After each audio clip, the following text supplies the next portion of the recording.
many others, fighting in what had become the epicenter of global terrorism. And even amid the heart-wrenching scenes we see today, I believe they should be proud of their achievements. And we should be deeply proud of them, because they conferred benefits that are lasting and ineradicable on millions of people in one of the poorest countries on earth.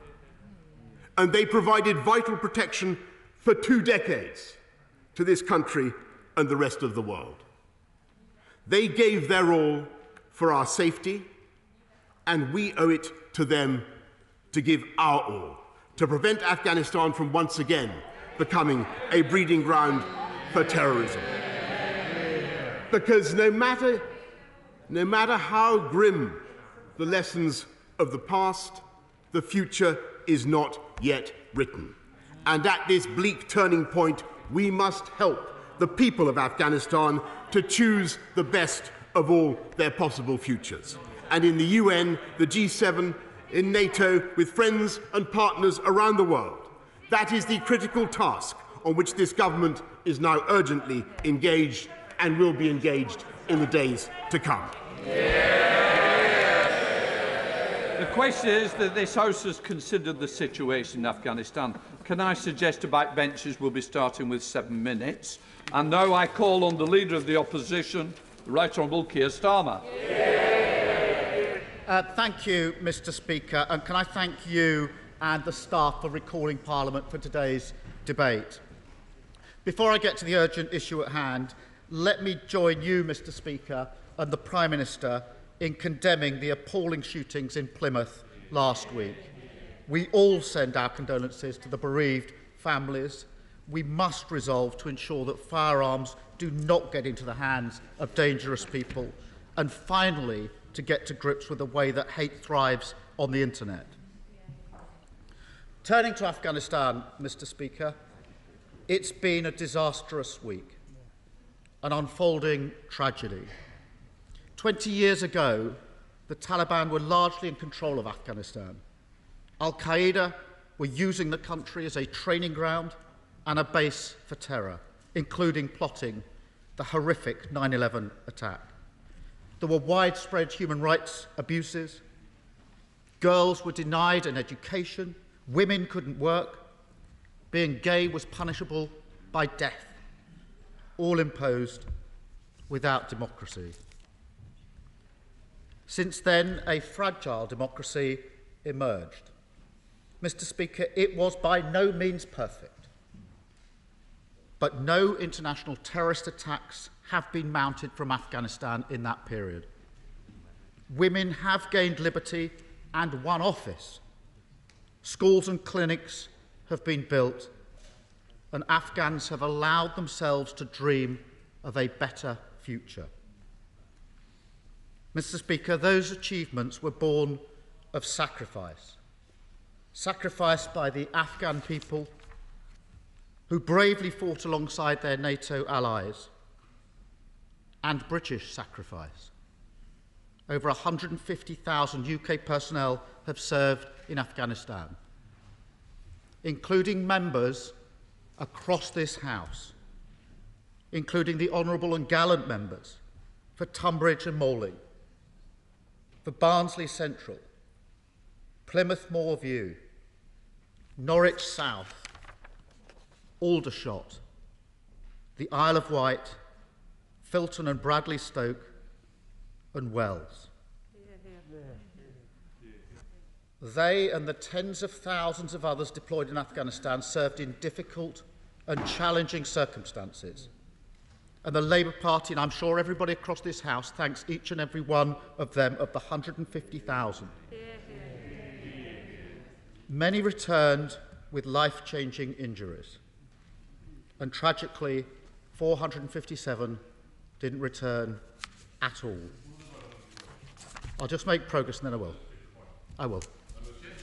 Later today, I'll be attending the service at RAF Lynham, outside Rolwyn Bassett, to commemorate the 10th anniversary, which falls today, of the last repatriation through Bassett. Will the Right Honourable Gentleman agree with me that the message to those people that I will see today must be not that these young lives are wasted, but that they played an absolutely essential role in deterring and destroying terrorism and carrying out so many other good works in Afghanistan.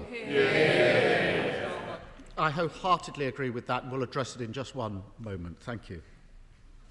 Mr. Speaker, for many of those who return from Afghanistan and other places around the world, mental health has been an all too familiar issue raised by veterans time and again.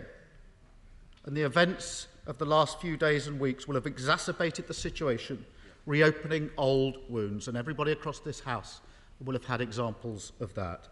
So we must improve mental health services for our veterans.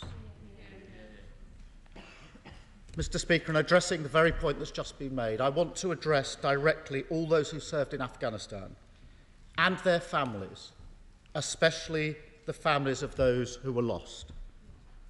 Your sacrifice was not in vain. Your sacrifice was not in vain. You brought stability, reduced the terrorist threat, and enabled progress. We are all proud of what you did. Your sacrifice deserves better than this, and so do the Afghan people. Mr. Speaker, there's been a major miscalculation of the resilience of the Afghan forces and staggering complacency from our government about the Taliban threat. The result is that the Taliban are now back in control of Afghanistan. The gains made through 20 years of sacrifice hang precariously. Women and girls fear for their liberty. Afghan civilians are holding onto the undercarriage of NATO aircraft, literally clinging to departing hope. And we face new threats to our security and an appalling humanitarian crisis. I will. Grateful to the right honourable gentleman for all the reasons he mentioned. Doesn't he agree that President Biden is actually wrong when he talks about American sacrifices in a civil war? The Taliban is not at war with a regime. The Taliban is at war with the civilised values of justice, equality and tolerance that all of us hold dear, and against which it respects no international boundaries. I would agree with that intervention and thank the honourable member for it. Mr. Speaker, I'll just make some progress and then I will, of course. Mr. Speaker, the desperate situation requires leadership and for the Prime Minister to snap out of his complacency. The most urgent task is the protection of our diplomatic staff still working heroically in Kabul and the evacuation of British nationals and Afghans who've risked their lives.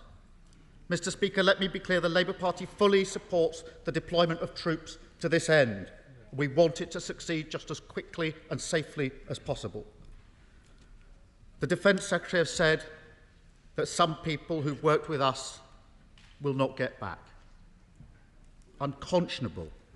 The government, in one moment I will, the government must outline a plan to work with our allies to do everything that's possible to ensure that does not happen.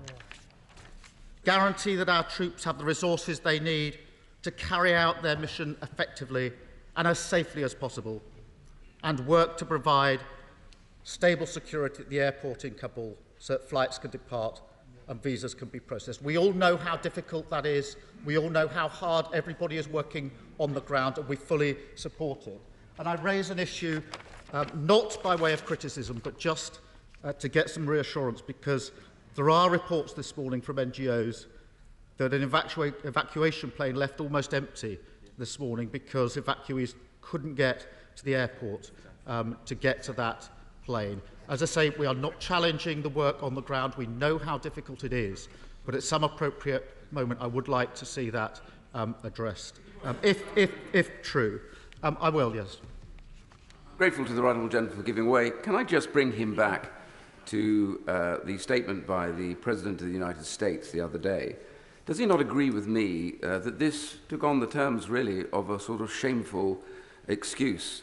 When he blames the Afghan armed forces, who have lost nearly 70,000 in trying to defend Afghan, when corruption had stripped away much of their pay, their money, their support, and the American decision to withdraw the aircraft cover was almost certainly going to lead us, does he not think that that is shameful?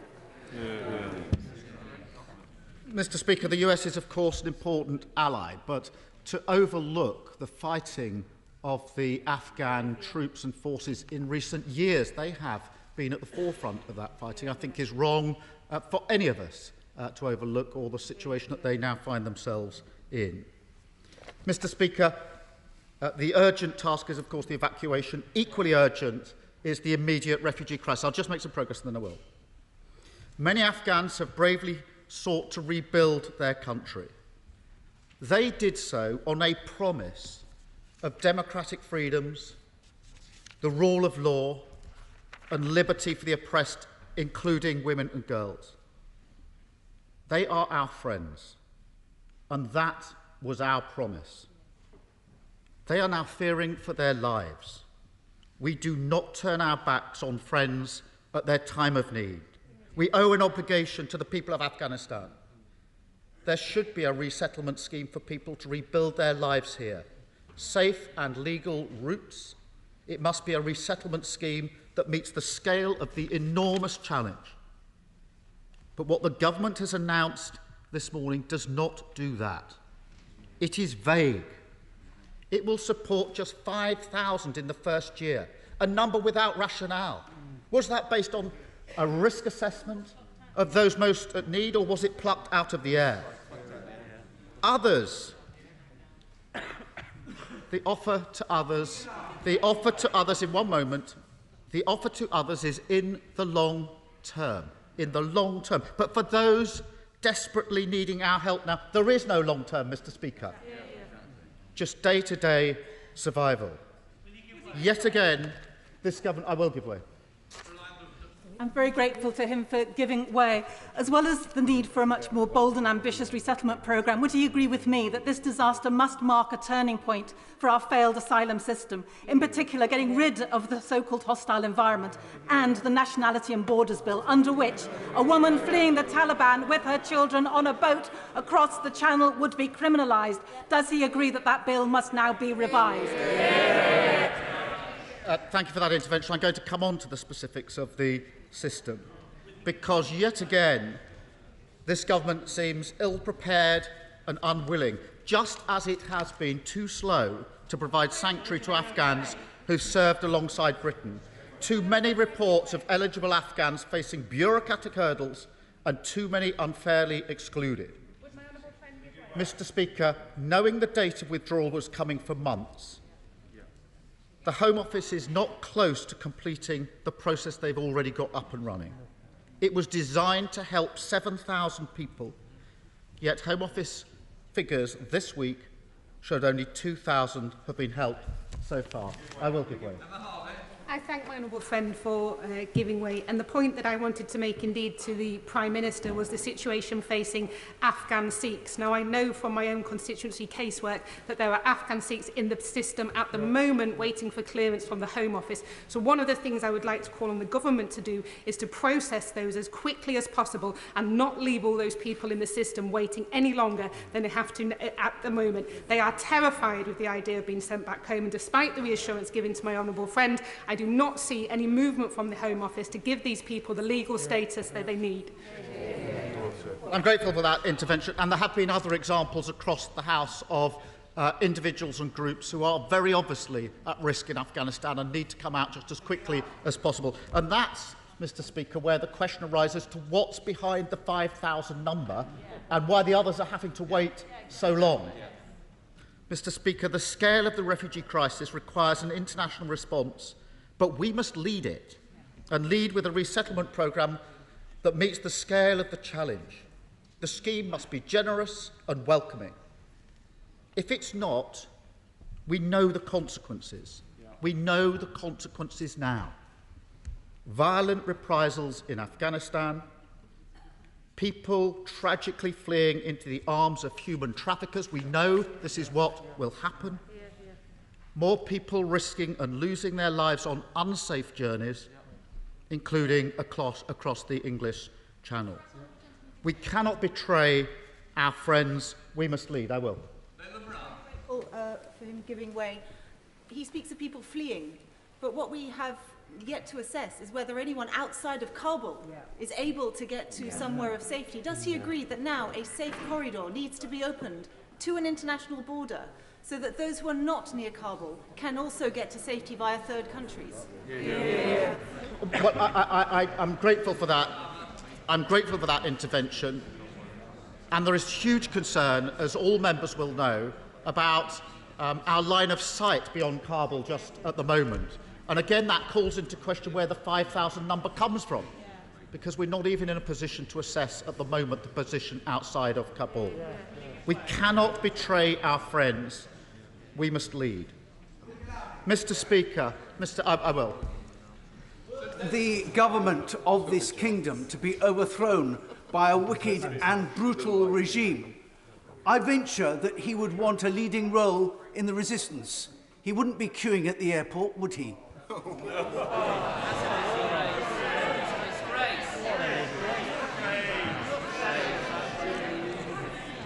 When I was Director of Public Prosecutions, I had some of my prosecutors in Afghanistan at huge risk working on counter-terrorism with other brave souls there. So I won't take that from him or anybody else. Mr. Speaker, once these immediate challenges are addressed, we face an uncertain and difficult future. The Taliban are back in control, and we cannot be naive about the consequences. We've lost our primary source of leverage in political discussions, and everything we've achieved in the last 20 years is now under threat. I'm going to make some progress, and then I will give way. Mr. Speaker, the Prime Minister is right to say that we cannot allow Afghanistan to become a training ground for violent hate and terrorism. But that will be more difficult now that Afghanistan has descended into chaos. But if preventing al-Qaeda camps is now the limit of our ambition, we are betraying 20 years of sacrifice by our armed forces, and we're betraying the Afghan people who cannot be left to the cruelty of the Taliban. I will. Very grateful to my right honourable friend for giving way. He speaks about the lack of ambition and the lack of urgency, which of course summarises everything about this government's approach to this crisis and many others.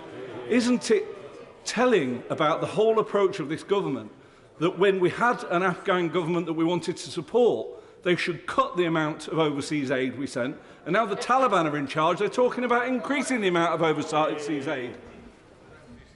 I'm grateful for that intervention. I'm going to come to the question of aid in just a minute, because it's a very important point in this context, looking at what has happened in recent weeks and months. I'm going to make some progress, and then I will make way. So we have to use every tool that remains at our disposal to protect human rights in Afghanistan. The government is right not to recognise the Taliban as the official government, and the Prime Minister has made that clear. But this must be part of a wider strategy developed with our UN security partners, our NATO allies, to apply pressure to the Taliban, not only to stamp out a resurgence of terror groups, but to retain the liberties and human rights of Afghans. We must work with Afghans' neighbours to ensure there is consistent pressure, and there must be a UN-backed plan to ensure our aid budget is used to support humanitarian causes in Afghanistan, not fund the Taliban. Mr. Speaker, this is a difficult task with no guarantee of success. So it should concern us all that the Prime Minister's judgment on Afghanistan has been appalling. Mr. Speaker, nobody believes that Britain and our allies could have remained in Afghanistan indefinitely, or that Britain could have fought alone. NATO leaders were put in a difficult position after President Trump agreed with the Taliban that all US forces would withdraw by May 2021. But, Mr. Speaker, that agreement was made in February 2020, 18 months ago. We've had 18 months to prepare and plan for the consequences of what followed, to plan and to prepare for the resettlement of refugees and those that have supported us, for supporting the Afghan government in managing the withdrawal, for securing international and regional pressure on the Taliban and support for the Afghan government. The very problems we're confronting today in this debate were all known problems for the last 18 months, and there's been a failure of preparation. Mr. Speaker, the lack of planning is unforgivable, and the Prime Minister bears a heavy responsibility. Mr. Speaker, he mutters today. He was in a position to lead, but he didn't. Britain holds a seat at the United Nations Security Council. We're a key player within NATO. We're chair of the G7. Every one of these platforms could and should have been used to prepare for the withdrawal of forces, to rally international support behind a plan to stabilise Afghanistan through the process and keep us safe. I will give way in just a minute. But what did the... Mr. Speaker, did the Prime Minister use those platforms in those 18 months to prepare? No, he didn't. What did he do? What did he do instead? We debated this. He cut the development budget. He cut the development budget that was key to the strength and resilience of democracy in Afghanistan. He's making a great deal today of the money he's putting in. £292 million was spent in Afghanistan in 2019. In 2021, £155 million. Short-sighted, small-minded, and a threat to security. I will in a moment. I'm going to make this list.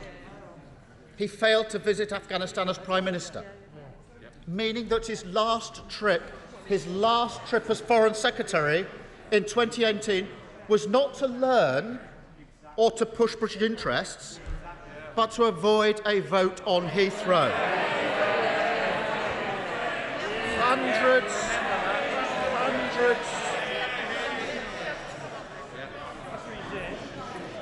Hundreds of thousands of British people have flown to Afghanistan to serve. The Prime Minister flew to avoid public service. Mr. Speaker, the list goes on. In March this year, the Prime Minister published an integrated review of security, defence, development and foreign policy. Huge review. He boasted that the review would, in his words, demonstrate to our allies in Europe and beyond that they can always count on the UK when it really matters. Well, the Afghan government was an ally, yet in the integrated review there were just 2 passing references to Afghanistan. 2 passing references. Mr. Speaker, the review didn't even mention the Taliban. It didn't even mention the Taliban. It didn't mention NATO withdrawal or the consequences of the Doha Agreement. It did cut the size of the army, and we did criticise it at the time. The very force that we're now relying on, eye off the ball, astonishingly careless. You were probably on holiday. The question is, why was the Prime Minister so careless? Why did he fail to lead? Mr. Speaker, it comes down to complacency and poor judgment. There was a calculation. I will in a moment, I'm going to make this case. There was a calculation that withdrawal would lead to military stalemate in Afghanistan and that stalemate would accelerate political discussions.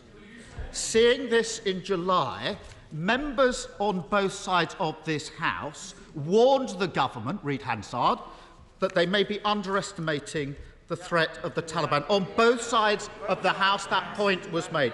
That was ignored. And the government's preparation for withdrawal were based on a miscalculation of the resilience of the Afghan forces and a staggering complacency about the Taliban threat. The Prime Minister is as guilty as anyone. This Sunday, he said this, and I quote, "We've known for a long time that this was the way things were going." That's what he said on Sunday. That's not what he told this House. That's not what he told this House. In July, the Prime Minister stood there and assured members that there is no military path to victory for the Taliban. And then he went on to say, Mr. Speaker, "I do not think that the Taliban are capable of victory by military means." the British government were wrong and complacent, the Prime Minister was wrong and complacent, and when he wasn't rewriting history, the Prime Minister was displaying the same appalling judgment and complacency last week. Mr. Speaker, the response of the British ambassador to the Taliban arriving at the gates of Kabul was to personally process the paperwork for those that needed to flee. He is still there, and we thank him and his staff. The Prime Minister's response to the Taliban arriving at the gates of Kabul was to go on holiday. No sense of the gravity of the situation, not leadership to drive international efforts on the evacuation. The Foreign Secretary shakes his head. Mr. Speaker, what would I do differently? I wouldn't stay on holiday whilst Kabul was falling. And there are numerous examples of those leaders on both sides of the House who've come back immediately in a time of crisis. The Foreign Secretary stayed on his... He's shouting now. He's shouting now. Silent. Mr. Order. The Prime Minister was heard, and I want to hear the Leader of the Opposition. I don't want people to show that you may disagree, but you'll also may wish to catch my eye. Don't ruin that chance. Keir Starmer. Mr. Speaker, the Foreign Secretary shouts now, but he stayed on holiday while our mission in Afghanistan was disintegrating. Mr. Speaker, he didn't even speak to ambassadors in the region as Kabul fell to the Taliban. Let that sink in. Let that sink in. You cannot coordinate an international response from the beach. A dereliction of duty by the Prime Minister and the Foreign Secretary, a government totally unprepared for the scenario that it had 18 months to prepare for.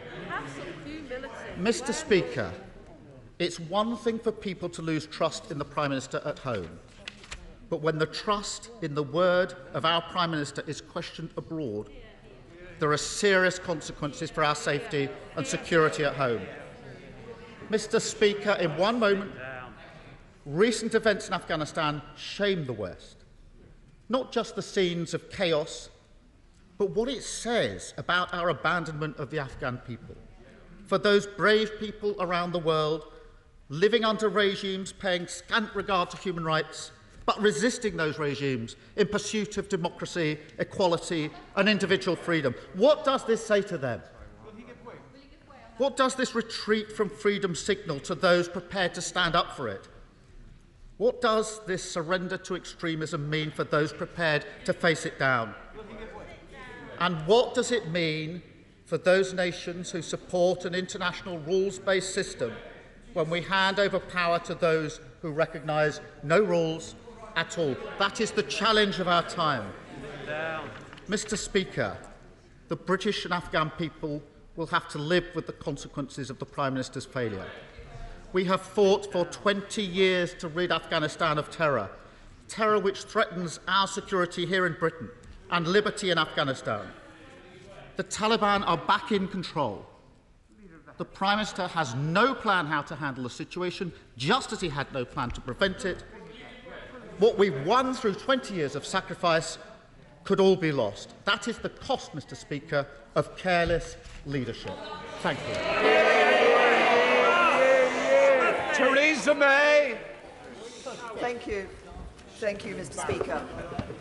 I had the opportunity to visit Afghanistan twice, but I recognise that there are others across this House whose experience is more recent, more vivid, more practical, longer and broader than mine. But when I was there, I was struck by the commitment and dedication of our armed forces serving there and of other British personnel. All were doing what they could to give hope to the people of Afghanistan, people who, thanks to our presence, were able to enjoy freedoms they had been denied under the Taliban. 20 years on, 457 British military personnel have died in Afghanistan, and many more have suffered life-changing injuries. Yes, many girls have been educated because of British aid. But it is not just that the freedoms once enjoyed will now be taken away, but there are many, many Afghans, not just those who worked with British forces, who are now in fear of their lives. It is right that we should open up a refugee scheme, but we must make it absolutely certain that it is accessible to all those who need it. Now, of course, the NATO presence was always going to end at some point in time, but the withdrawal, when it came, was due to be orderly, planned, and on the basis of conditions. It has been none of these. What has been most shocking has been the chaos and the speed of the takeover by the Taliban. In July of this year, both President Biden and my right honourable friend, the Prime Minister, indicated that they did not think that the Taliban was ready or able to take over control of the country. Was our intelligence really so poor? Was our understanding of the Afghan government so weak? Was our knowledge of the position on the ground so inadequate? Or did we really believe this? Or did we just feel that we had to follow the United States and hope that on a wing and a prayer it would be all right on the night? Because the reality is, if I may just make this point, the reality is that as long as a time limit was given and dates were given for withdrawal, all the Taliban had to do was to ensure there were sufficient problems for the Afghan government not to be able to have full control of the country, and then just sit and wait. Would my right honourable friend agree that President Biden decided unilaterally to withdraw without agreeing and negotiating a plan with either the Afghan government or the NATO allies, and that the response of the UK government in the circumstances has been fast, purposeful and extremely well guided to protecting the interests of UK citizens? Can I just say to my right honourable friend that what President Biden has done is upheld a decision that was made by President Trump. It was a unilateral decision of President Trump to do a deal with the Taliban that has led to this withdrawal. And of course, what we've seen from the scenes in Afghanistan is that it hasn't been all right on the night. As I say, there are many in Afghanistan who fear not just that their lives will be irrevocably changed for the worse, but who fear for their lives. Numbered among them will be women. Women who embrace freedom, embrace the right to education, to work and to participate in the political process. My right honourable friend, the Prime Minister, was right to make the education of girls a key aim of his administration. But in Afghanistan, that will now be swept away. Those girls who have been educated will have no opportunity to use that education. The Taliban proclaim that women will be allowed to work and girls will be allowed to go to school. But this will be under Islamic law, or rather under their interpretation of Islamic law. And we have seen before what that means for the lives of women and girls. Are you aware? I'm very grateful to my right honourable friend giving way on that point. Some of the women who show most courage are the 250 women who serve as judges under the attempt that was made to impose a decent, honest legal system on Afghanistan. They are particularly feared as being targets. The Bar Council and the Law Society have asked the government to particularly take cognizance of the particular risks that they run. Will she support the court for them to be given particular priority in being brought to safety? Because they put their lives on their line for their fellow women and for their whole country. Very important point. As has been said, there are many groups in Afghanistan who have actually put their lives on the line to support the Afghan government, to support democracy, to support justice in Afghanistan. And it is right that we should do everything that we can to support them in their time of need. But as we know, I may just make a further point about women and girls. As we know, under the Taliban regime, sadly, the life of women and girls will not be the same. They will not have the rights that we believe they should have, and they will not have the freedoms that they should have. I'll give way to the Honourable Lady. Okay. There are already reports from sources in Kabul that the Taliban is executing collaborators and homosexuals. Does she agree with me that complacency is absolutely misplaced? And what does she suggest should we do to protect those people who need to get out? Can I say to the Honourable Lady that the government is doing much to protect people in trying to ensure that it is possible for people to be able to access ways of leaving Afghanistan. Now, I think a point was made earlier about the issue of not just expecting people to get to Kabul, and I hope that this is something that the government will be able to look into and be able to take up. Furthermore, apart from the impact on people's lives in terms of women and girls, we do see potential humanitarian crisis, at least in some parts of Afghanistan. Now, of course, we cut our international aid budget, but I'm pleased that the Foreign Secretary has told me that more funding is going to be made available to deal with this crisis. But it isn't just about the impact of the people on Afghanistan that must concern us. We must be deeply concerned about the possible impact here in the UK. The aim of our involvement in Afghanistan was to ensure that it could not be used as a haven for terrorists. Terrorists who could train, plot and encourage attacks here in the UK. Al-Qaeda has not gone away. Daesh may have lost their ground in Syria, but these terrorist groups remain and they have spawned others. We will not defeat them until we have defeated the ideology which feeds their extremism. Thank my friend for giving way. Is she concerned? I mean, one of the most concerning things that's happening is that several thousand Al-Qaeda operatives have been freed from Bagram prison, from Kabul prison, from Kandahar. Is she concerned that these people are going to go back to their old ways, or do we hope that they're somehow going to go into retirement? Because it seems to me that we are going to restart a new round of international terrorism. Well, my honourable friend has actually anticipated a point I was exactly about to make, which is the Taliban, of course, have said that they will not allow Afghanistan to become a haven for terrorists again. Yesterday in the press conference, they said they would not allow anything to happen in Afghanistan which led to attacks elsewhere across the world. But their actions must be what we look at, not their words. And their action has, as my honourable friend has just pointed out, been to release thousands of high-value Taliban, Al-Qaeda and Daesh fighters. So their action is completely different from their words. And I think it is absolutely essential for us to recognise that the probability that Afghanistan will once again become a breeding ground for the terrorists who seek to destroy our way of life. Thank you for giving way, because she's making exactly the point I hoped to hear from the Prime Minister and didn't. The reasons that we went into Afghanistan in 2002 remain valid today. If the actions that have been taken in recent weeks render a military solution to that problem impossible, then we have to have a non-military solution. What does she see that non-military solution as being? To the right honourable gentleman, I'm going to make a reference later on to this issue. I think that he is absolutely right that the question of a military solution has not been there actually for some time, because our combat mission ended some years ago. But what we have been doing is trying to provide the support to enable a democratic government to actually take proper control of that country.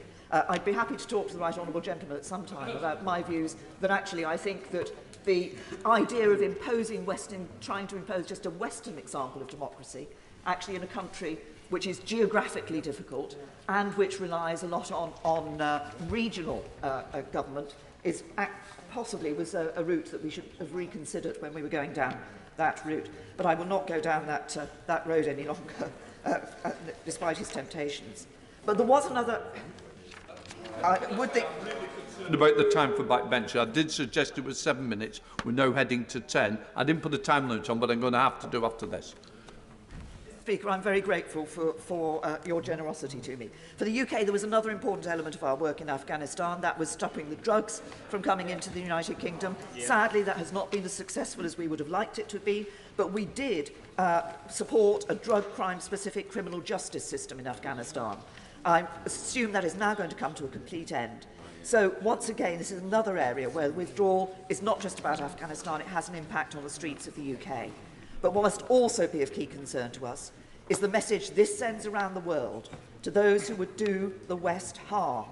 The message it sends about our capabilities and, most important, about our willingness to defend our values. What does it say about us as a country? What does it say about NATO if we are entirely dependent on a unilateral decision taken by the United States. Yes.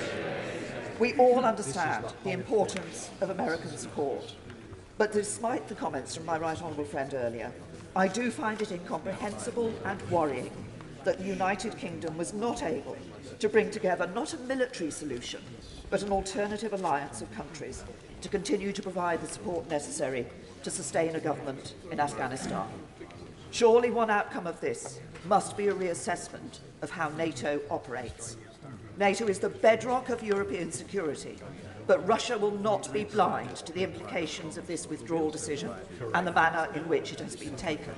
Neither will China and others have failed to notice the implications, because in recent years the West has appeared to be less willing to defend its values.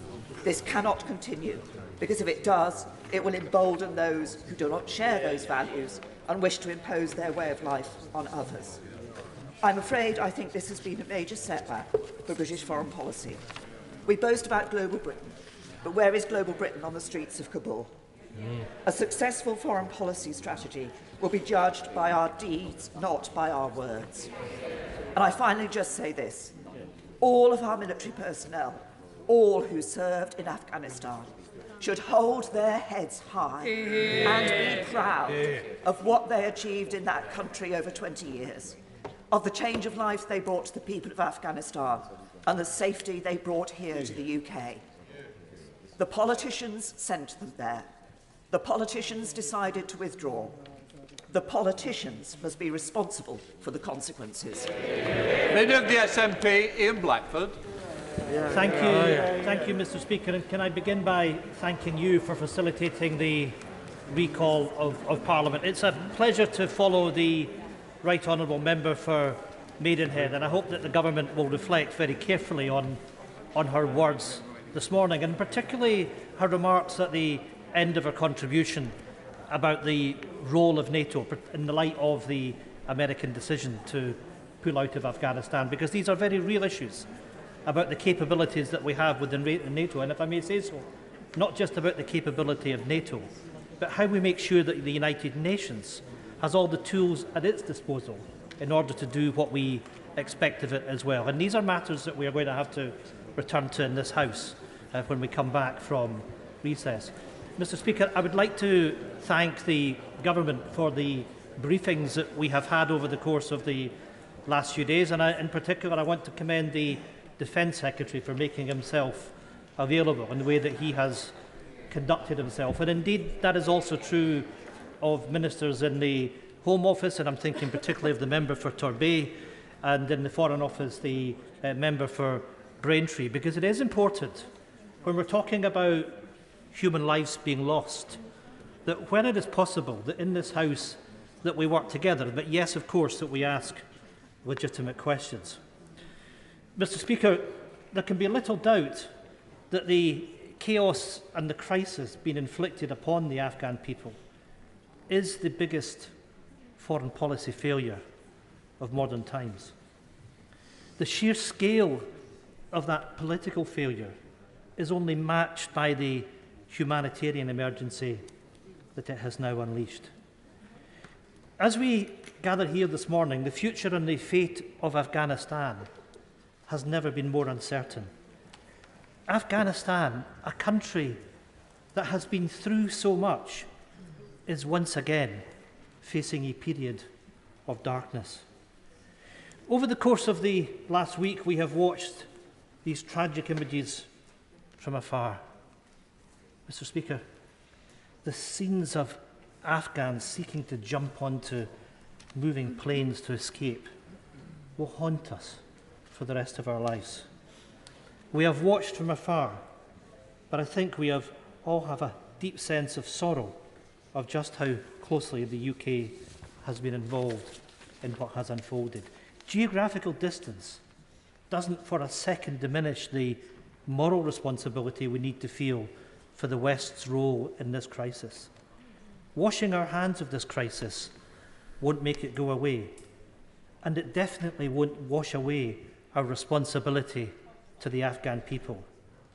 We all know that acting now will be too little and too late, but better little and late than nothing at all. So today, Mr. Speaker, we have a choice. We can either offer meaningless words of sympathy, we can stand idly by, or we can start to do the right thing. We can take responsibility and act. The Home Secretary has today talked about evacuating more contacts of the UK-Afghanistan operation from the existing resettlement scheme. Let me be clear, there should be no ifs or buts. Everyone who has worked with UK forces and who by definition has a vulnerability has to be moved to a position of safety. No one can be left behind. That is our moral and ethical responsibility. All those who work with us are our responsibility. We cannot walk away from them. And I'm asking the government today to make that commitment. Mr. Speaker, their action needs to begin with a coordinated domestic and international effort to offer safe passage, shelter and support to refugees fleeing this crisis is obvious. And that action can't wait. If we are to act, we need to act with the same speed as the situation in Afghanistan has developed. I'm sad to say that the scheme announced last night by the UK government and today by the Prime Minister doesn't go near far enough or fast enough. It could only be right that the number of refugees we welcome here reflects the share of the responsibility the UK government has for this foreign policy disaster. And this scheme falls way short of that responsibility. The scheme needs to be far more ambitious, generous and swift to help the Afghan citizens that it has abandoned and left at serious risk of persecution and indeed of death. The scale of the efforts need to match the scale of this humanitarian emergency. Mr. Speaker, Honourable friend, give way. I will give way. I'm very grateful to him. Considering that the government promised in 2016 to save 3,000 unaccompanied refugee children from Calais, is he not concerned that the numbers who have actually been saved stand at around 380? And if those promises can be broken, and amongst those children will be many from Afghanistan, is he concerned that the promises made today may be as unrobust as those of the past? I do agree with my right honourable friend that it's important that this House has the opportunity to reflect on this and consider what mechanisms that we do need to put in place in order to protect people in Afghanistan. Mr. Speaker, the harsh reality is 3 million people have already been displaced. 80% of those fleeing their homes are women and children. These are people that are now crying out for our help. The honourable gentleman, I thank the honourable gentleman for that. He'll be aware that yesterday the Nobel laureate Nadia Murad said, "I know what happens when the world loses sight of women and girls in a crisis, when it looks away what is waged on women's bodies." She's sadly correct. Doesn't he agree that if we do not act now and go so much further than the government are proposing to protect women and girls, that this political disaster will become a catastrophic moral failure? I agree with my honourable friend. I just reflected on the fact that 3 million people have already been displaced. We need to show that generosity of spirit that recognises the scale of the challenge that we face, and that women don't face the loss of their human rights, that women don't face persecution, and yes, that women don't face even worse, including up to death. Mr. Speaker, it is important to say that if we are to support the Afghan people, then this crisis needs to mark a point of fundamental change in this government's approach to refugees. In the past few months alone, this is a government which has introduced a hateful anti-refugee bill that would rip up, Mr. Speaker, international conventions. It would criminalise those coming from Afghanistan that are in need of our refuge.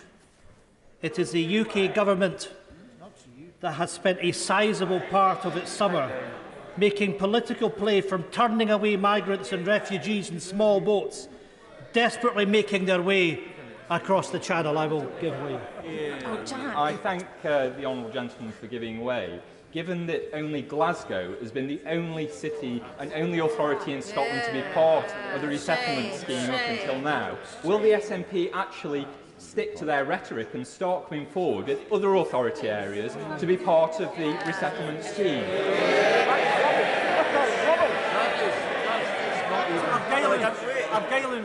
My goodness. I don't think the honourable gentleman has actually been listening to anything we've been saying over the course of the last few days, because, and I'll come on and I'll talk about this in more detail, because I've been asking about the Syrian resettlement scheme to work on the basis of the Syrian scheme that we had back in the last decade. And I will tell you, Mr. Speaker, that the Scottish Government stands ready to work with the UK Government. You know, Mr. Speaker, we're talking about people that are facing extreme risk, and that's what we get from the government benches, and they should really be careful that people in the United Kingdom are listening to this, and perhaps people in Afghanistan. And perhaps, Mr. Speaker, a bit of dignity from the opposition benches wouldn't go remiss. But let me tell the government benches that I want to make sure that every local authority in Scotland has the opportunity to take refugees from Afghanistan.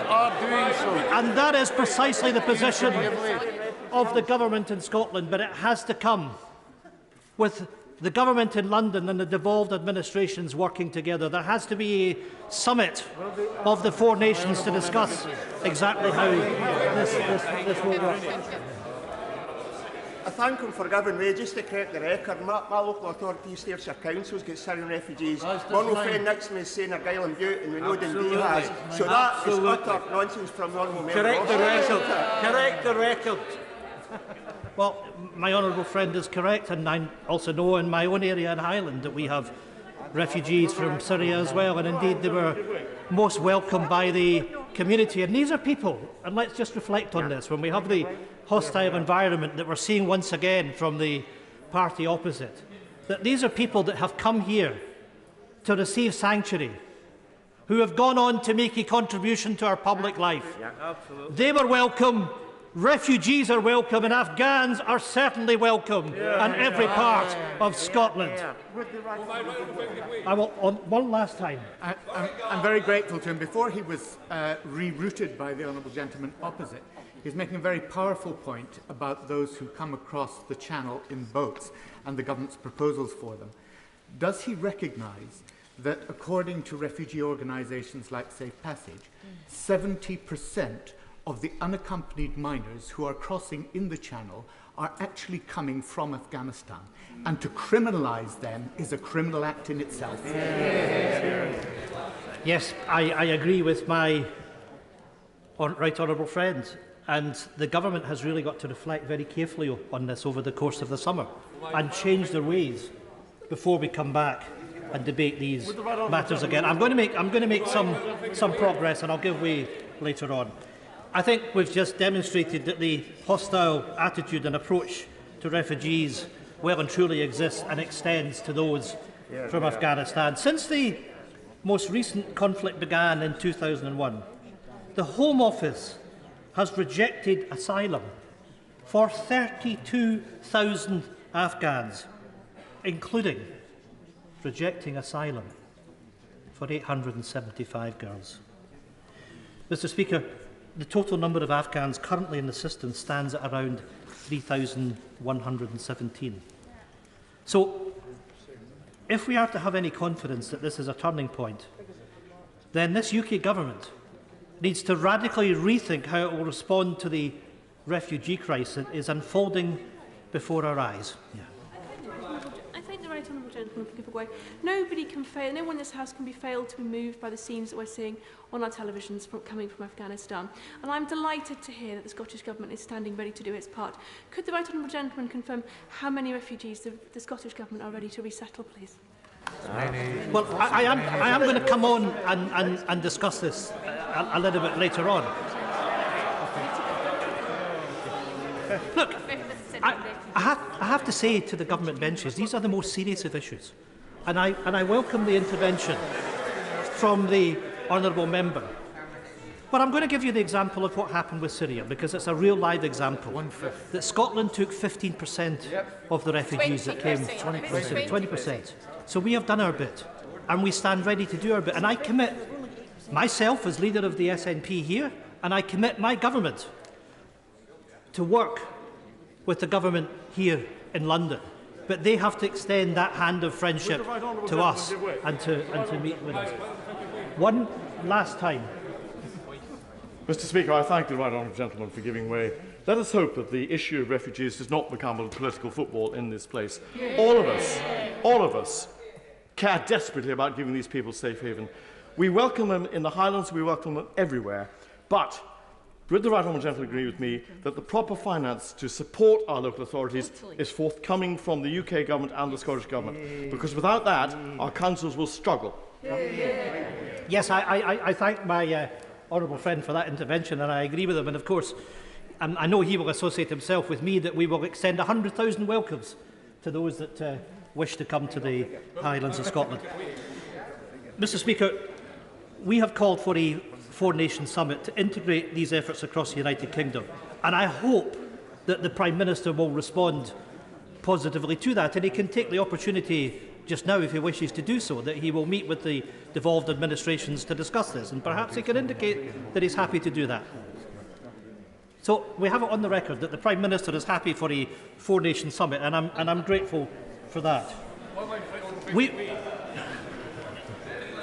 Very grateful to my honourable friend for giving way. There's been much focus today on making sure that we offer sanctuary to people who are in Afghanistan at the moment, but just last night I was speaking to my Carmyle constituent Mohammed Asif, who's originally from Afghanistan.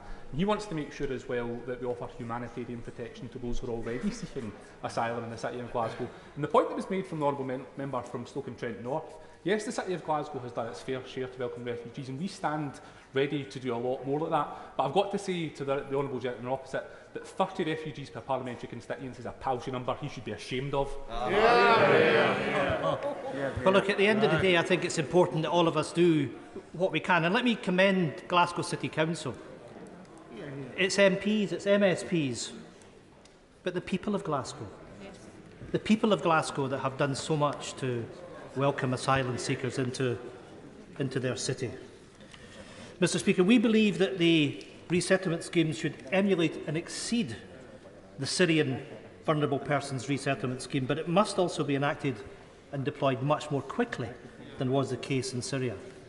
Afghan refugees should not and could not wait for up to 5 years for safety. They need safe passage, and they need safe passage now. It should be open to Afghans who supported UK government-funded programmes and who work for the UK and other international organisations.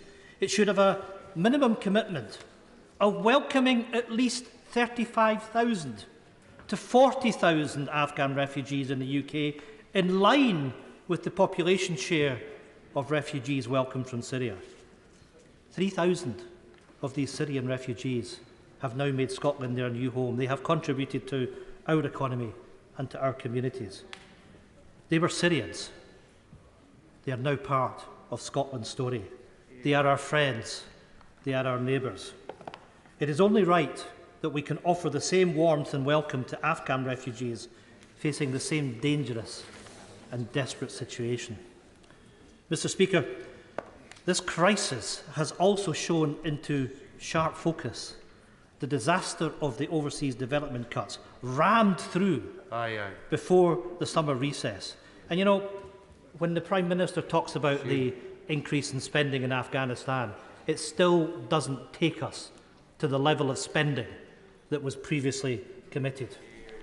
These cuts to overseas aid were immoral and shameful before this humanitarian emergency. It is now a policy that is completely... Do I not listen? Do I not listen? I'm afraid the person that's not listening, and maybe is still on holiday, is the Foreign Secretary, because you haven't taken the spending back to the level when it was. That's the... No, you're not doubling it. And that just shows quite simply the Foreign Secretary can't... We don't use you, as you well know, because I don't want to take responsibility, and you wouldn't expect me to. Ian Blackford. Certainly don't want to take responsibility for a Foreign Secretary that can't realise the facts of the matter, that you've taken spending to below what it previously was. And if you can't accept that, then I'm afraid the Foreign Secretary can't even count. Using you, you've got to come through me. I'm the chair, not the opposite, not the Foreign Secretary. It's me. Ian Blackford. Indeed, Mr. Speaker, I think it is important that the cuts to overseas aid in their entirety are now reversed. Aye, aye. Mr. Speaker, I know he's trying to wind me up, but it really...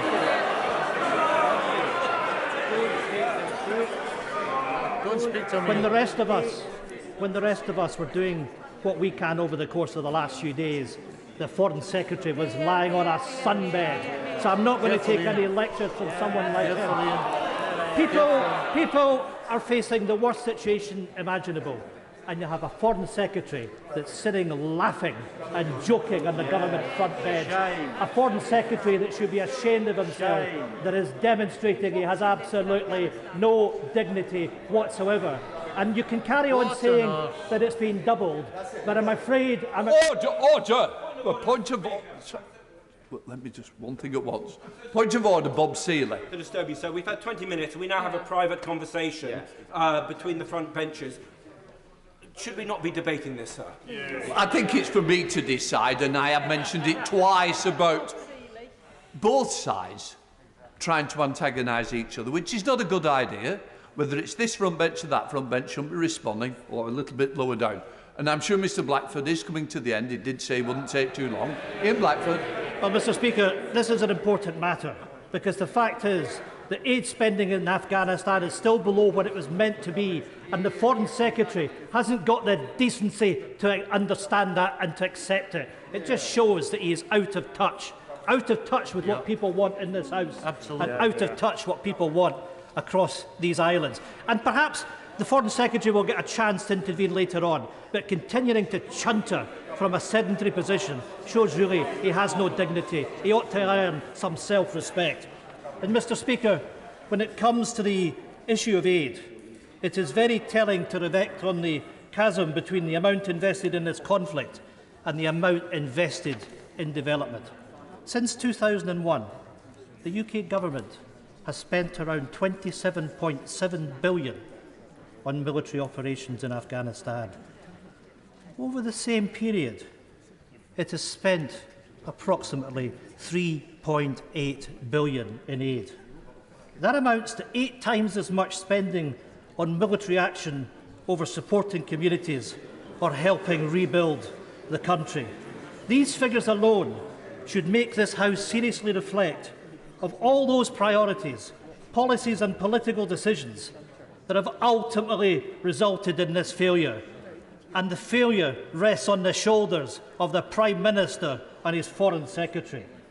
Billions have been invested to support these failed military decisions, and it is the Afghan people who are left paying the ultimate price. Mr Speaker, I have concentrated my remarks on the here and now because we understand that the immediate priority must be to do everything that we can to protect lives. But in times there must also be a chance to review how the UK's involvement in this region went so badly wrong. It is right to put on record today that there must be a future judge-led inquiry into the war in Afghanistan. We owe that to the brave men and women in our military who were sent there, many of them not returning, many of them who paid the ultimate sacrifice. Let me, Mr Speaker, thank each and every one of them who have given so much to secure peace in Afghanistan. As we exit Afghanistan, it is our forces that have to go back to facilitate our departure, putting themselves on the front line once again. It is little wonder that so many of our service personnel and their families are asking what was our involvement in Afghanistan for.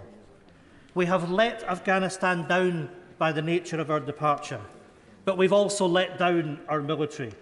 We should salute each and every one of them. They are right to be angry at the political failure.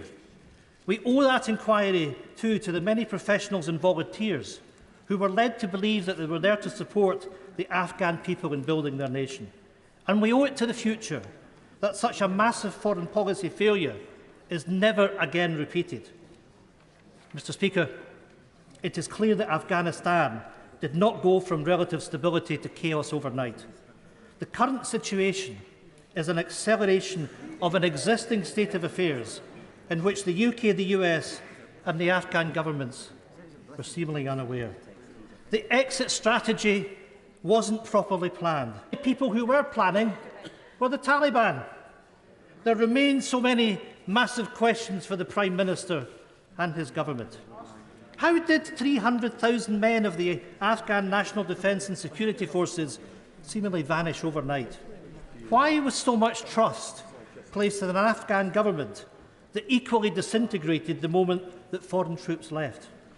Why didn't the UK government push for a United Nations-led exit strategy rather than silently sitting on the sidelines as the US made their decisions?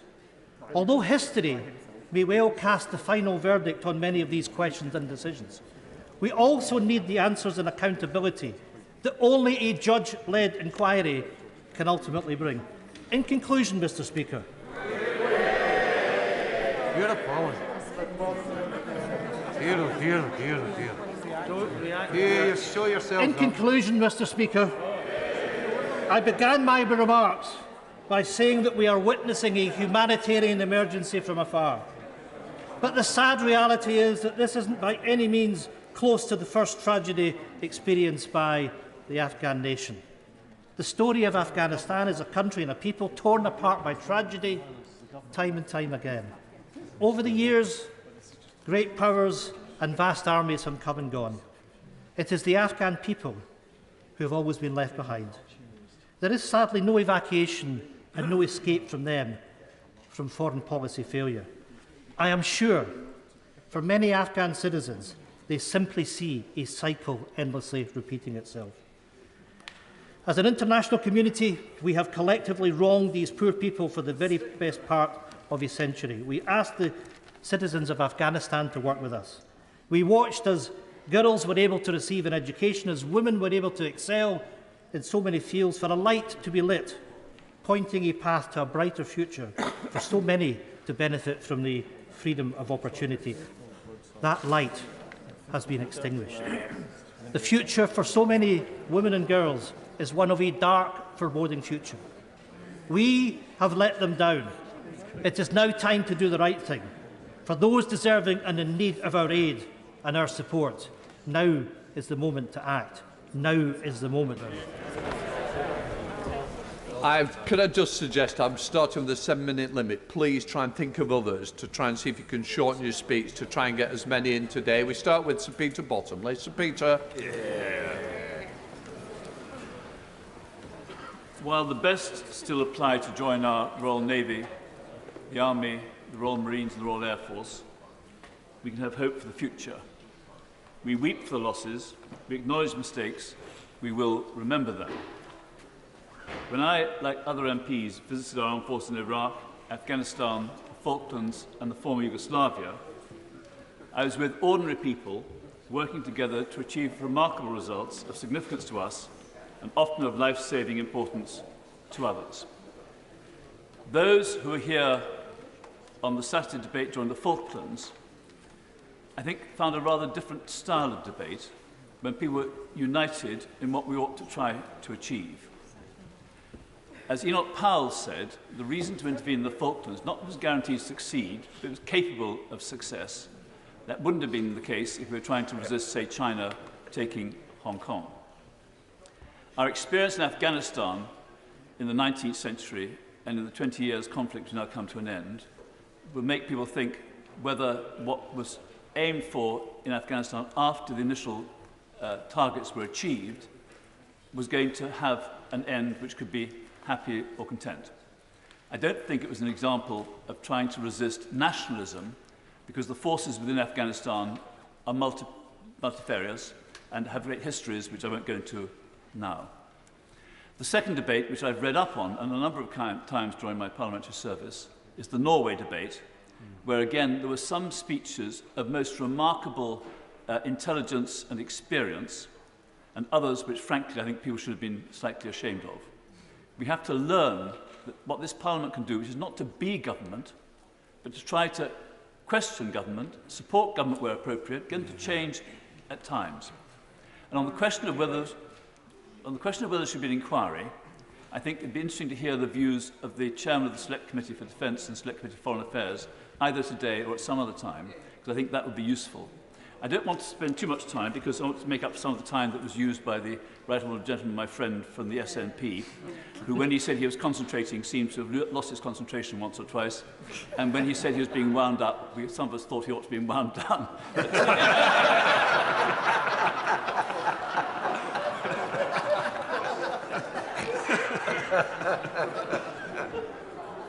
I think the key issue are obvious.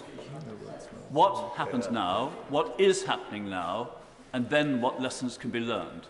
But what is happening now, the reports given by ministers, both in this House and to members of Parliament across the chamber, are important and valuable. Please will those continue.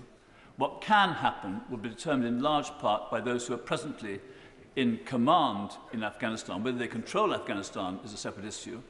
But I think that people may look back and say that the speed of transition in the end might have been better than a prolonged start to a civil war, but that's in the future. We can't judge that, and I'm not going to try to do that. I end by saying this. If we decide we're not going to get involved in world affairs, the world will be worse. If we decide that we're going to have the capability to work with others when we can, and occasionally on our own, that's fine. But as Parliament, we ought to be aware that we probably made a mistake in backing government over one of the Iraq wars.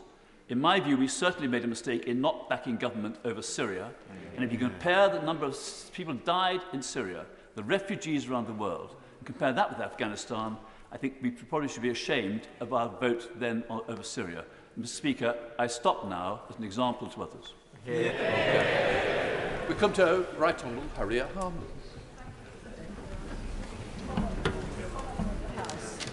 And to strongly agree with what was said by the Leader of the Opposition, and to agree too with what was said by the Right Honourable Member for Maidenhead, who speaks with the experience of having served as Prime Minister, and particularly what she said about the threat of terrorism and the need to fully reinstate our aid budget, the issues for NATO and the proud legacy of our troops.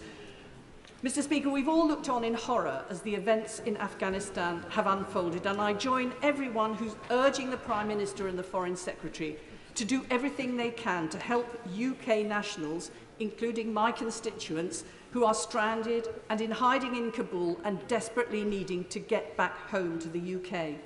And we urgently need to evacuate those who worked with us and feel thereby that they are vulnerable and to whom we have a moral obligation. The government is setting up a refugee resettlement programme, and I would urge the government to make a realistic and generous assessment of the scale of the need, and to work with all those local authorities who want to play their part in giving a warm welcome to those who are fleeing. And they need to work, of course, with NATO countries and more widely on an international resettlement programme. But we need to think about those who can't or don't want to leave, particularly women and girls. When the Taliban were last in control, there were literally no girls in school. Now, or at least up until the Taliban took over again, 40% of school children are girls. So there has, over the last 20 years, been a whole generation of girls who've been educated, and a whole cohort of young women who've been able to work and want to continue to. When the Taliban were last in control, there were no women in public life, no women to speak up for other women. Women were silenced. Now there are 69 women Afghan MPs. Indeed, 3 years ago, one of them, Eli Ershad, came to this chamber to participate from that front bench, to participate in our Women MPs of the World Conference, and was welcomed by the former Prime Minister to number 10 Downing Street. The President has fled, but Eli is staying in Kabul with her daughters, in solidarity, she says, with her people. What courage! The Afghan army has retreated, but so many Afghan women are standing their ground. All those women politicians and activists are determined not to let the progress of the last 2 decades be crushed.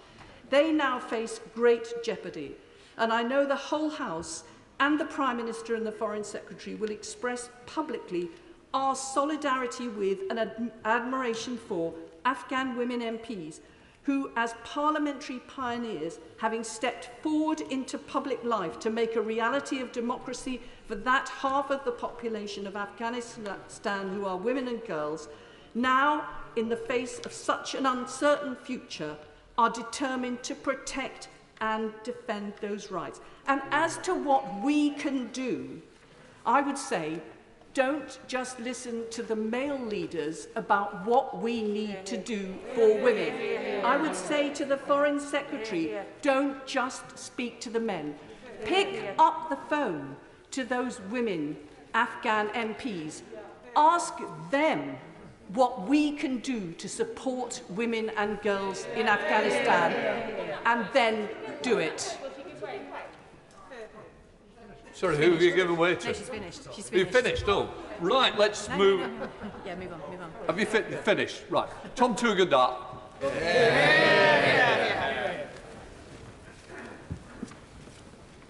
Thank you, Mr. Speaker.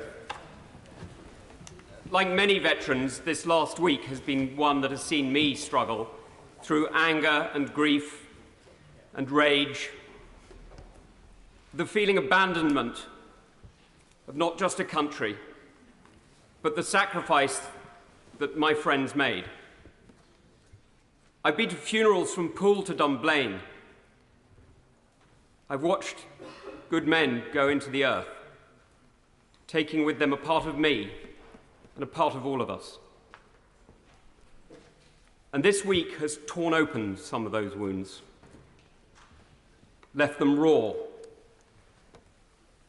left us all hurting. And I know it's not just soldiers. I know aid workers and diplomats who feel the same. I know journalists who've been the witnesses to our country in its heroic effort to save people from the most horrific fates. I know that we've all been struggling. And if this recall has done one thing, let me tell you now, Mr. Speaker, it's achieved one thing already. I've spoken to the Health Secretary, who's already made a commitment to do more for veterans' mental health. Yeah. This isn't just about us. The mission in Afghanistan wasn't a British mission, it was a NATO mission. It was a recognition that globalization has changed us all. The phone calls that I am still receiving, the text messages that I've been answering as I've been waiting, putting people in touch with our people in Afghanistan, reminds us that we are connected. We are connected still today, and Afghanistan is not a far country about which we know little. It is part of the main. That connection links us also to our European partners, to our European neighbours, and to our international friends. And so it is with great sadness that I now criticise one of them, because I was never prouder than when I was decorated by the 82nd Airborne after the capture of Musakala. It was a huge privilege to be recognised by such an extraordinary unit in combat. To see their Commander-in-Chief call into question the courage of men I fought with, to claim that they ran. It's shameful. Those who have never fought for the colours they fly should be careful about criticising those who have. Yeah. Because what we've done in these last few days is we've demonstrated that it's not armies that win wars. Armies can get tactical victories and operational victories that can hold a line. They can just about make room for peace, make room for people like us to talk, to compromise, to listen. It's nations that make war. Nations endure. Nations mobilize and muster. Nations determine and have patience. And here we've demonstrated, sadly, that we, the West, the United Kingdom, does not. Now, this is a harsh lesson for all of us. And if we're not careful, it could be a very, very difficult lesson for our allies. But it doesn't need to be. We can set out a vision, clearly articulated, for reinvigorating our European NATO partners, to make sure that we are not dependent on a single ally, on the decision of a single leader, but that we can work together with Japan and Australia, with France and Germany, with partners large and small, and make sure that we hold the line together. Because we know that patience wins. We know it because we have achieved it. We know it because we have delivered it. The Cold War was won with patience. Cyprus is at peace with patience. South Korea, with more than 10 times the number of troops that America had in Afghanistan, is prosperous through patience. So let's stop talking about forever wars. Let's recognize that forever peace is bought not cheaply, but hard, through determination and the will to endure. And that the tragedy of Afghanistan is that we're swapping that patient achievement for a second fire and a second war. Now we need to turn our attention to those who are in desperate need, supporting the UNHCR, the World Food Programme, and so many other organisations who can do so much for people in the region. Yes, supporting refugees, of course I support refugees, though I'm not going to get into the political auction of numbers. We just need to get people out. So I leave with one image. In the year that I was privileged to be the advisor to the Governor of Helmand, we opened girls' schools. And the joy it gave parents to see their little girls going to school was extraordinary, and I didn't understand it until I took my own daughter to school about a year ago. And there was a lot of crying when she first went in, but I got over it and it went okay. And I would love to see that continue. But there is a second image I must leave you with, and it is a harder one. But I'm afraid it is one that I think we must all remember. Only for a minute. It's for a minute. And I wonder if you could say a bit more about that second image. I'm very grateful to my friend who was watching the clock more than me. The second image is one that the forever war that has just reignited could lead to. It is the image of a man whose name I never knew, carrying a child who had died hours earlier, carrying this child into our firebase and begging for help. Now, there was nothing we could do. It was over. Because, Mr. Speaker, this is what defeat looks like. It's when you no longer have the choice as to how to help. This doesn't need to be defeat, but at the moment, it damn well feels like it. Ed Davey. This is a very serious debate. It's a very emotive and a very important speech. We've got to recognise we've got to get through. Ed Davey.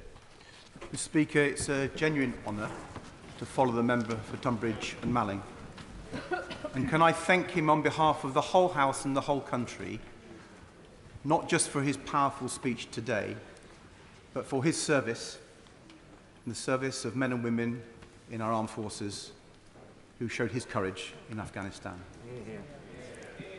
And can I agree with him wholeheartedly that if we are going to look forward, we need to work with our international partners in Europe and across the world. We need to forge new relationships and not be over-dependent on one ally, however important and powerful that ally is. And the failure to do that, indeed the backward steps that this government has taken in that regard in recent years, is one of the reasons why our nation is weaker today than it has been for far too long.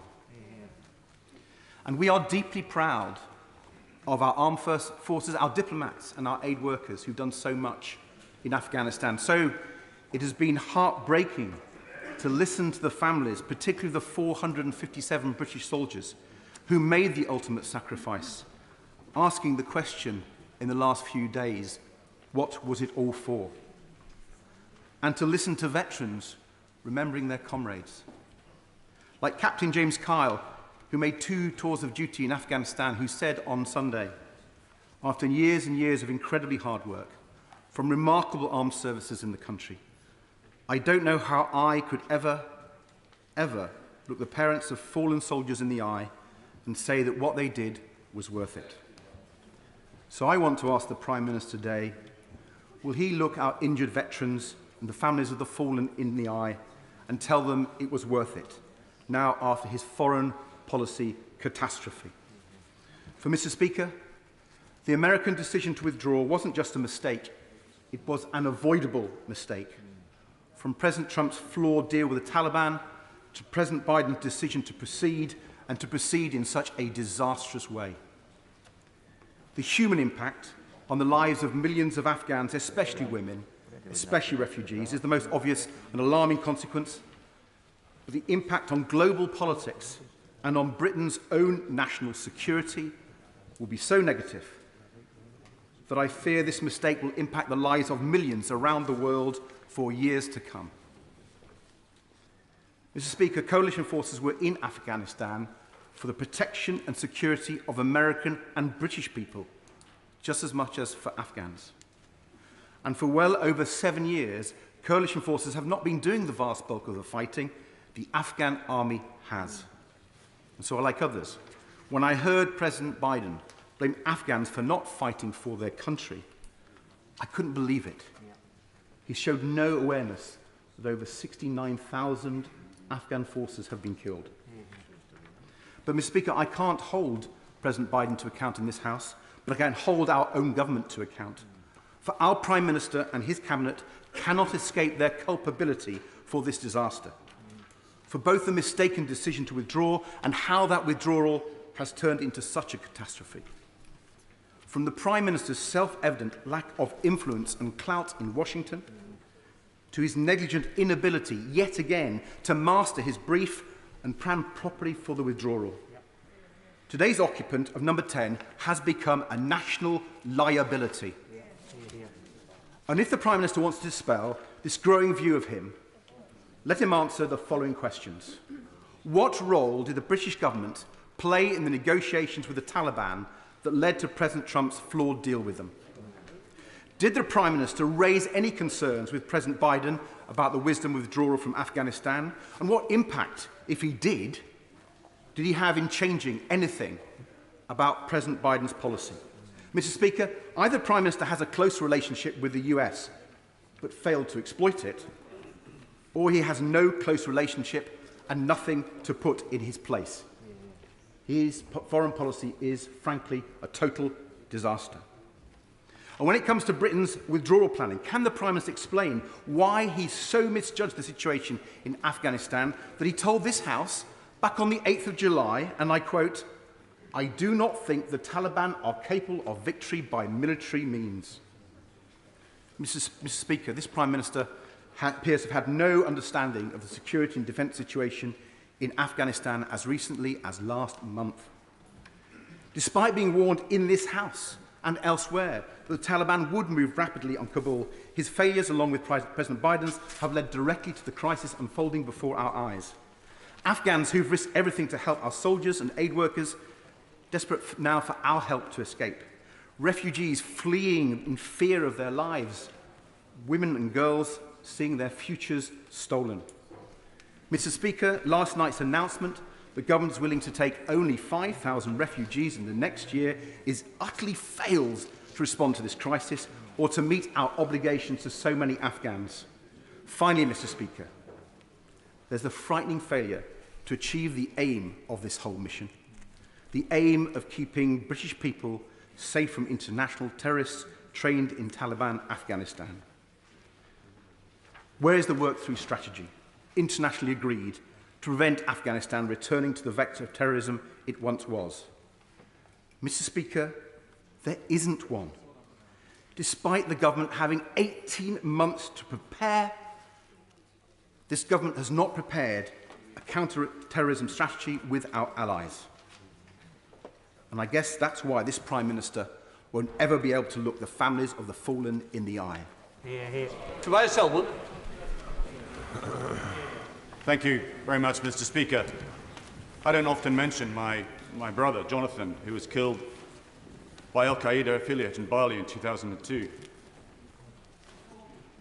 It prompted my personal interest in Afghanistan, a distant country I would visit a dozen times over the last 2 decades, to better understand what we were doing to help rebuild this troubled country.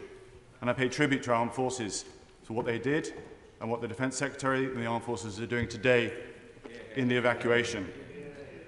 So it's with utter disbelief seeing us make such an operational and strategic blunder by retreating at this time. A decision that's already triggering a humanitarian disaster, a migrant crisis not seen since the Second World War, and a cultural change in rights to women, and once again, turning Afghanistan into a breeding ground for terrorism. I'm sorry there's no vote here today, because I believe the government would not have the support of the House. The Prime Minister is not in his place, but he says the future of Afghanistan is not written. Well, the future is very much more unpredictable because of our actions. And do not believe for a second that this will be a peaceful transition to the Taliban. It's not universally liked in the country.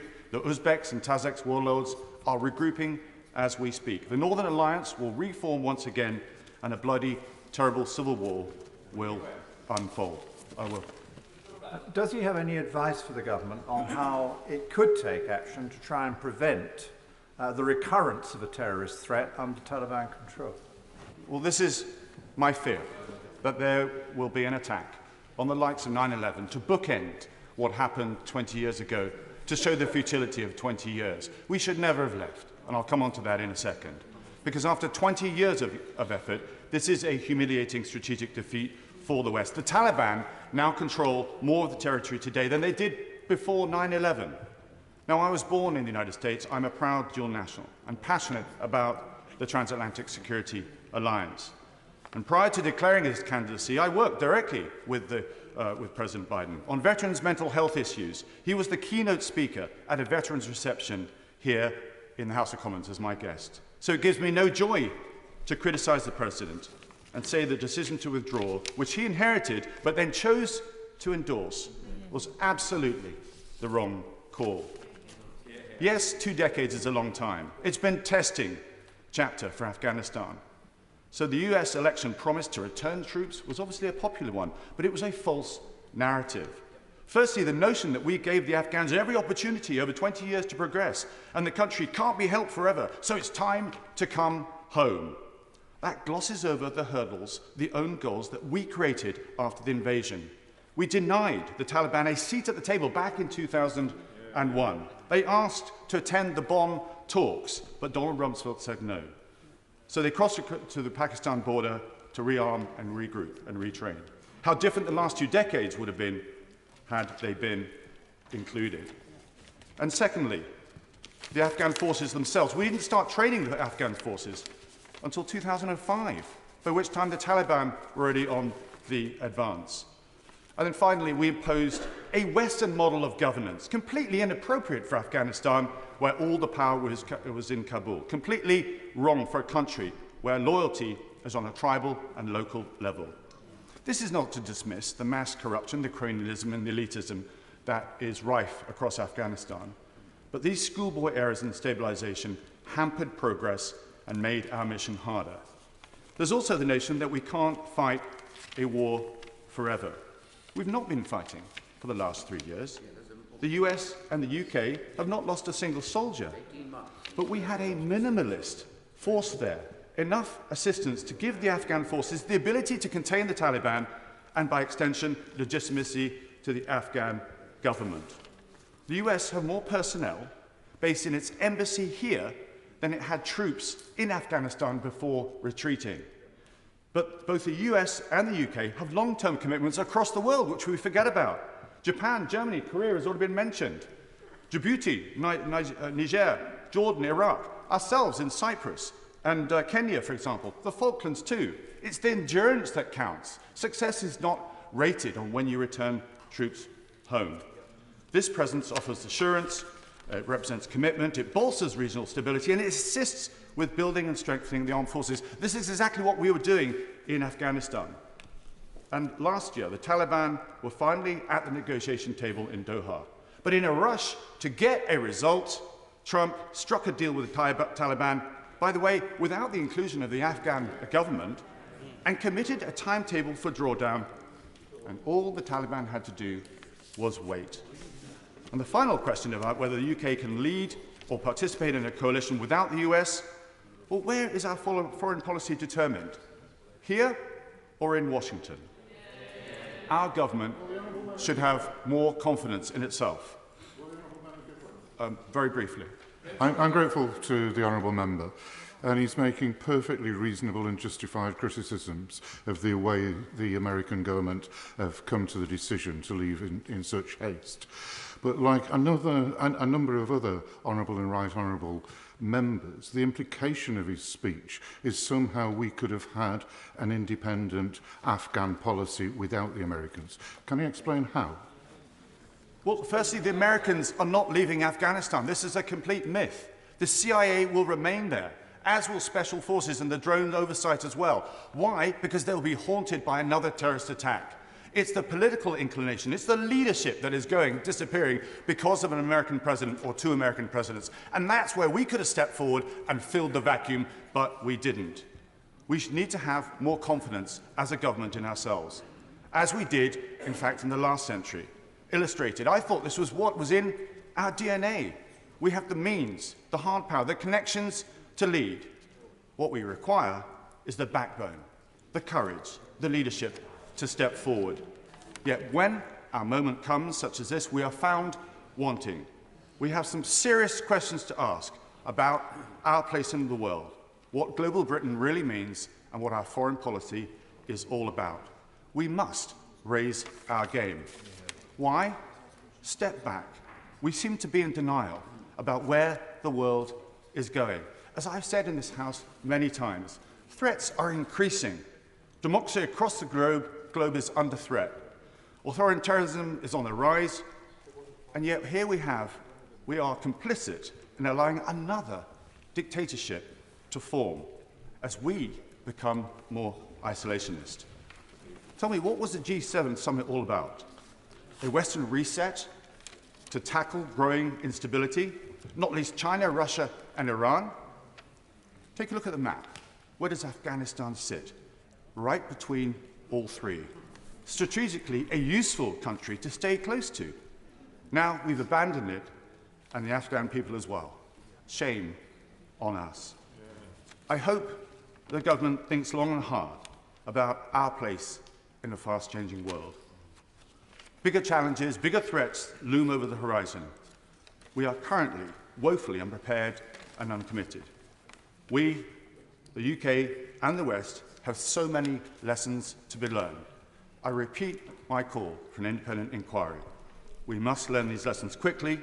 The West is today a little more weaker and the world a little more dangerous because we gave up on Afghanistan. Mahmood.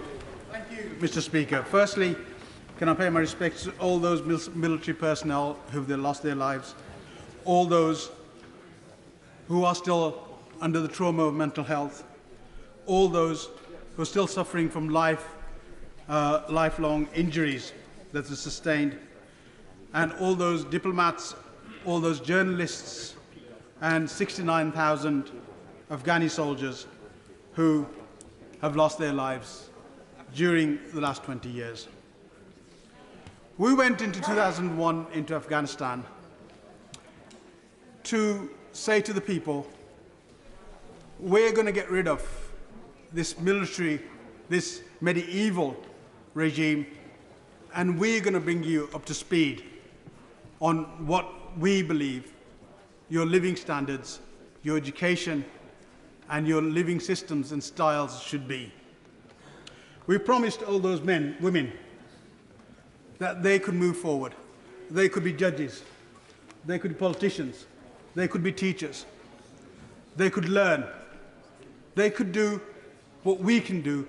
They could do everything that they were to do. And that was the right thing to do, because they should be able to do that. But now, all those women, all those judges who wanted to put the system right in Afghanistan, will they still be able to do that? The Taliban are saying that we will treat everybody fairly, but under jurisprudence, Islamic jurisprudence. Does anybody understand what Islamic jurisprudence is? It's applied by individuals, Mr. Speaker. It's applied by those people that are in charge at that place. It is applied by those people who sit in judgment. Their jurisprudence can be different from anybody else in that area. So when we say, okay, well, they've given us these guarantees, we need to look at what those guarantees will mean to those women and how they're going to be treated. Over the last 12 years, we've taken no real action in Afghanistan. The Obama government dithered as to what they wanted to do. The Trump government didn't know what it was doing and tried to do backdoor deals and did backdoor deals with the Taliban. The Biden government has just come in and, without looking at what's going on the ground, has decided to take a unilateral decision, throwing us and everybody else to the fire, and decided to withdraw in a manner that no military person of any rank would perceive fit in the arena that those people are serving in. What we did wrong during that period, and as the Right Honourable Lady from Maidenhead and the Right Honourable Member for Bournemouth East said, we didn't understand the government. We didn't understand how they worked. Afghanistan has never been part of Kabul as an only entity. Of those people who ran the government that we placed in, totally corrupt, hardly any mandate, and were there for themselves. As we've seen, as the current president has run away, leaving all those brave women to stay and believe in what they believe in. That is the government that we supported. Had we looked at the regional possibilities, had we looked at the regional government and what was going on, the regional warlords, the regions, what they were playing at, we would have understood what the force of the Taliban was. We would have understood what their training was. We would have understood how many people that had been gathering in their ranks. We didn't do that. And that is why we're suffering these consequences. President Biden has decided to pull out because he doesn't believe there now is a direct threat to the US. I don't know where he's got that intelligence from, but let's see how that goes. But what he needs to understand is this is not just about the terrorist threats emanating from Afghanistan. This is also about the economic war in the region that is going on. By vacating Afghanistan, by not speaking to its neighbor Pakistan, he will now provide a clear corridor for China and Russia to come through. And that is the one thing that is not about a 20-year-long war. That is about the current situation, the economy, and the position of that geographic area. And I hope that he would understood that, but unfortunately, I don't think he's managed to understand that. Just very quickly, Mr. Speaker, on the issue of refugees. First of all, what we need to do is to ensure that those refugees currently fleeing into Pakistan, hundreds of thousands of people are crossing that border. The Prime Minister didn't once mention what relationship he has, what work he's doing, what support he's going to give to that region, to Pakistan, to speak to them about what to do. Because if we don't support those refugees, if we don't understand what's going on, then what will happen is that those people will be left to all those people traffickers who are out there exploiting them, children losing their lives in the seas, and God knows where else, because we need to coordinate this. We know enough about this, and we need to be able to move forward and not have the mistakes that we already made. We need to work this properly, look to the region, support the people at the source, and resolve these issues, and not leave it to the very end. Thank you, Mr. Speaker. Thank you very much, Mr. Speaker, and thank you for calling me in this debate. And I just want to make three really broad points about what has gone on over the last week. I want to talk about responsibility. I want to talk about this place's responsibility towards those who serve. I want to talk about our Afghan friends and our Afghan partners. And I also want to speak to and for, if I can, a number of veterans of that conflict who I've spoken to over the last week. When it comes to responsibility, can I just urge ministers to be very careful around talking exclusively about the Americans? We are very clear, and it is well understood, that they are the framework nation, or were the framework nation in Afghanistan. But people who join the military from council estates in Plymouth, Newcastle, Stoke, Birmingham, they do not serve the American flag. They serve the British flag. Absolutely. They're proud to do so. Yeah. They do it at the behest of ministers in this place. And it dishonours their service to simply say the Americans have left, we are leaving. We do not spend £40 billion a year on a tier 1 military to be unable to go out the door without the Americans. And the taxpayer does not expect that.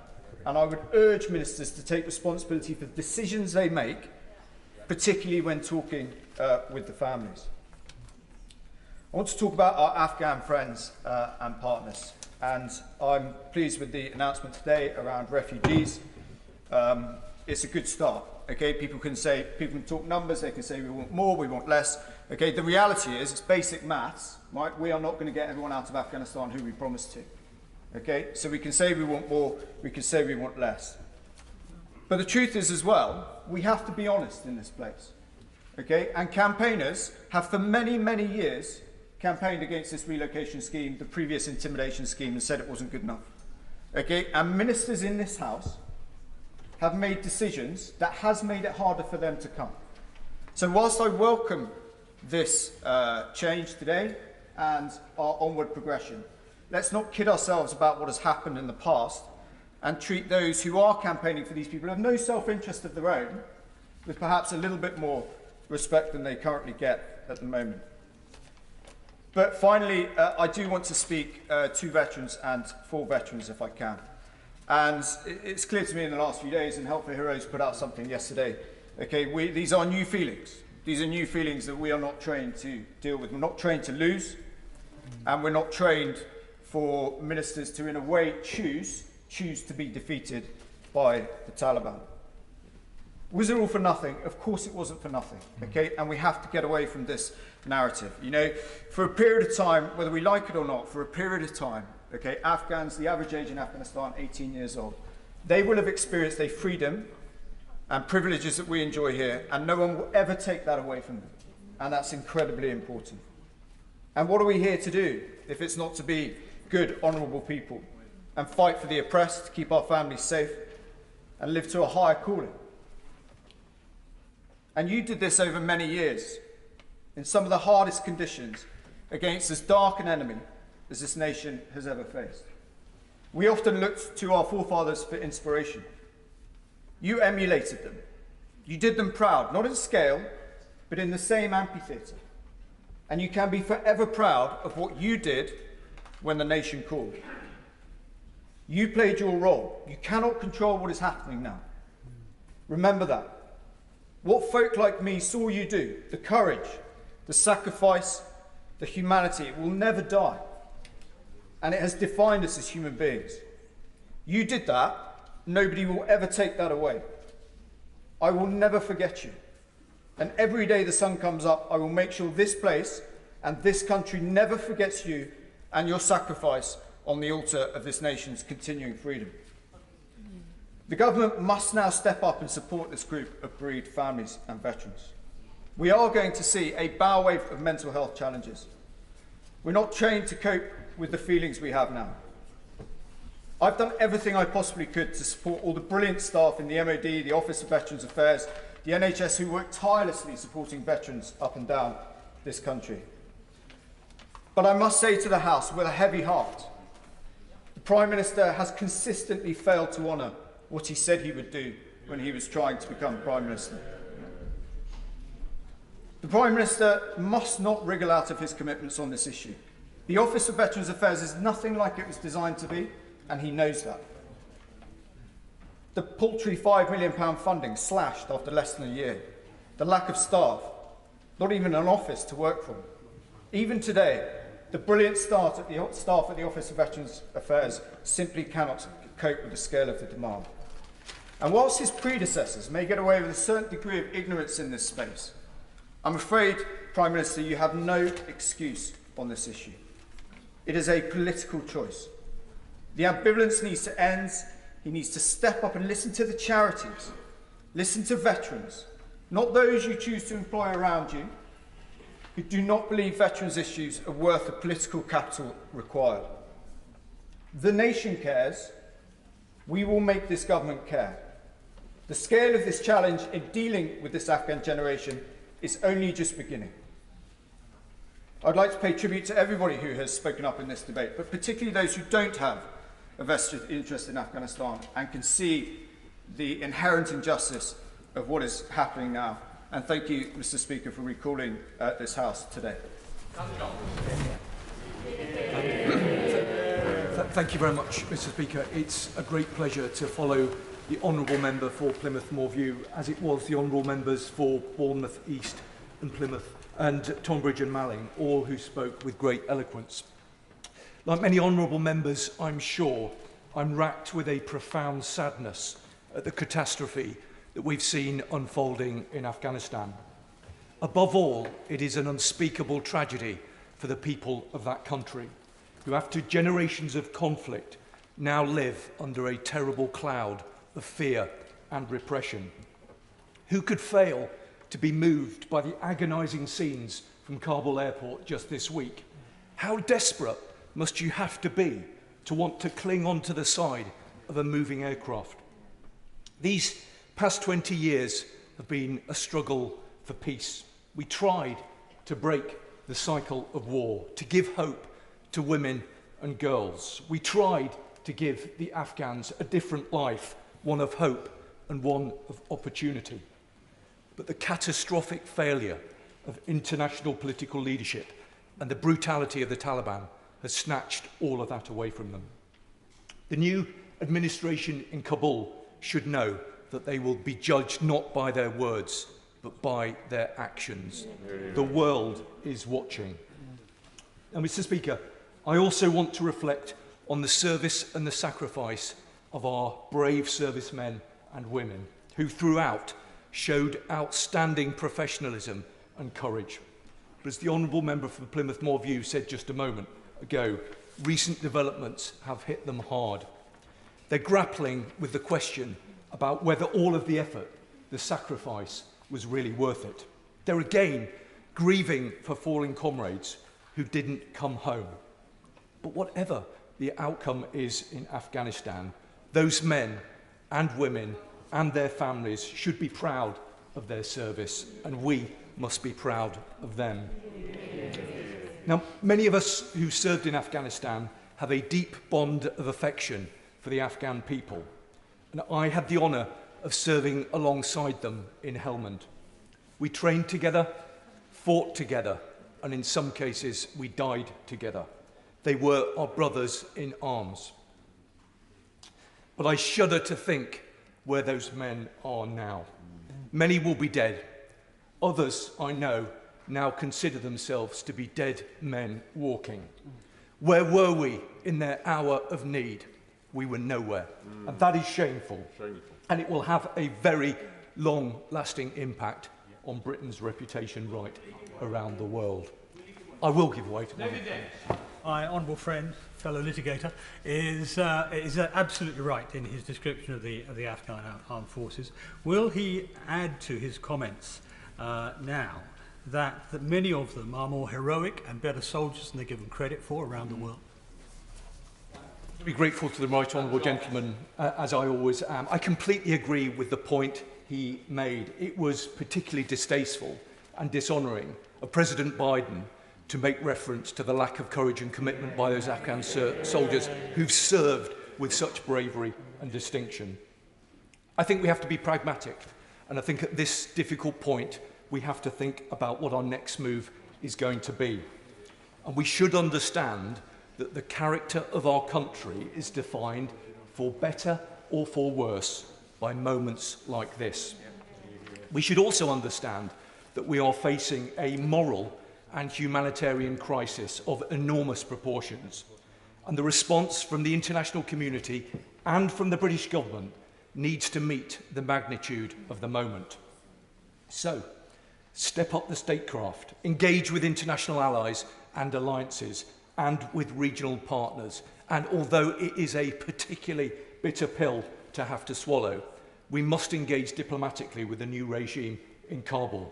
It is in our cold-headed national interest to do so, because right now our armed forces are deployed on an operation to recover UK nationals and other entitled personnel. It's in their interests that we engage to try and ensure the safe passage of those wanting to leave.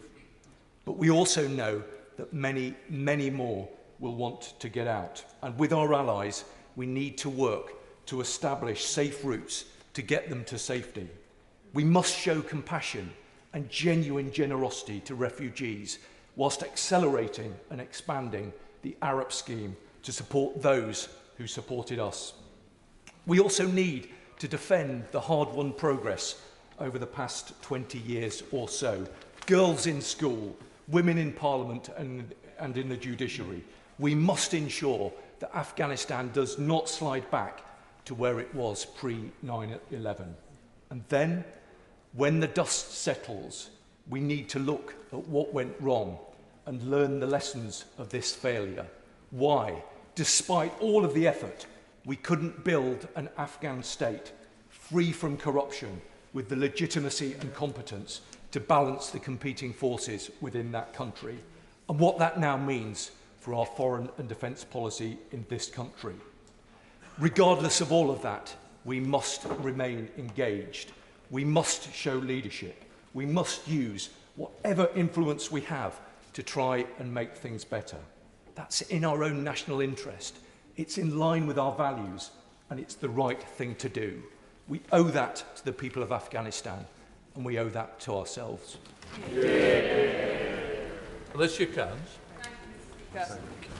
It has been said that there are decades when nothing happens and weeks when decades pass, and what we are seeing in Afghanistan this week is decades and will shape the rest of my lifetime and many of ours in this room.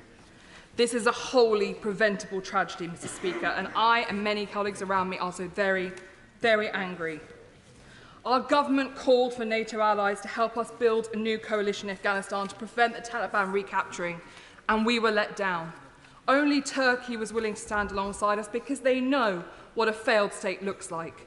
They have seen the refugees that they support. They have seen the terrorists on their doorstep. They have seen the conflict and the suffering.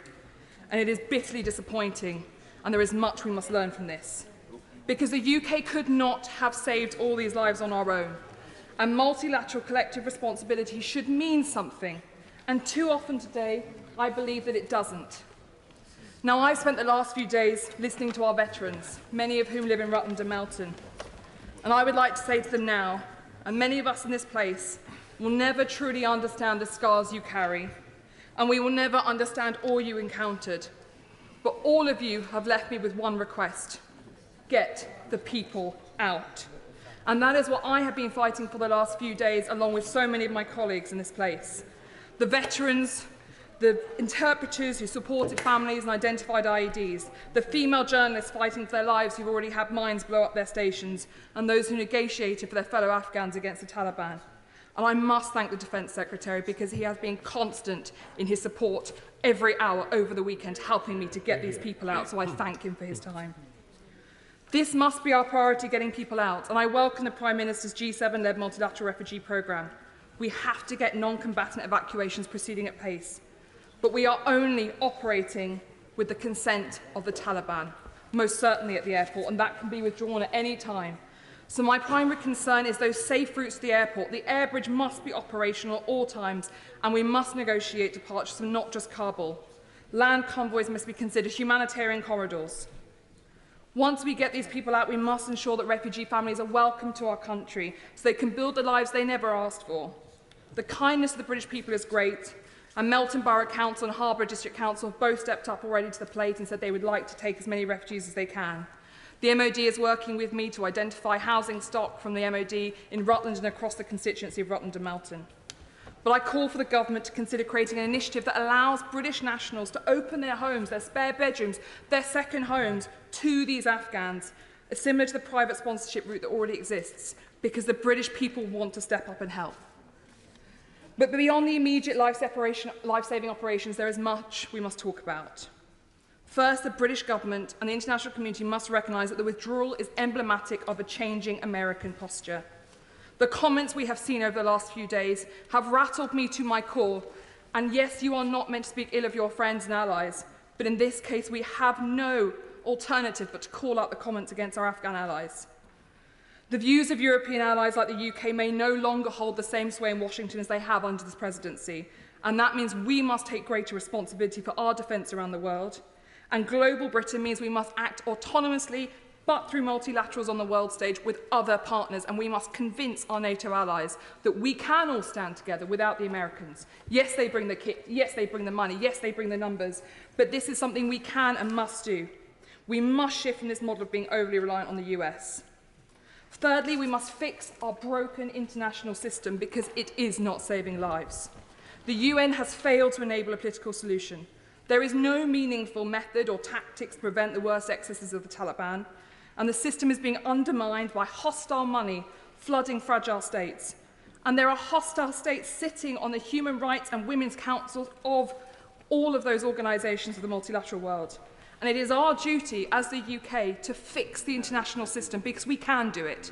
I have sat at the negotiating tables. It is the UK that brings countries together behind the scenes. It is the UK that provides the bureaucracy and systems that allow coalitions to be effective. We must recognise our unique expertise and step up. We must also look hard at our strategic goals in South Asia, because China is most certainly doing that. Their goals are securing influence against Pakistan, stripping minerals, and creating an alternative, superior diplomatic track. Their plunder diplomacy is well underway, and they're using the situation to threaten Taiwan already, saying, look what the Americans will do. They will leave you. By recognising the Taliban, China has taken the first step towards creating an alternative international mechanism, where the gravitational shift is towards them, and we must stand strong against this. I also urge caution about our posture towards the Taliban, because I must confess that I see it as simply platitudes being laid before the international community, little more than a tactic to allow the Taliban to consolidate their control, to avoid sanctions, keep the aid money rolling in, root out all those on their hit list and avoid UN Security Council measures. Perhaps I'm wrong, but Pashtunwali tells us that Taliban intent includes justice or revenge as one of the core tenets of their society and way of life. We must also adequately monitor al-Qaeda. The human cost of this withdrawal is monumental, but the strategic consequences risk being so much greater if we do not learn the lessons of the last few decades. We must properly focus on atrocity prevention. The new conflict centre, which I fought for, must lead our way in deciding how we become more strategic. We cannot be everywhere in this world, and we cannot rescue every mission, but we can work on two core principles. The first is to protect our nation, protect our people, and protect our prosperity. And we must be single-minded in our focus on this and incredibly strategic. And the second must be to live up to our promises so we can look those in the eye to whom we've made promises, to whom our veterans made promises, and stand squarely behind them. I think we can't go wrong if this guides us in our foreign policy. And finally, Madam Deputy Speaker, I wish to thank our armed forces and our border staff and our Foreign Office staff and Sir Laurie Bristow for the heroic work they are doing to get people out. I've worked in the crisis centre, I know the hours they're working. We are so grateful to all they are doing, putting their lives at risk for the duty and responsibilities of this House. Madam Deputy Speaker, we speak today in a changed world, and I have no doubt that we will open our hearts to the people of Afghanistan, and together this House must mourn those who are left behind and those who will not make it already.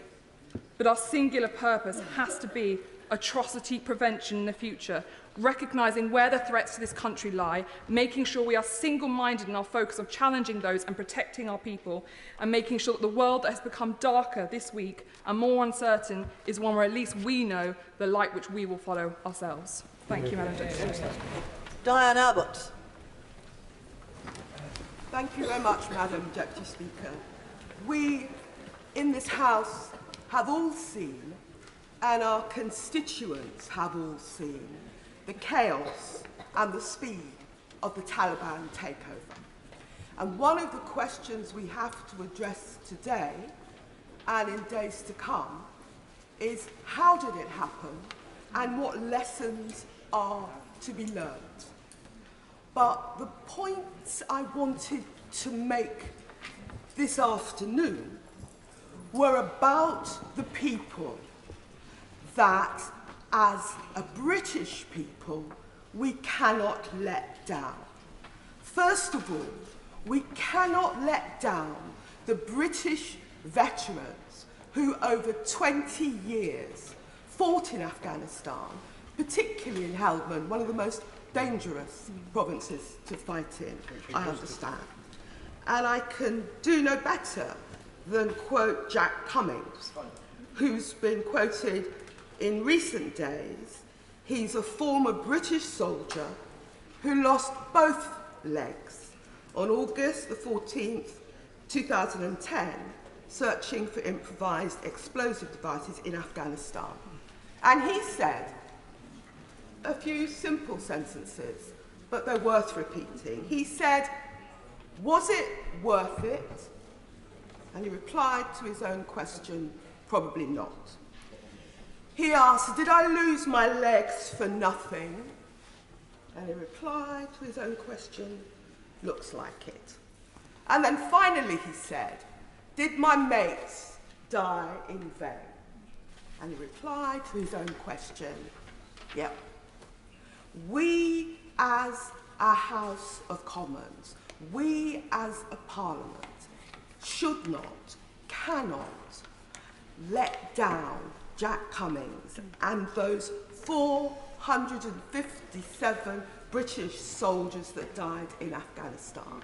So this debate, which we're having this afternoon, we are going to have to continue as a Parliament to understand the lessons to be learnt from what is happening to Afghanistan at the present time. The other people we can't let down are the people of Afghanistan. The people of Afghanistan. We know how many of them have died, and we know that even as we speak today, there are women and girls in their homes or hiding or running away who are frightened for their future, even frightened for their prospects, frightened for their lives under this Taliban regime. And with everything we do, with the political solution, with the debate, with discussion, with the talk with NATO allies, we have to have the future for these Afghanistan women and girls at the centre of what we are talking about and what we are trying to do. Because in this past 20 years, It's not just that 457 British veterans died, though that's very tragic, and that's why I mentioned it. But we gave these women and girls hope. We gave these women and girls hope of a better future. We gave these women and girls hope of the prospects that women and girls all over the world, including here in Britain, have. And we cannot just sit back and have them see that hope snatched away. So we cannot let down the people of Afghanistan, and we cannot let down those women and girls. And finally, we cannot let down the refugees that we know will be pouring out of Afghanistan. Now, the debate on refugees in the British Parliament is sometimes a little complex, sometimes a little difficult. Sometimes people have more to say about the burden of refugees than our moral responsibility to refugees. But as someone who was in this House 20 years ago when we voted on an adjournment for this military intervention, we have an extraordinary moral responsibility to these refugees. We have a responsibility to towns and cities all over this country, in Scotland, who may well need more support from government, more finance from government, but we cannot let down those refugees. Our political and moral responsibility is too great. So it's been tragic to see the chaos of the Taliban takeover. But if we do the right thing by our veterans, the right thing by the Afghan people, and the right thing by refugees, we can at least, as a country, know that we have followed on from the initiative we took 20 years ago to intervene in that region in order to bear down on terrorism and disorder. I didn't vote for the intervention in Afghanistan 20 years ago. I'm afraid it was foreseeable that it would end like this. But it is not inevitable that we as a country, that this as a parliament, will not do the right thing. So I urge colleagues on both sides of the House to address the important issues that have been raised today so we can go forward in pride and in confidence of our own understanding of our moral responsibilities. Dr. Julian Lewis. Thank you, Madam Deputy Speaker. In his speech of self-justification after the collapse of Kabul, President Biden reduced a complex military issue to only two stark alternatives. It was a gross oversimplification for him to pose a devil's dilemma between either a massive troop surge on a never-ending basis or a ruthless, chaotic and dishonourable departure. Ruthless because people who trusted NATO will pay a terrible price. Chaotic because of a lack of foresight to plan an orderly and properly protected departure.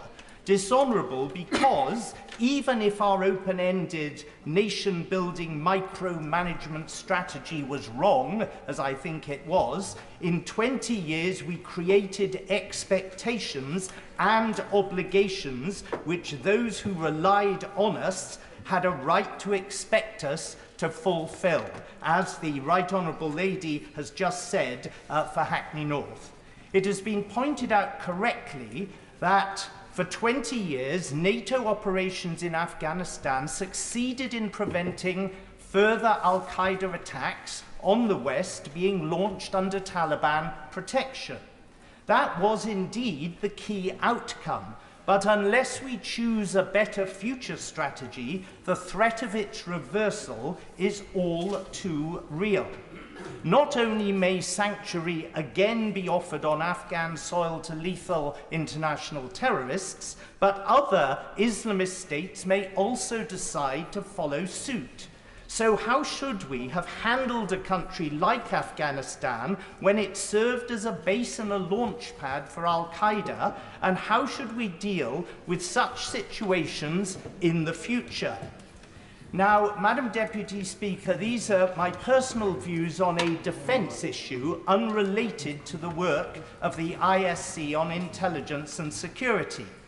But for the past 10 years, much often to the dismay of my parliamentary colleagues both inside this chamber and outside, I've argued that a form of containment rather than counterinsurgency is the only practical answer to international terrorist movements sheltered and sponsored by rogue regimes like the Taliban.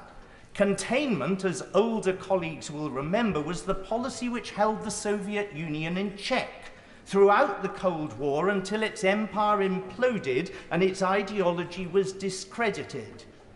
Islamist extremism has a subversive reach similar to that of revolutionary communism, and our task is to keep them at bay until they collapse completely or evolve into tolerant or at least tolerable alternative doctrines. In Afghanistan, the task of overthrowing the Taliban and driving al-Qaeda into exile was quickly accomplished in 2001, and at that point NATO arrived at a fork in the road.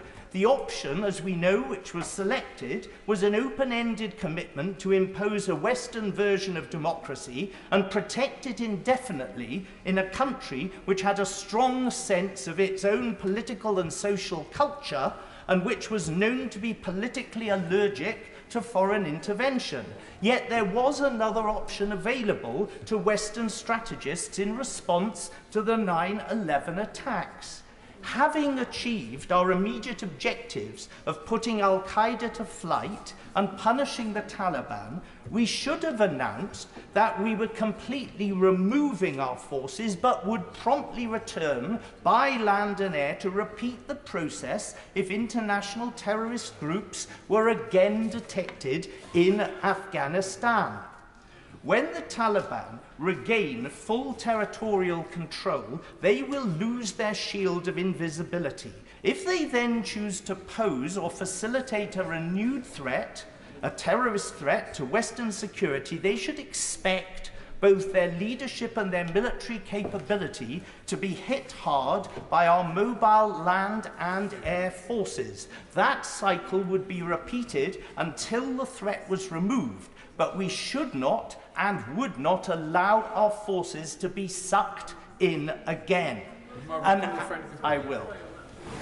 I'm most grateful to my right honourable friend giving way, and he makes some very important points.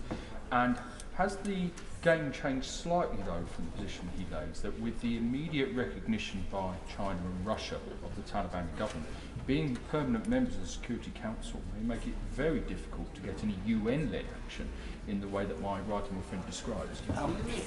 My honourable friend is absolutely right, but of course this was a NATO intervention, and it is to NATO that we have to look when serious threats to international security, particularly affecting Western interests, are concerned. But the point about this is its flexibility, because al-Qaeda itself is very flexible.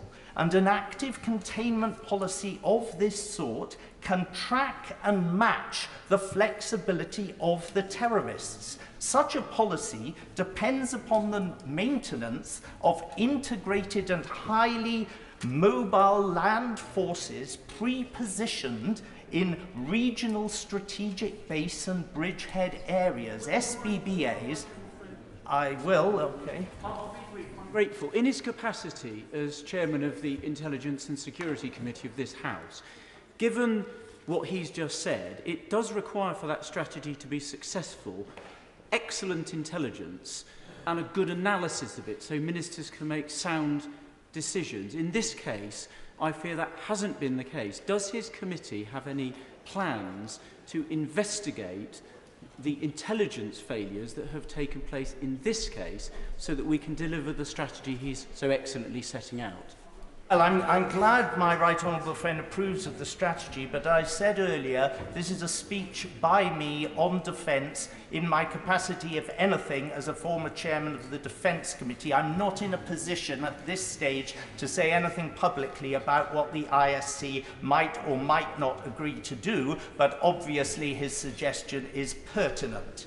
So, the point about strategic base and bridgehead areas is that they contain integrated forces which are ready to strike, then to withdraw, then to strike again whenever and wherever needed. In Afghanistan, or in any other susceptible state which becomes what our Defence Secretary and now our Prime Minister have rightly described as breeding grounds for Al-Qaeda or similar international terrorist groups, proportionate military initiatives would be taken and interventions made without undue logistical complexity and without getting sucked in to full-scale counterinsurgency campaigning in the host countries whilst the terrorists redirect their effort to neighbouring countries, leaving us mired in the original countries from which they operate. Active containment is the hard-headed solution to an otherwise intractable dilemma, whether to allow terrorists to attack us with impunity or whether to shoulder the unending burden of indefinitely occupying every reckless rogue state which shelters and supports them. So it's okay for people to say, well, this is over, there's no way, we're not going back into Afghanistan. I don't want to be here in years or months to come when there has been another spectacular Al-Qaeda type of attack on a Western country and people are looking around once again for a strategy if we are in a situation, as it seems that we are, when the President of the United States can only see total withdrawal on one side or endless commitment on the other. There is a flexible middle way, and it is an adaptation of the way in which we successfully saw off our Cold War confrontation. It worked then in a very different context. It would work now in this context too. There are obviously a great many colleagues who are trying to catch my eye, so after the next contribution, I will have to reduce the time limit to 5 minutes. Sir Geoffrey Donaldson. Thank you, Madam Deputy Speaker. And today, as we look on at the situation in Afghanistan, we think first and foremost of the plight of the people of that beleaguered country. And I have to say, Madam Deputy Speaker, it is my view that today is not a day for political point scoring. It is a day for this House to reflect on what we need to do as a Parliament and a government to respond to this crisis. And whilst people have made valid points in this debate, and I respect that, I think that the people in Afghanistan, the people who are in desperation at Kabul airport, don't want to hear our point scoring. They want to know what we're going to do to help them. And that is what we must turn our mind to. Madam Deputy Speaker, I also want to pay tribute today as have other right honourable and honourable members, to our brave servicemen and women and others who have served our countries, and to those in particular who have sacrificed their lives in Afghanistan. And I want to recall in particular the 9 service personnel from Northern Ireland who gave their lives in Afghanistan during operations there. And I am going to name those individuals because I think it is worthy that we remember who these people are and their families at this time. Channing Day, a young woman killed in action from Cumber in County Down. David Dalzell, 20 years old, from Bangor in County Down. Aaron McCormick, 22 years old, from McCosquin in County Londonderry. Stephen McKee, 27 years old, from Banbridge in County Down. Nigel Moffat, 29 years old, from Belfast. David Patton, 38, from Achadooey in County Antrim. Neil Turkington, 26, from Craigavon in County Armagh. And in my own constituency, Stephen Walker from Lisburn, 42 years old, and Captain Mark Hale, 42 years old, from Dramara in County Down. Almost all of the counties in Northern Ireland, indeed probably all of them, represented by that roll call.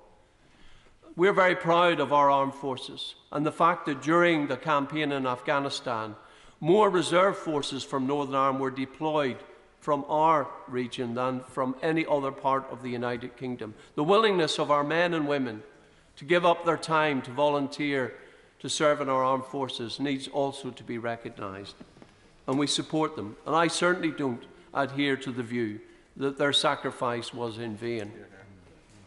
And we applaud what they have done, even though now we look upon political failure in Afghanistan. We need to learn the lessons from that, Madam Deputy Speaker. We need to understand what has gone wrong. But first and foremost, we must look to the humanitarian assistance that is now urgently required, and especially to those men and women who supported our armed forces in Afghanistan. And I've, like many in this House, have had veterans contact me, knowing interpreters, civilian staff who worked in Camp Bastion, in other military bases occupied by the British Armed Forces, desperate to know what we're going to do to help those men and women who now face, well, goodness knows what plight they may suffer at the hands of the Taliban. We need to step up now. As they stepped up for us during this war in Afghanistan, we now must step up for them and offer them sanctuary, these courageous people and their families. We need also to consider, Madam Deputy Speaker, the plight of religious minorities, to which my honourable friend, the member for Northampton, referred earlier, including Christians who now face massive persecution in Afghanistan. Afghanistan is ranked only second to North Korea in terms of its levels of religious persecution against Christians and others. And we must not lose sight of that in the midst of all of this. And then, of course, there is the threat of international terrorism, the reason why we entered Afghanistan in the first place. And the Prime Minister is right. We must now take all reasonable steps to ensure that Afghanistan once again does not become a location for the training of extremist terrorists, a base from which to launch attacks on the Western world. We must ensure that our intelligence capacity is enhanced. And I look on, Madam Deputy Speaker, with some degree of trepidation when I consider some of the intelligence failures we've witnessed in recent times. We must do more to resource our intelligence services to ensure that we know and understand what is happening in Afghanistan, and in particular in relation to the Taliban and their links to extremist Islam and the potential for international terrorism, to now have a safe haven from which to operate. And my final point, Madam Deputy Speaker, is on overseas aid. I'm not going to point score here, but I will simply make the point that we cannot seriously at this time contemplate cutting our international aid budget when people are in absolute desperation. It is the mark of this country that it is strong in its humanity, in its desire to help others, and we must do that now. And stepping up to the mark doesn't just mean in military terms, it doesn't just mean in defence terms, it doesn't just mean in political terms, it means with our heart as well, and that we reach out to those who are in need, we ensure they have the support and the resources they require. Madam Deputy Speaker, yes, there will be time to look at what went wrong here. There will be a time, perhaps, for political recrimination. But now is the time for this country to stand tall. It is the time for this country to step up and do what is necessary to help the people in Afghanistan, especially those who helped us during the war. Sir Ian Duncan-Smith. Speaker, can I just say that the visions on the television sets the other day were redolent very much of 1975, no matter what Secretary of State Blinken said. The parallels with the departure from Saigon of the Americans was shocking, but also very true. The reality for us is that the point I want to make is that the way we withdraw matters almost as much as the decision to withdraw from Afghanistan. I want to come back to that in a second. The chaotic, ghastly departure, the way that people were falling off the aircraft in their determination to get away and the helicopter shipping people out, says terrible things about the values that we hold and those who we wish to protect. So this is a shame on all of us, not just America, but also the whole of NATO and here for us in this House. The fact is that we know that US support for the military in Afghanistan had evaporated and there was pressures to leave. But the US, there was a better way, because the US non-partisan Afghan study group came forward and said that actually over the last 18 months, the US had suffered no casualties at all. They'd withdrawn directly from the front line, and the UK the same. But we were giving support, help, and aid to those who were in the front line, the 70,000 that died who were members of the Afghan forces, whom we should be incredibly proud of today. On that point, indeed. Very briefly, the Prime Minister reminded the House the Afghans lost 70,000 men who we helped to train and fought alongside. Even though they were not paid, some of them for many months, because of endemic corruption in Kabul. Does my right honourable friend agree, therefore, to imply, as some have, that they basically ran away, when for 10 years and more they've done precisely the opposite, is basically shameful? It is no question, it is an infamous statement to make. These men and women had lost their lives in trying to uphold what we had brought to Afghanistan, and we should be proud of them. And I do say to the American president, even though the government is perhaps reluctant to say this, and even the opposition leadership, I say to the American president, you have no right to use excuses and base them on people who have lost their lives and done so bravely. The withdrawal of the air support was critical at that moment. The moment that went, the Taliban got a green light and they knew they were going to go in and these Afghan forces could not be supported. That was a critical decision. It was done in a hurry and it was wrong. And the reality is, as I was saying earlier on, the Afghan study group said that there was no need for this precipitative departure in America. They could have kept a number of forces there at a much lower cost, supporting those in the front line, and we could have supported them doing this. And I asked my right honourable friend who gets up later on, did we at any stage demand that the US government review their decision? Did we say to them this was wrong? Did we say we must find a way to support what we have started in Afghanistan? And I say really the point that I want to make here is because it's not just, and I'm proud about what our troops achieved, and I know they will feel deserted at this point. And I didn't serve there, but I've served in Northern Ireland. I know what the feeling is. But I say those who died today rise in glory because they gave something to the Afghans, which is what we call hope. But we must find a way that it is not dashed. And the truth is, the big sad truth is that, sorry, I give way. Grateful.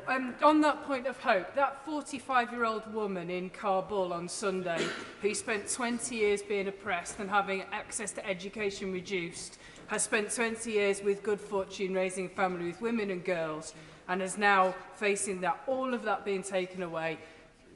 Would he agree with me that we need to offer her hope as well? We do. The problem is that we've pulled out, and the Americans have pulled out. And that is the problem. And we have to find a way now to support them. That's absolutely the case. And those who need to come here must come here. The doors must be open. We must do what we have to do. But the problem I have now is that the West, upholding democracy, the rule of law, and human rights, is in retreat. We have now opened the door to the Chinese and the Russians, who, by the way, kept their embassies open throughout the whole of this, fully staffed, with permission from the Taliban.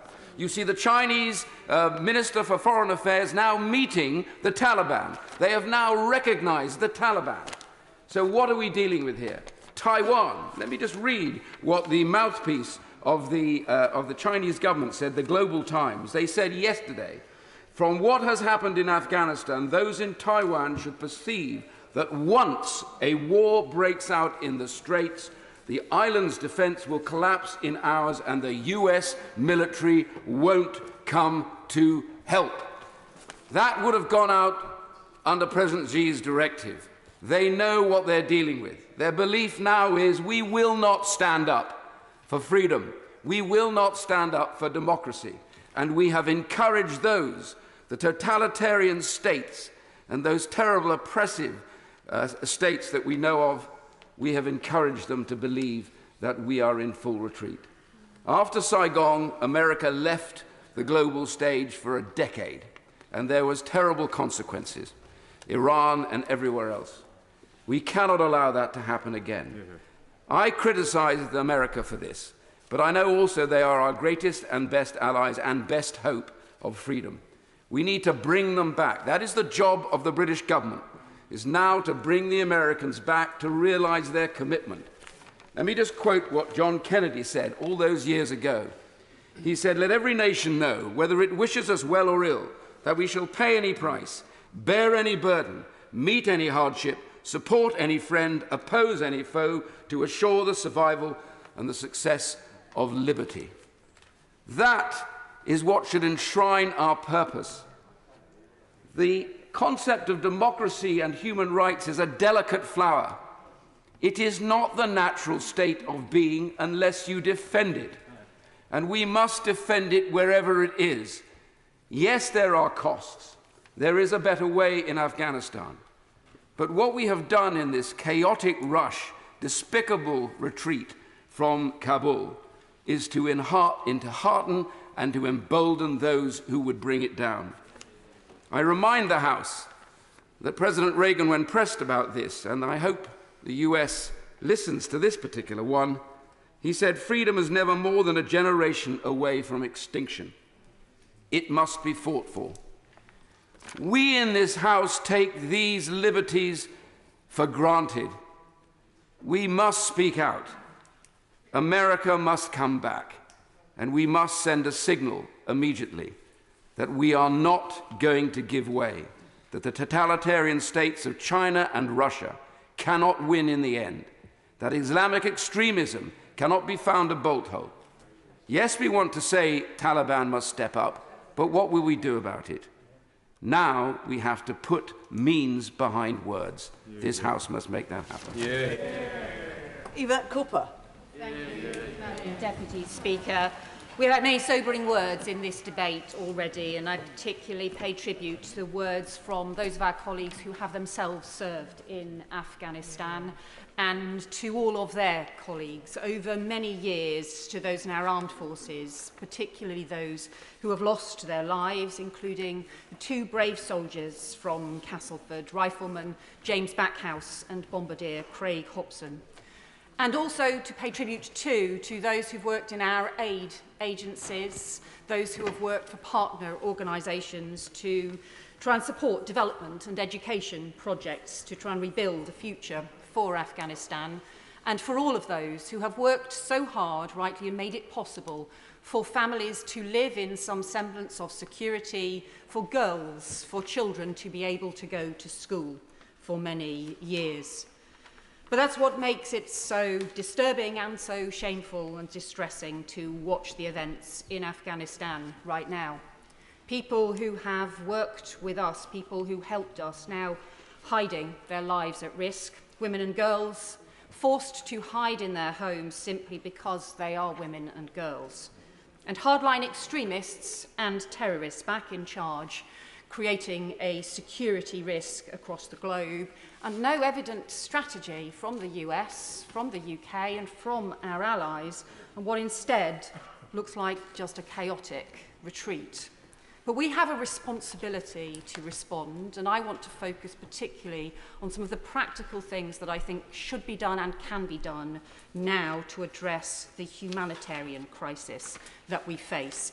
Firstly, those who have put their lives at risk working with us. I welcome the Afghan relocation and assistance policy, but it is too narrow. It refers to directly employed staff. For the last 20 years, much of the work of the UK government, including aid work, national rebuilding work, has been through contracts with UK agencies and organisations. The Taliban don't recognise the complexities of a contracting out process. So many of those lives are also at risk. For some of those organisations who've been in touch with their staff and former employees have told me that one woman who worked on the UK aid programme for 3 years and is now in hiding in Kabul has said this weekend, "Only 3 weeks ago, one of my neighbours told me that when they come, he would tell them who I am and who my family is. A couple of days ago, a strange man told me in the streets, 'I know where you work and who you are.' I fear seeing my kids tortured in front of my eyes or having my skin peeled off while I am alive. We remain locked inside, fearful of even looking out of the window. Every time the door knocks, fear goes through my whole body, and I fear they are coming for me." Another, who provided secure accommodation for UK embassy staff and British aid workers, has said, "Taliban fighters arrived at my father's home this week asking for me by name. I just left my home city 3 days before. My father told the Taliban I'd gone abroad for medical treatment, but the fighters still forced their way into their house and searched every room." We have obligations to these people.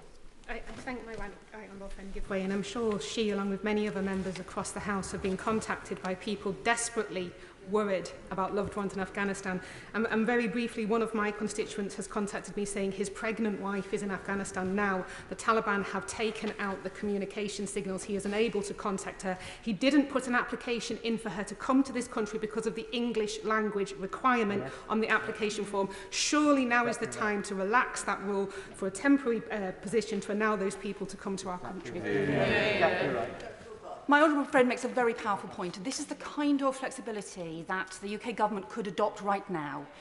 Measures like that for those who have family who are at risk, but also urgently reviewing and broadening the scope of the relocation scheme. The Home Secretary said in interviews this morning those who have worked for NGOs who delivered UK aid programmes would also be included. I say to the Foreign Secretary that is not happening on the ground right now. It's not reflected in the guidance that they are operating at the moment or in the application process, and people are being turned down as we speak. They've been turned down this weekend, even though they are at risk and have worked on UK-funded programmes. So I would urge the government to urgently look at the relocation scheme. People can't wait for the resettlement scheme to be in place. But let me say something about that too, because I do welcome the government's commitment to a resettlement scheme. The Prime Minister confirmed to me earlier that pledge to help 5,000 people this year is in addition to the commitment made in 2019 to resettle 5,000 people a year from across the world. It's not instead of that. That existing resettlement scheme is not fully reinstated after COVID. It urgently needs to be, but the fact that it is in place, the fact that those infrastructure is in place, that those systems and funding is in place, should make it possible for us very urgently to put in place an Afghan relocation scheme and to accelerate and to be more ambitious than the announcement that the Home Secretary made this morning. And I would urge again the government to work urgently with the agencies on the ground who can identify straight away those people who are most at risk.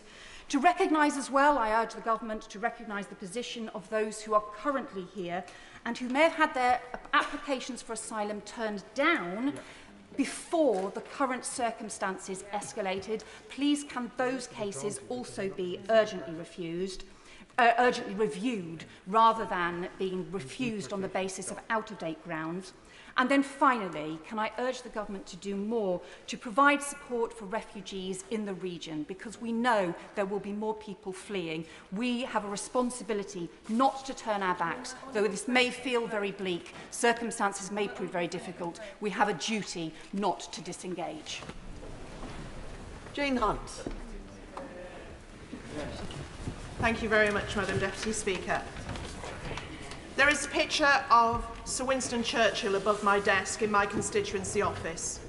Underneath it reads, "We are all of us defending a cause, the cause of freedom and of justice, of the weak against the strong, law against violence, mercy and tolerance against brutality, and iron-bound tyranny."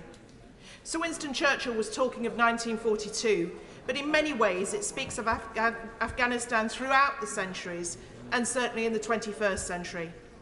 When we think of Afghanistan, we think of our heroes, of the soldiers who went to serve and did not return, or those who were injured and their lives changed forever.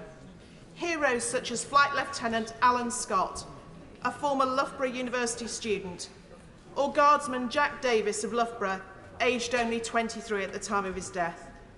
We think of the Royal Anglian Regiment, who were awarded the freedom to enter the Borough of Charnwood in 2006 in recognition of their service to our country and our town. Sadly, I remember 9/11 very well and can understand the need at the time to, as the President of the USA has said, degrade the terrorist threat to keep Afghanistan from becoming a base from which attacks could be continued against the United States.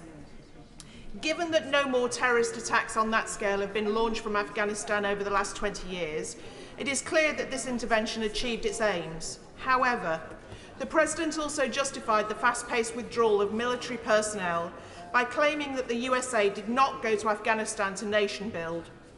Despite this being the case, the USA, with the support of NATO and the UK, have moved this nation forward.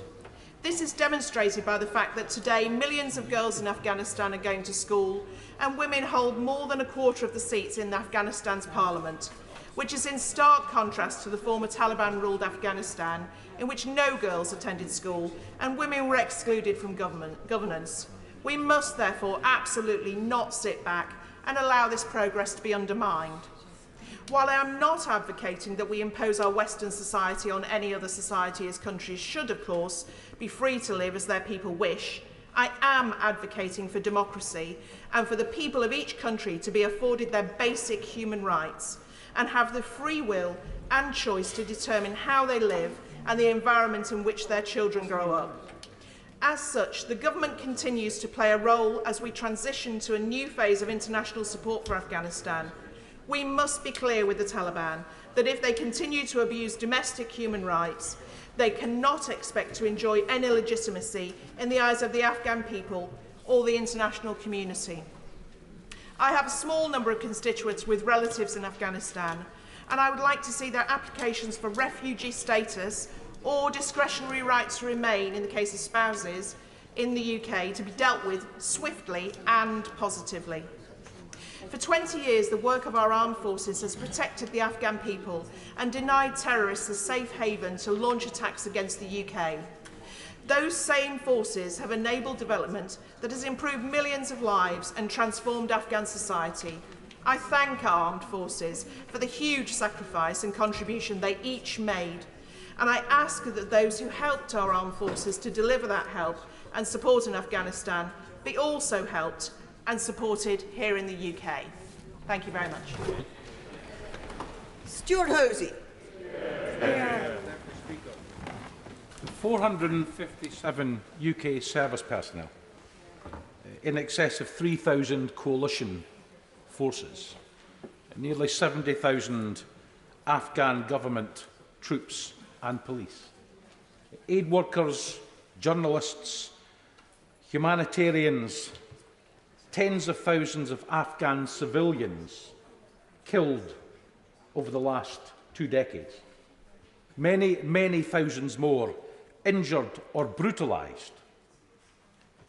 I hope that all of that pain and suffering, but it's only hope, was not in vain. But I fear greatly when I see the scenes at Kabul airport at the moment. I also want to make an observation before I start properly into what I want to say. The Right Honourable Lady for Maidenhead and the Right Honourable Gentleman from Lagan Valley both mentioned intelligence. I do not know if there was a failure of intelligence. I do not know if there was a failure of intelligence assessment. I do not know if those who had the facts had access to or the confidence to speak truth to power. And I do not know if the ministers who were in receipt of those assessments understood them or ignored them.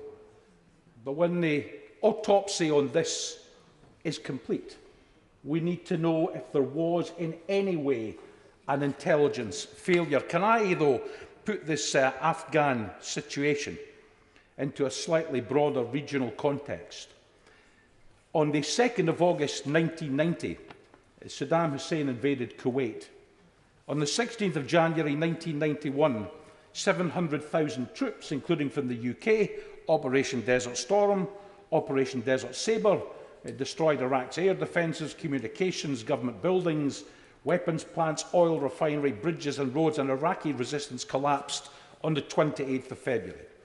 But Saddam Hussein was left in power, and uprisings by the Kurds and the Shiites in the south were brutally suppressed. On March the 20th, 2003, the Iraq War started, when Allied forces, including UK forces, launched an attack on Iraq. Although that fighting was mainly over by May the 1st, it would be 6 more years until UK combat operations came to an end. The war would cost at least $1 trillion, some say between $3 and $6 trillion, and perhaps 1 million people would lose their lives. And it would see the rise of ISIL, of Islamic State, who at one point would control 1/3 of the territory of Iraq. By the time that conflict was ending, Libya had a revolution, or a civil war, or more accurately, a NATO-backed insurrection. A second civil war followed, 10,000 dead people at least, and 2 competing governments. And of course, I could add UK and others supporting rebel forces in the ongoing tragedy, which is Syria. But within a decade of the start of the first Gulf War, we had 9/11, 4 planes, one into the North Tower, one into the South Tower, one into the Pentagon, one into a field in southern Pennsylvania. 2,600 in the World Trade Center died, 125 in the Pentagon, 256 on the planes. A bigger death toll to the US than at Pearl Harbor. So on the 7th of October, the bombing of Al-Qaeda and Taliban positions started by US and UK forces, with conventional ground forces going in 12 days later, and that action was completely justified. By November 2001, the Taliban were in retreat. By the 5th, there was an interim government, and by the 9th of December 2001, the Taliban had collapsed. One would have thought we were coming towards the end game. It took more than another 10 years for combat missions to stop. And then we did not heed the warnings as province after province fell, as the Taliban began to control more and more territory. We didn't heed the warnings in 2018 with the suicide attacks in Kabul when 115 died. We should have heeded these warnings and seen what was going to come next, and the rapid way in which the Taliban took over almost the whole of Afghanistan. And of course I'll give way. I thank my honourable friend for giving way. Isn't this why it is so important that the UK government maintains and increases its aid commitment? And no matter what the Foreign Secretary is saying about doubling aid, the reality is that the amount of money going into Afghanistan this year will be less aid than was planned to go in previously, and that's a direct result of their unfortunate decision to cut from 0.7 to 0.5% of aid. I agree entirely with my honourable friend that the aid budgets must at the very least be maintained at their previous level and probably increased. And I also agree with all of the calls today that it's not simply UK citizens and those who work directly from us who are at risk. It is many, many others whose lives are at risk from the Taliban, and we must do everything we can, the West, to evacuate all of those who put their faith and trust in us and whose lives are now in jeopardy. But I have a question. It's a question which I have, and it's a question I know many members of the public have. Why is there always the political will and the funding to go to war? Rarely the foresight to work out what the consequences for ordinary people will be, although those consequences are always the same. And why is there never the resources to rebuild, reconstruct, and a plan ever to win the peace? Hear, hear, hear. John Barrett. Thank you, Madam Deputy Speaker. We have all in Parliament been horrified by recent developments, from the harrowing scenes at Kabul airport to the reports of retribution from the Taliban, the shambles of an exit strategy, and the failure of the international community at this critical point. It is self-evident that our mistaken intervention now brings its responsibilities. And whatever the strategic long-term lessons, the first priority now must be to save lives. So I welcome what the government is doing in order to get our nationals out. But I would urge it, like many other members have done today, to be generous in our welcome of the many refugees who are fleeing the fear of their lives. I do worry about arbitrary figures, an extra 5,000, at this point, because we simply do not know the scale of the humanitarian disaster. And I'd urge the government to keep an open mind on this. We have to be generous. If other nations won't do their fair share, then we have to go beyond our fair share in making sure that we live up to those obligations and responsibilities. That is a product of our 20-year intervention. And I would also urge the Foreign Secretary, please, to do what it can to help all those who have assisted the UK in Afghanistan. Not just the military, but he will know, as chair of the all-party group on the British Council, we are particularly concerned at the moment about the slow progress of the Arab scheme, which seems to be creating a backlog. There is a narrow window here of opportunity, and I urge the Foreign Secretary to reinforce what the Prime Minister assured me from the dispatch box today, that sufficient resources are committed to ensure that no one is left behind who wish to leave. By all means. Thank you for giving way. Of course, we're very grateful for the government in making the commitment to welcoming new refugees to the UK.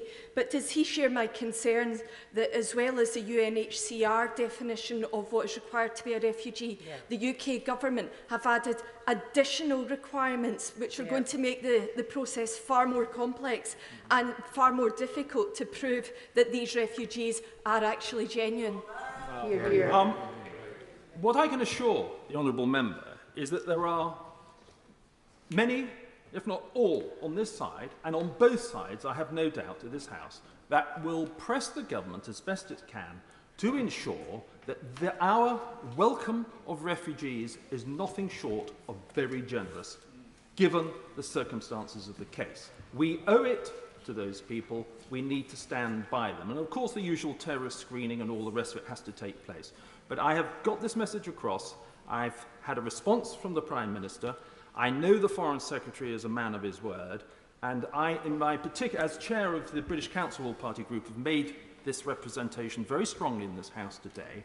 And I fully expect that the government will honour it. There are too many people at the moment trapped in a bureaucratic mess in Kabul airport, despite the wonderful work our ambassador is doing there in Kabul airport, and we need to commit sufficient resources.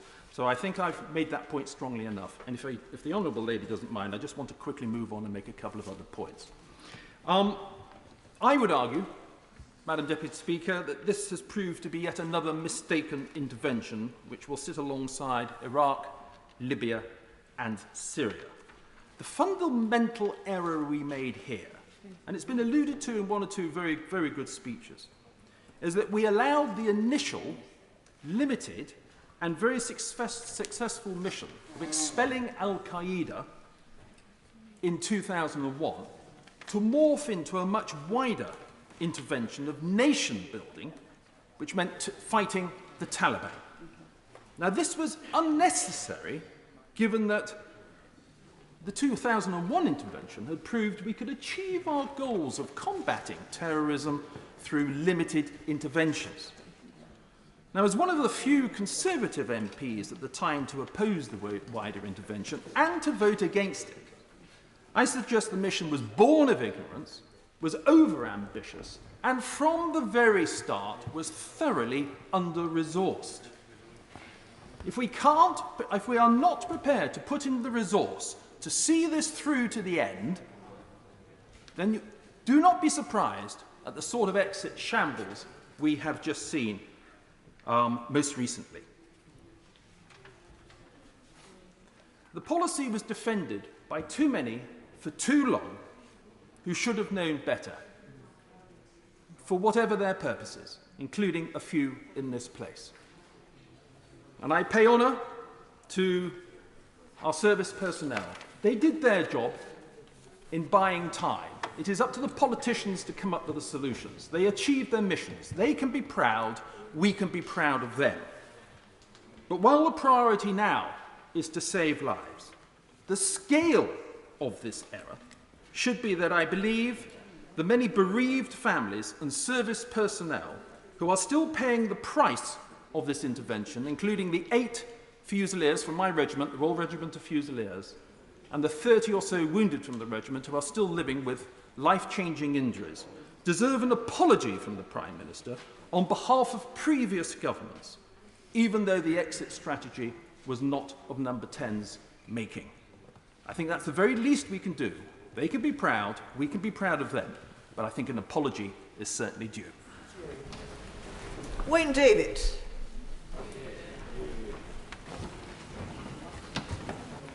Thank you, Madam Deputy Speaker. I was elected to this House in 2001, and that was the year, of course, of the NATO intervention in Afghanistan. And I recall very clearly that the objective clearly stated by the government was to stop Afghanistan being a safe haven for terrorists.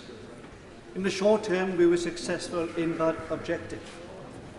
But it was clear very early on that there was a crying need to work with the Afghanistan people to change the nature of the country, to create a democratic system and a country where women had equality and real opportunities, where the rule of law held firm. Only then would the country never again be a safe haven for terrorists. That was the argument clearly put forward and accepted in this House. And I wish to pay tribute to the armed forces, some from my constituency, many of whom lost their lives or suffered life-changing injuries. And in particular, can I refer to Sergeant Major Michael Williams of my home village of Bedlas, who lost his life in combat with the Taliban. We are proud of them all. There is, I believe, a widespread consensus emerging in this House. But it was a huge mistake to leave Afghanistan in the way we did and in the time we did. The question is now, what did our Prime Minister say to President Biden to try to dissuade him from this catastrophic course? This House deserves a clear answer to that fundamental question. Today, the danger is that Afghanistan may once again become a safe haven for the international terrorists who we've seen in action in the past. Let us not forget that one of the first actions of the Taliban was to release thousands of prisoners, many of whom were terrorists. If you're once a terrorist, it's quite possible you could be a terrorist again. Now, the Taliban leaders say they have changed their colours, but I have to say that is unlikely. Certainly their public relations has improved, but I doubt fundamentally whether or not they've changed. And I say that because already we can see widespread atrocities in Afghanistan, outside of Kabul. We can see thousands of Afghans who understand what the Taliban are all about, desperate to leave their country. And we have to recognise that the Taliban are a diverse group. Many of them outside of Kabul are very different to the PR slick Taliban leaders we now see on our television screens. But of course, Madam Deputy Speaker, we must be concerned about the situation which we see in Kabul airport. British citizens need to be brought out as quickly as possible, and they pay tribute to the soldiers who are helping to facilitate that and our British ambassador. We also need to bring out as quickly as possible those who have worked with us, and we need desperately to stand by them. But also, we need to recognise that the Afghans who are vulnerable must be given support and sanctuary in our own country and many other countries as well. Indeed, we must be generous in our support. That is our responsibility as a nation. In addition, can I say, that we must be prepared for the refugee crisis, which is unfortunately likely to emerge. The refugee crisis will be global in character, but also in particular regarding the nation states around Afghanistan, Iran and Pakistan in particular. And we must re-examine the cuts to our aid budget to give it maximum support. Can I say, but in essence, what is absolutely vital is that this House collectively sends out a message to the people of Afghanistan and indeed to the world. But we will stand by the people of Afghanistan in this their hour of need. Jeremy Hunt. Madam Deputy Speaker, and it is a privilege to follow so many distinguished honourable members who themselves fought on the front line in Afghanistan. President Biden said this week that his only vital national interest in Afghanistan was to prevent a terrorist attack. Even if that is the case, both he and President Trump should be deeply ashamed. And I say this with great sadness, because their actions have returned Afghanistan to the very government that harboured the 9/11 bombers. But the truth, Madam Deputy Speaker, is that 457 British servicemen and women did not lose their lives simply to reduce the terrorist threat, although they succeeded in that with great distinction. They paid their price in defence of a set of values, values that said that girls should be entitled to the same education as boys, that courts should be independent of clerics, that journalists should not be imprisoned if they speak truth to power. And if President Biden believes in those values, it is time the world heard it. And it's time we heard the same from the British government too. Because although it is not possible to stay in Afghanistan without US support, we are the second power in a Western alliance that, for all the failures of this week, not just Afghanistan, but Iraq, even Vietnam, that Western alliance has delivered more freedom, more prosperity, more respect for human rights across the globe than at any time in human history. And as my right honourable friend for Chingford and Woodford Green just said, those gains are now at risk, not just because of what happened this week, but because of the rise of an authoritarian and wealthy China that actively opposes the open societies we believe in. I give way to my honourable friend. I'm very grateful to my right honourable friend. As a former Foreign Secretary, he's right to scrutinise our American allies, but will he acknowledge that the lack of support from European NATO partners commensurate to their sizes has also led to the situation we're facing today? He's absolutely right to say that, and it is not sustainable to ask America to spend 4% of its GDP on defence when the entirety of Europe spends no more than just over 2%. But what I would say is the threat we face is a threat that all of us face, that for 15 consecutive years the number of free countries in the world has been in decline. Since 2013, according to Reporters Without Borders, press freedom has been in decline. And this decade, for the first time in any of our lifetimes, for the first time, the largest economy in the world will not be a democracy when China overtakes the United States.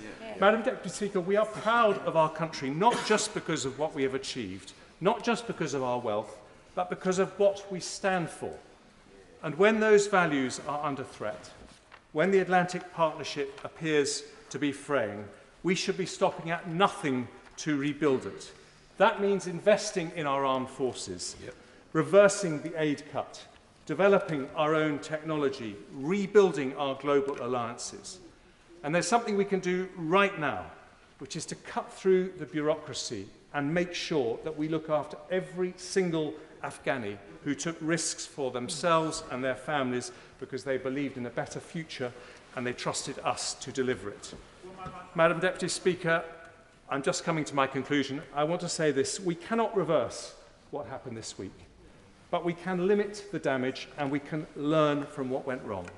That means not just grieving silently at the actions of a close ally, but recognising the threats we face and roaring defiantly in defence of the values we share. Caroline Lucas. Thank you very much, Madam Deputy Speaker. Watching the scenes at Kabul airport this week has left me and so many others with feelings of overwhelming grief and anger. Grief for the millions of Afghan women and girls in particular who were promised a brighter future and the opportunity to learn and to work and to pursue their dreams. And anger that the many pledges made to the Afghan people over the past 20 years have been broken as they were abandoned to their fate.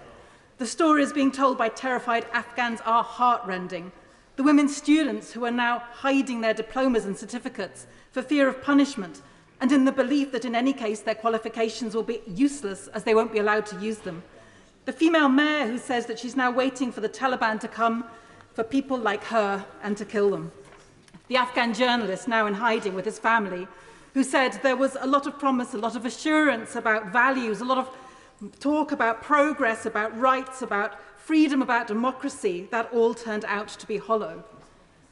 Madam Deputy Speaker, that journalist is in danger of being proved right. We have to do whatever we can now to honour our commitments to the people of Afghanistan. And that starts with fixing our failed refugee and asylum seeking system.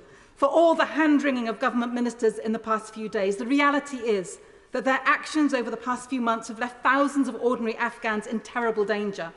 Interpreters and contractors who worked side by side with UK forces have been refused resettlement on the grounds that they were technically subcontractors. That is shameful. I fear for the thousands of ordinary Afghans who supported the UK, delivering aid and supporting other projects, often in the interests of our foreign policy objectives.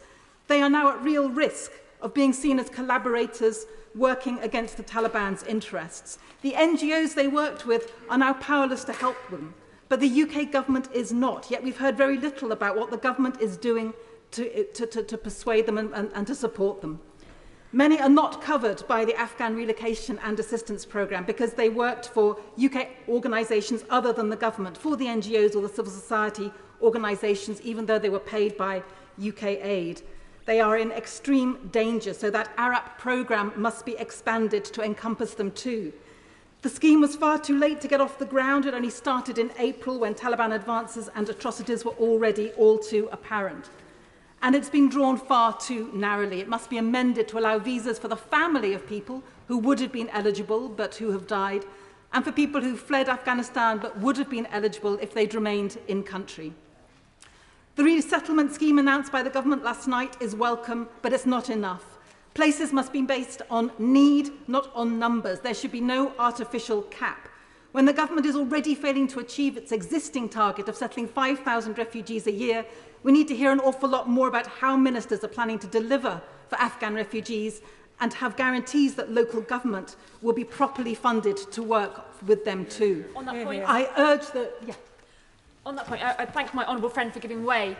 Does she agree with me that it is absolutely vital that where there are local councils like mine in St Albans that have been willing for some time to take on additional refugees, they are given the additional finance for the local government itself to support those refugees, so it has the funding to help find furniture, to relocate, to connect with utilities. All of that support is needed so the council itself can support refugees. I absolutely support the comments that she makes. That is absolutely vital. So I am calling on the Home Secretary today to abandon the resettlement-only plans set out in the Nationality and Borders Bill that would criminalise or deny full refugee status to those who make their own journeys to seek asylum in the UK. I'm calling on her to grant immediate asylum to Afghans already waiting for status here in the UK, to release all Afghan nationals from detention, and to urgently expand the family reunion route so that Afghans can be joined by other members of their family, including siblings and parents, like my constituent who contacted me. He used to work for the EU delegation in Kabul. All of his siblings worked for Allied forces. He has asylum here in the UK, his siblings have asylum elsewhere, but his mother is left alone and desperate and very much a target. So we absolutely need to widen those family reunion rules. We also need properly to restore aid, not just to restore it, but increase it. The Foreign Secretary said that it's being doubled. I welcome that, but it's still less than the figure of 2019, and we need today to recognise that the need is so much greater than it was even in 2019. Madam Deputy Speaker, there are so many lessons to be learnt from this disaster. Our intelligence looks like it might well have been inadequate, our promises to the Afghan people worthless, and our duty of care to ordinary Afghans who worked with us patchy and unreliable. More than that, though, this Afghan tragedy should be the catalyst that finally forces us to rethink how the so-called war on terror is fought. Because the debacle in Afghanistan, with the loss of almost 250,000 lives, is just one of 4 failed conflicts in the last 20 years. Western military action in Libya, in Iraq, and the air war against ISIS in Syria have all failed to achieve their objectives. ISIS is still active in Iraq and Syria, ISIS al-Qaeda active across the Sahel and Eastern Africa, and there are still links with Afghanistan. We urgently need to learn lessons of failed wars of intervention and to take an honest look at the objectives behind our foreign policy. Protected British interests has for too long been about stability and safety through access to oil, through maintaining the current balance of power, and a very inconsistent, to put it mildly, approach to human rights and democracy. When we ally ourselves to countries like Saudi Arabia, our moral credibility to speak about human rights is fundamentally undermined. A longer-term approach is needed, stopping arms sales to oppressive regimes that don't abide by international law, a more consistent approach to democracy across the world. The government likes to boast of our country being global Britain. If that is to mean anything, it surely has to be an opportunity to finally develop the ethical foreign policy that we have spoken about for so long, focused on seeking to build international and consensus with cooperation, security and human rights at its heart. Dr. Liam Fox. Speaker, Afghanistan today is a tragedy backlit by defeat. Even the name Operation Enduring Freedom has already exuded a sense of irony. But lest we rewrite history, let's remember why we went. We did not go to Afghanistan out of a sense of philanthropy towards the Afghan people. We went out of a hard-headed sense of protection of our own national security. Were we successful? Yes, we were. We were able to take down al-Qaeda networks in the region and beyond. We did not see a repeat of 9/11, and we owe an immeasurable debt to our armed forces, and those who say their sacrifices were in vain utterly misunderstand the sacrifices that were made. But are we safer than we were a week ago? Probably not.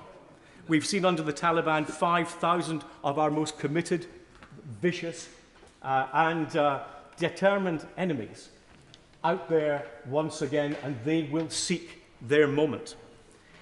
We need to understand also that the strategic weakness of our alliance will have been noted not just in Kabul, but in Moscow, and in Beijing, and in Tehran, and in Islamabad.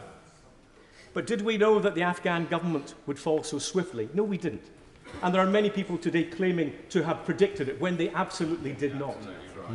But the removal of 2,500 American troops, along with 8,000 coalition troops and 18,000 of those in support, brought about a catastrophic drop in morale amongst both the Afghan forces and the Afghan government.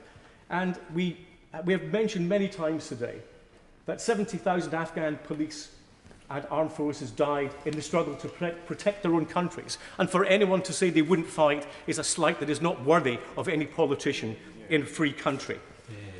But the question we must ask is why, oh why, would anyone choose to remove their troops, even if they had decided to do so during the fighting season, when the Taliban were at their greatest strength?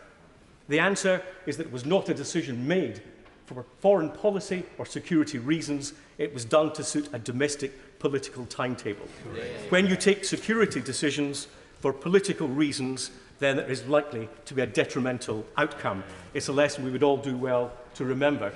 Now, although we did not go primarily for philanthropic reasons, rebuilding Afghanistan and giving their people a real chance of all the benefits that we take for granted became the main case used to maintain domestic public support for the mission in Afghanistan, and was the main reason given to justify the continued sacrifices of our armed forces.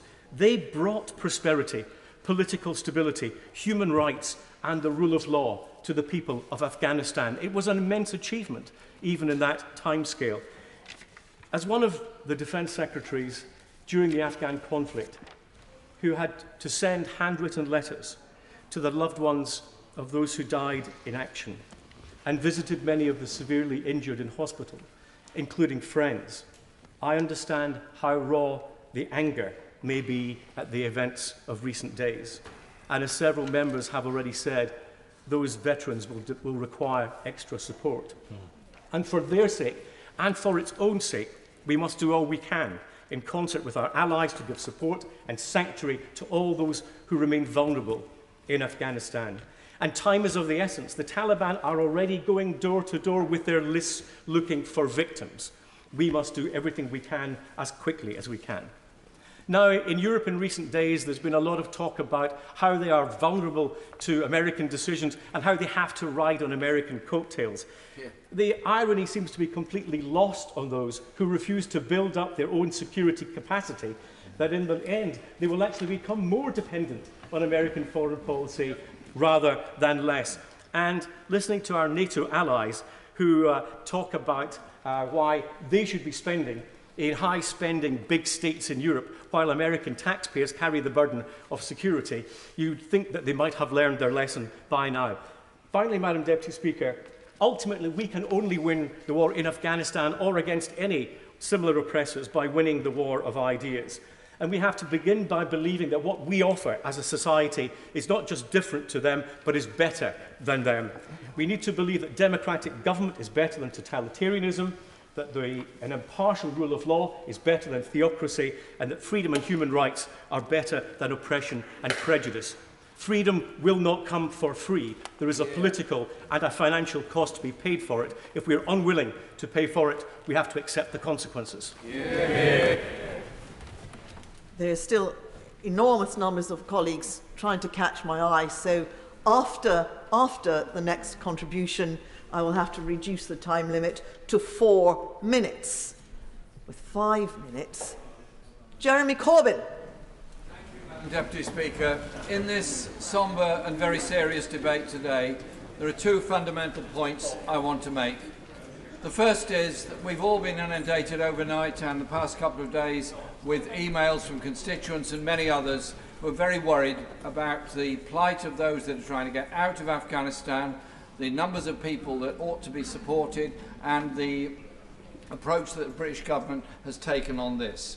Members will have seen letters from the NUJ concerning journalists and their safety, from the UCU concerning a University College Union concerning their students in this country and their fears, and many, many others, including people representing trade unions in Afghanistan, as well as asking the government clearly what is their strategy for allowing people to come to this country. Because it's clear all those that have worked for the British Army or any other organisation in Afghanistan should be allowed to come here.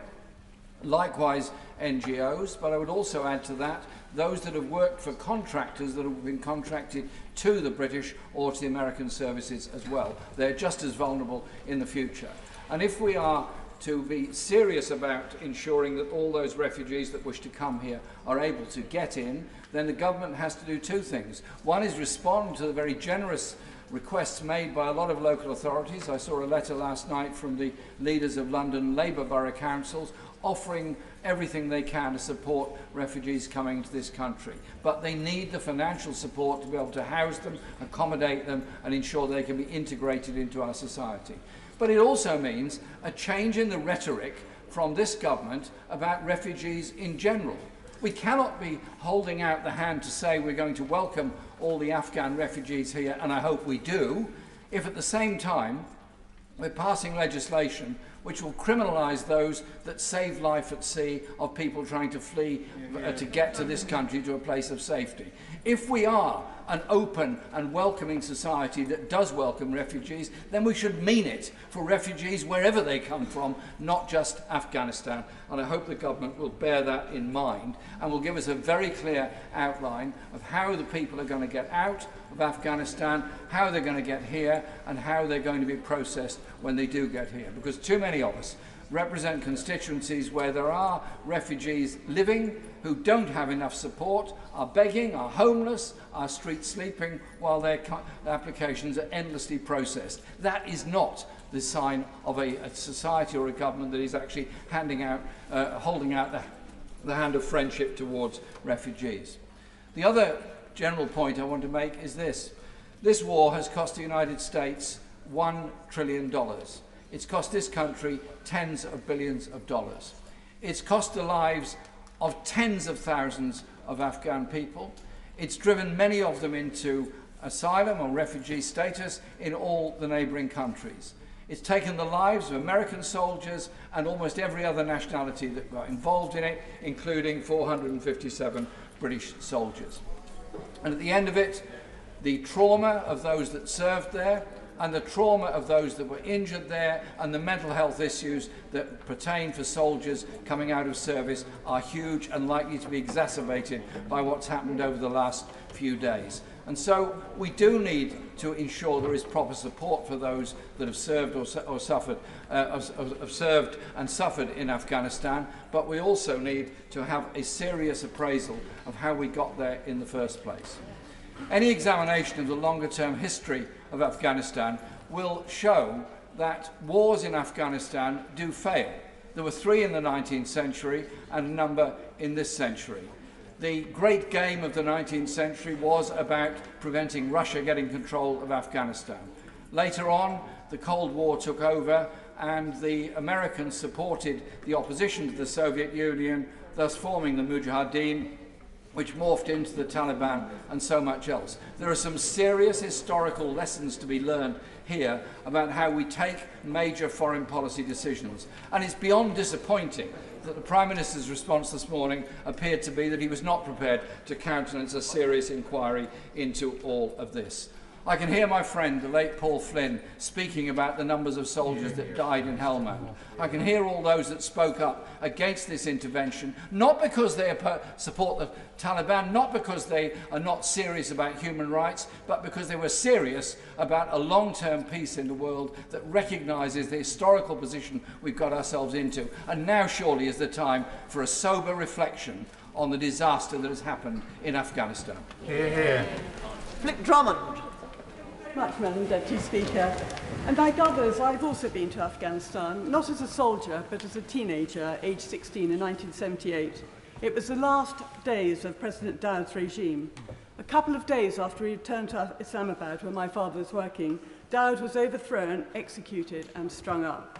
Afghanistan has been a failed state since, which is so tragic, as it is a beautiful country, and I remember it as vibrant and developing fast. Much has been made and will be made in this debate about the tremendous sacrifice of our armed forces in Afghanistan. I know many soldiers who served cared passionately about Afghan people and the job they were trying to do to bring peace and security. Our involvement in Afghanistan spent 20 years of freedom for its people, and this should not be forgotten. I can only hope that from the ruins, some sense of how that feels will remain, and it will not totally revert back to extremist Islamic rule under the new government. The last 20 years have not been wasted. We have seen 40% of girls in education, that's 9 million girls where there were none. Literacy rates of 56% with 70,000 female teachers. 4,000 midwives have been trained from 400 in 2001, and female MPs make up 28% of Parliament. And we only make up 34%, so they were doing incredibly well. This is what has been achieved, and this is what our brave men and women have died for. But I'm a realist, like many in this House, and hope is not much of a safeguard. The chance of any sort of progressive shift by the Taliban now in complete control seems remote. As co-chair of the all-party group on women, peace and security, I have spoken in this House several times in the last few months, expressing my concern about the future of women in Afghanistan following the withdrawal of NATO troops. The premise of my concern has always been the encroachment of the Taliban, which has been going on for many years, and no one should have been surprised by their entry into Kabul. In the face of Taliban rule, my concern now has turned to deep anger and frustration that women and girls may again face subjugation in Afghanistan despite the words of the Taliban leaders. Will my honourable friend give way? I would like to. I thank her for giving way, and I wonder whether she would join with me in the work to try to ensure the protection of the Afghan Women's Orchestra, which came to this country in 2019 and made a big impression on the UK and is now seriously under threat. Absolutely, I agree. And there are a lot of women's organisations that have really come to the fore over the last 20 years, and it'd be very sad if they disappeared. Those brave women who joined the Afghan army now fear beheading. Girls face having their education taken away from them. Women their rights to go and do as they please. The fear of sexual violence.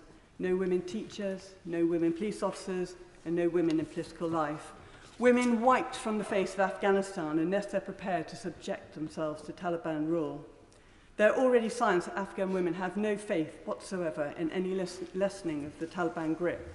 In Kabul, there are reports of nail shops blackening out their windows, music shops destroying stock, and women not going to work or walking alone.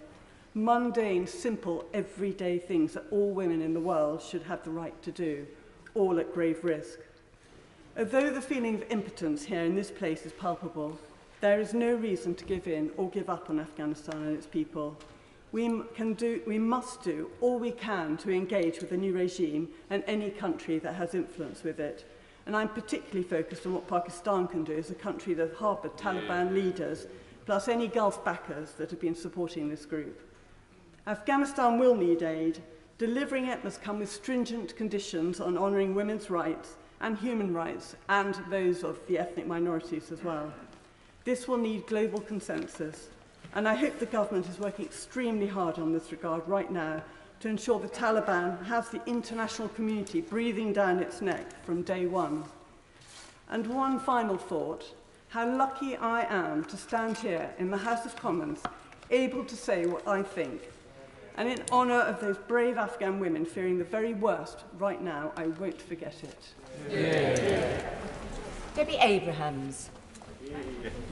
Thank you, Madam Deputy Speaker. My involvement in Afghanistan is through my co-worker and friend Marzia Babakahale. Marzia was an Afghan judge who had to flee her home in Afghanistan as the Taliban tried to assassinate her. Her crime was she'd set up schools for women and girls. Marzia doesn't want our sympathy, she wants our action. She wants to help the thousands of women activists and others who supported us over the last 20 years. Many of these women face not just the obliteration of their rights, but potential genocide. So despite the warm words of the Taliban, which too many have been willing to just accept, there have been reports of women being sent home from their jobs and told to send their male relatives instead. Girls as young as 10 being sold off to Taliban fighters. Mothers having their eyes gouged out in front of their children, and reprisals against those who work for Afghan authorities.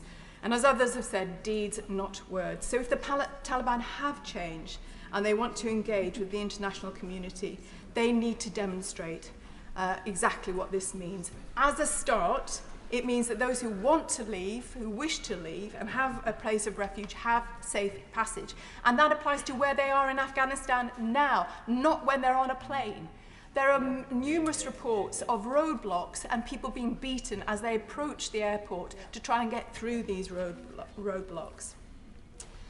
In addition to Ambassador Bristow, I want to thank ministers, particularly Lord Tariq Ahmed, who's been helping me with a case, a particularly devastating case, and who's been working around the clock, but there are other officials as well. But time's running out. Monday was pandemonium, and I'm getting messages literally by the minute. People are having to move literally every couple of hours, and one woman that I'm helping has moved 11 times since Monday. So I'm pleased that the government is finally increasing the number of refugee places, but we need more information about this, speed, detail and follow through. I'm also reminded of the pledges around child refugees which didn't come through. In the short term, we need, the role of Pakistan is going to be absolutely key. Pakistan already has 3 million Afghan refugees. This is going to get much worse in the coming weeks and months at a time when the UK is cutting an aid for them. So I'd be grateful for the Foreign Secretary to say that they will be restoring aid, particularly in relation to this. But Pakistan also has a potential role in terms of moderating the influence on the Taliban. So this is a challenge and opportunity for Pakistan. Very, very keen about human rights across Kashmir, as they should be, but we need to make sure that this applies and see how that they can also impact on the region as a whole, as I say, particularly in the Taliban. Finally, Pakistan has been clear that they need help from the international community in managing the 1,600-mile Durand line and keeping the region terrorist-free. This is something that we could do collectively. So this porous border poses a threat not just to Pakistan, but to us all. And long-term, global Britain must work with its allies to restore not just our reputation, but our role in facilitating a law and rules-based system and human rights across the world. Thank you. Owen Patterson. I rise to speak in this chamber for the first time since my wife's suicide in June last year, and I would like to thank you and the Speaker personally, and the Prime Minister and the Leader of the Opposition, and many other honourable and right honourable members from right around the House for the tremendous messages of support and condolence that you have sent me. So it is no great pleasure I stand to speak at the time of the UK's biggest humiliation since Suez, at the time of the US's biggest humiliation since Saigon. And the mood of the House is so different. I remember when the Taliban were evicted and the Labour government went in with all-party support, apart from some very prescient comments by people like the late Sir Peter Tapsell, the then member for Louth and Horncastle. But we all supported this. We supported it because we believed in nation building and we believed in keeping terrorists at arm's length after 9/11, a very long way away from our streets. There was then this period of very intense military activity, but we ended up with a sort of muddled, messy Afghanisation in recent years. The Afghan army has fought incredibly bravely. 70,000 of them died, supported by us and very much the Americans technically from the air. And President Biden drew a completely false choice. It was not between total immersion of American forces and loss of American lives, which will do him damage in the midterms, or pulling out. He could have carried on with 4,500 American troops and sophisticated air support. And that sent a message to every Afghan army unit that they could, if they were in real trouble, they could call up American support. When it was announced they were going, it sent a real message to the Taliban. You're safe, boys. Take every village, take every town, because the American Air Force is not coming after you. So it is frankly shameful that the President of the United States, the leader of the free world, cannot face questions from his own hostile press corps and attacks the Afghan army for cowardice. Absolutely. Absolutely. And where we are now is in a mess. We've got China, Russia, Iran, hostile. What are we going to say to citizens in Taiwan, in India, Pakistan, Western Ukraine? They will all be worried. And the UK has a real role. Our review recently was worthless. We now have to cope with a weak American president. And the UK leading the G7, as the Prime Minister said this morning, has to step up. Yeah. We have to review the review. We have to see how we handle this. And I have to pay tribute to our armed forces in the short time I have left. I'm very proud to represent the 1 Royal Irish Regiment based at Turnhill, my constituency. I also saw them when I was Secretary of State in Northern Ireland. When Flanagan Valley mentioned those funerals, I was there for 3 of them. And they are very proud of what they did, and we should remember what these veterans did. They did bring women's rights. A concrete building in southern Afghanistan was turned from an ammunition dump into a children's school. So we should remember them. We should remember the pressures they're under now. These images for these veterans will be shocking. And combat stress have had a doubling of applications for help in the last few days. They already look after 15 to 16,000. We can all help. The government can help through the NHS and the MOD, who contribute 25% of their funds. Every one of us, every constituent could help combat stress now. This is in our hands. I entirely endorse the comments about interpreters and getting other people out, but these are our citizens. Every time they look at the screen, the horrors of their experience in Afghanistan will come back, and we owe it to those veterans. We owe it to them now to go out and look after them. Stella Creasy. Thank you, Madam Deputy Speaker, and I'm sure I speak on behalf of everyone to pass on our condolences to the member who's just spoken. What we are dealing with here is a failure of leadership, not the military that served that leadership. We should never confuse the two. Both Western and Afghan forces have served with great courage and are responsible for the successes that were achieved in the 20 years. It is a failure to understand Afghanistan and how the Taliban capitalised on UK and US forces' counterinsurgency approaches and the corruption of tribal leadership. That Pashtun saying, "You have all the watches, we have all the time," reflects the speed with which the Taliban have acted. They took their first city just 12 days ago, and now they have Kabul. But just as this was not inevitable, or indeed unexpected, so it's not inevitable that all we can do is despair. The Taliban said on Monday those who worked with foreign forces have nothing to fear as long as they show remorse. Don't tell them that they're cowards or they should stay. Help them get out. The bureaucracy our interpreters and support staff and their families face must not be the reason they lose their lives. I urge the government to talk to the current and former servicemen and women who know these people, rather than asking people about paperwork and bureaucracy and biometric tests, because that's what's keeping people in the Kabul airport right now. And yes, the airport matters, but people have got to get through the checkpoints to get to Kabul. So we need an extraction plan for everyone. And we need to be clear on who we owe a duty to, not just the interpreters, but also those women who set up schools, the people who stood up when we asked them to work in the embassies and in the NGOs. Resettlement scheme is very welcome, but resettling from where and how? Because wars and persecution don't work to a timetable for paperwork. Like many, I have families in Walthamstow desperate. An interpreter for the UK whose dad did the same job for the Americans. The Taliban are looking for them both. Another who is here but his disabled family members are in Kabul and at risk because he helped the MOD.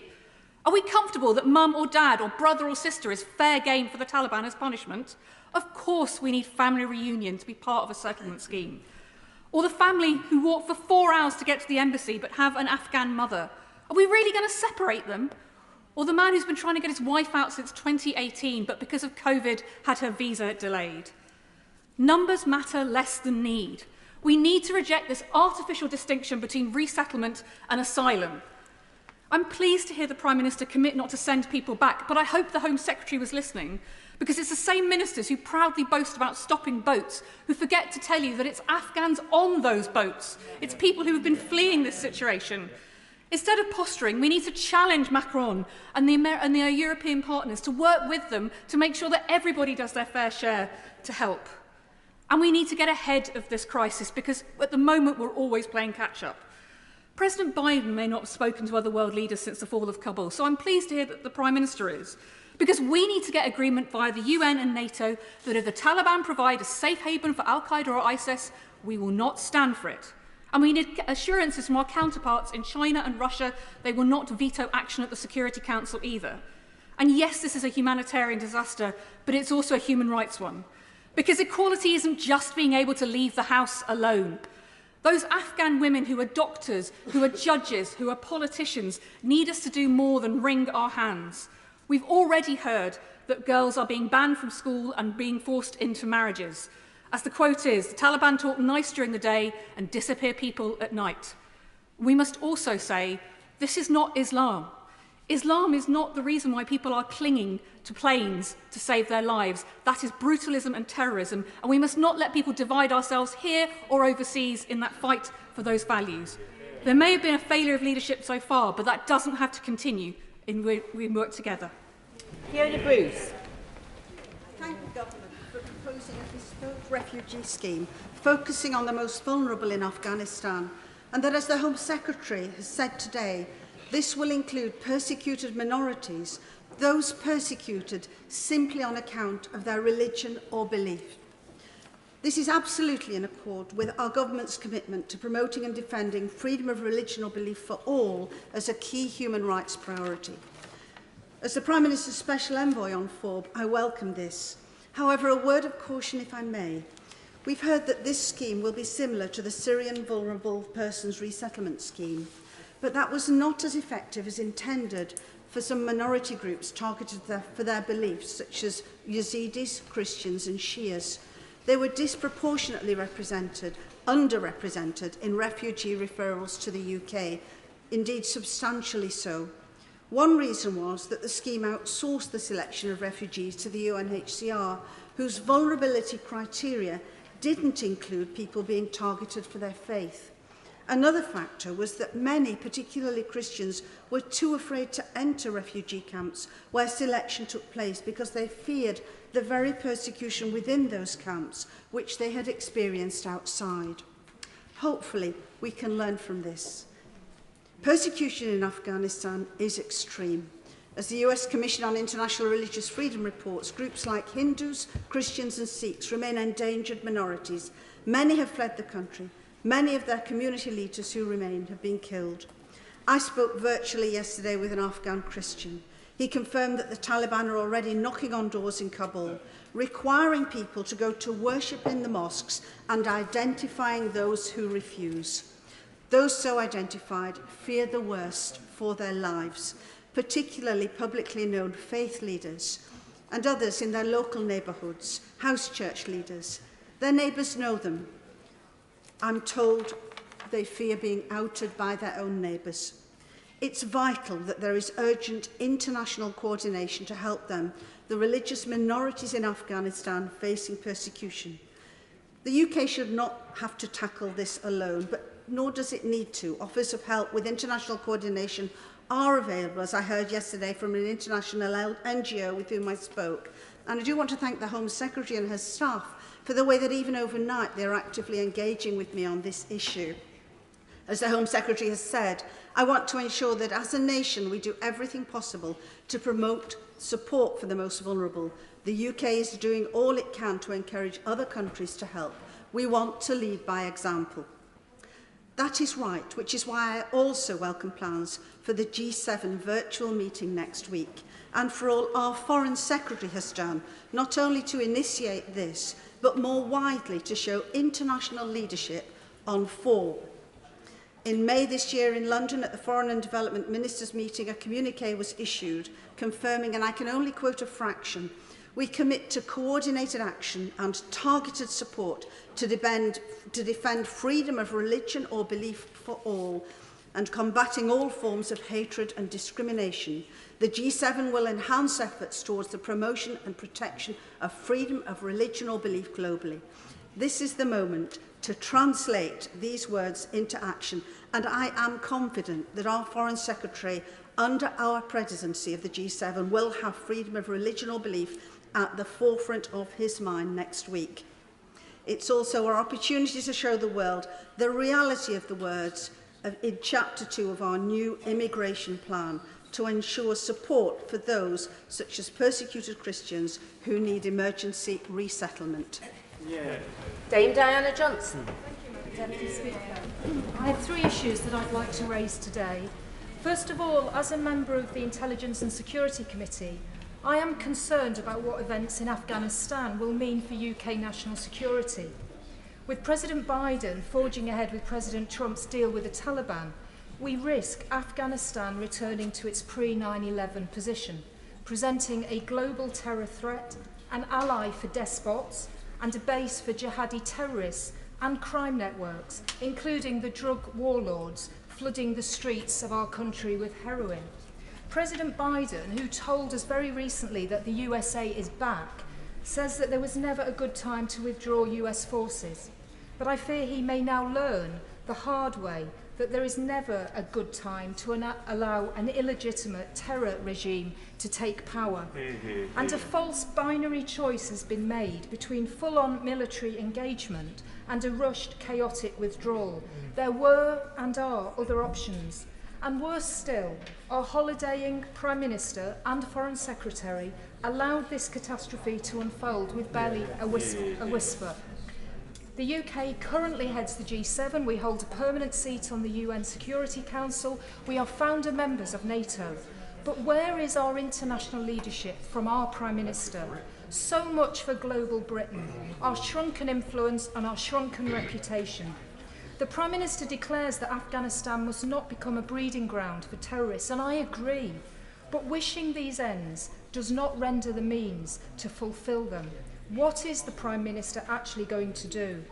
And we now need to ask whether the assessment of our security needs in the integrated review, published just in March, needs an early update.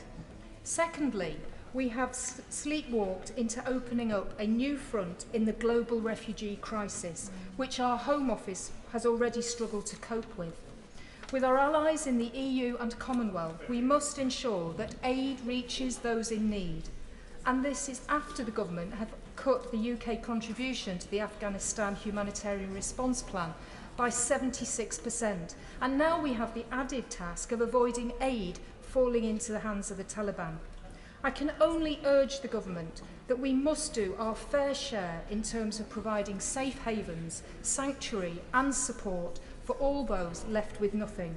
And thirdly, as the chair of the Parliamentary Human Rights Group, I am appalled at the prospect of a new dark age descending on Afghans. As Hillary Clinton said, human rights are women's rights and women's rights are human rights. And after all the sacrifices of 20 years of human rights progress for women and girls will be swept away with the return of a perverted medieval theocracy. Women will be erased from public life, the right to education severely limited, violence, rape and forced child marriage will be routine weapons of oppression. Brave female politicians, teachers, medics, scientists, journalists and judges will be targeted by the Taliban. Those who work with the coalition forces are being subject already to brutal reprisals by the Taliban, as are those who are dedicated to protecting fundamental human rights, such as the right to education, healthcare, freedom of expression and association.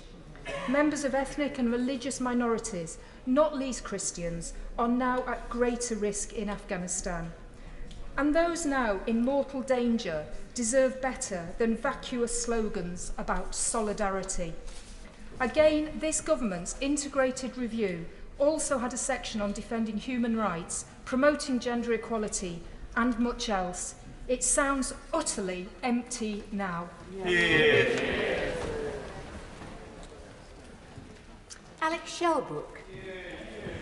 Thank you, Madam Deputy Speaker. Madam Deputy Speaker, at the NATO 2021 Brussels Summit, the summary was that they confirmed the end of NATO's military operations in Afghanistan, whilst restating the pillars of NATO's new relationship with and support for Afghanistan, namely ongoing training and financial support for the Afghan National Army, ongoing diplomatic engagement, transitional funding to ensure continuing functioning of Kabul Airport, dialogue on Afghanistan with relevant international regional partners and support for the ongoing peace process. Clearly, Madam Deputy Speaker, there is no support to be offered to the Afghan National Army anymore, and of course the peace process lays in tatters. This goes down as one of NATO's great failures of what has unfolded in the last month. But within that communiqué, I think lie some important points. An ongoing diplomatic engagement is a very important way forward. The functioning of Kabul Airport will probably take place through support from the Russians and the Chinese, and I think that we have to recognise that the ongoing diplomatic engagement will make for some uncomfortable partners that we're going to have to deal with. But the reality is that the original NATO operation to remove the Al-Qaeda threat from those terrorist camps was in itself successful. And the period of time that took place in the last 20 years to stabilise that country and be able to push the Al-Qaeda camps away has led to a situation where, at this moment in time, the Taliban are saying that they would not allow terrorist organisations to set up camp again in Afghanistan. And that must be part of the focus of diplomatic work. It is now a diplomatic mission to hold them to account, because the reality is not a single serviceman's life was lost in vain. So much has been achieved. Not a single civilian's life was, even though tragically lost, but everything was done from the NATO side to prevent those. But this is why I believe that there isn't the huge support for the Taliban that is put across, and that shows that there's an important mission to be had.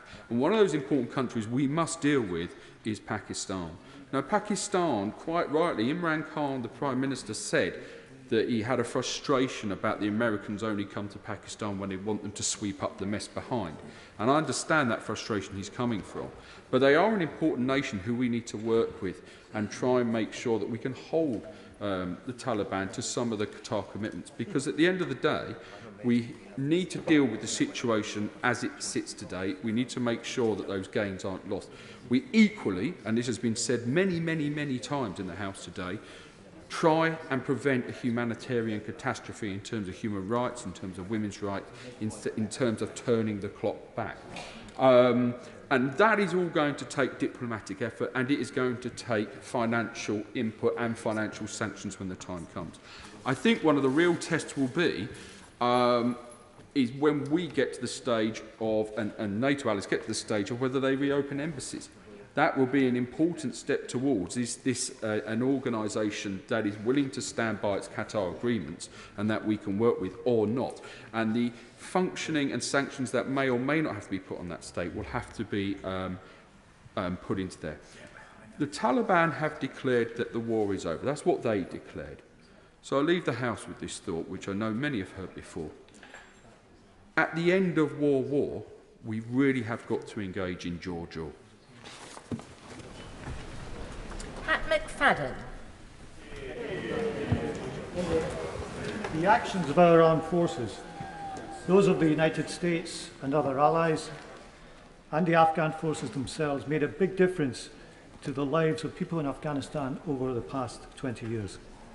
We've heard a lot today about the importance of education for millions of girls, about the value of the freedom that allowed women to work, about the political representation, the elections, the diversity of representation that would have been unthinkable under the Taliban, and much more.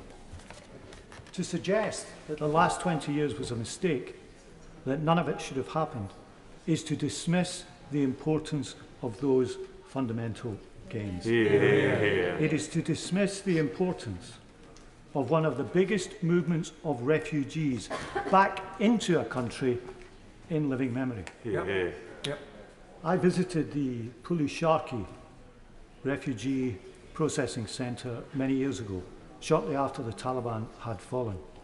And I was able to speak to people there and ask them, why have you come home? Because there is hope for our country, was the answer. And the measure of what has been gained will now be seen in what is lost. It can be seen in the desperation of people clinging to the undercarriages of planes leaving the country. It can be seen in the palpable fear of those who feel their freedom and safety are now under threat. All these gains were only made possible because of the commitment we made. 457 members of our own armed forces never came home. Members on both sides of this House served alongside them. All of those soldiers made a huge and positive difference to the lives of the Afghan people. There wasn't peace in the whole country. Violence still killed many, but undoubtedly great gains had been made. So let us be clear. The Taliban are in control in Afghanistan today, not because we intervened in 2001, but because we abandoned it in 2021. The defence of the position that has been adopted is that we couldn't go on forever. But our role had radically changed. Far fewer troops, less frontline fighting, more of a support role. And the question has to be, was this withdrawal necessary now? Was this outcome inevitable? Many times in this House, we have debated intervention. It's a difficult choice, and when it happens, we know that ownership of the consequences follows. But be in no doubt, the events of recent weeks show that not intervening has consequences too, and those consequences are just as real for the Afghan people. Are we going to pretend they matter less because we don't feel we own them? What's our message to oppressed people around the world after this? Are we going to console ourselves with tweets of solidarity which offer them nothing? That is not a foreign policy, it's not a moral stand, it's just a pose. And the oppressed people around the country, around the world, deserve better than that. So where do we stand in the world now? Where does rhetoric about global Britain mean in the face of what's happened in the past few weeks? Where do we stand with the United States when the limitations of our ability to act have been so brutally exposed? This is the question that will be asked of the West now. It's about trust in our word, trust in our faith, and recent weeks have been a major setback to both. Caroline Noakes. Thank you, Madam Deputy Speaker. And can I draw the House's attention to my entry in the Register of Interest for the support I get from the RAMP project? I'd like to pay tribute to the Army Air Corps based in my constituency, who over the last 20 years have played such a significant role in Afghanistan, and also to the contributions today from gallant members across this House who have personalised the story.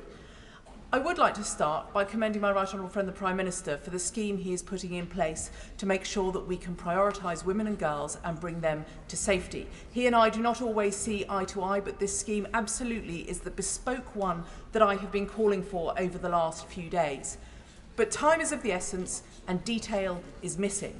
And that is my big worry. How are we going to bring those people to safety in the time that we have to do it? Because I lived for 18 months the VPRS scheme, and I know the complexities and the difficulties with, on occasion, petty-fogging bureaucracy, how hard it is to get the referrals, to make sure that you have the right vulnerabilities identified, how difficult it is to work on the ground when people are in camps and they are all in one place.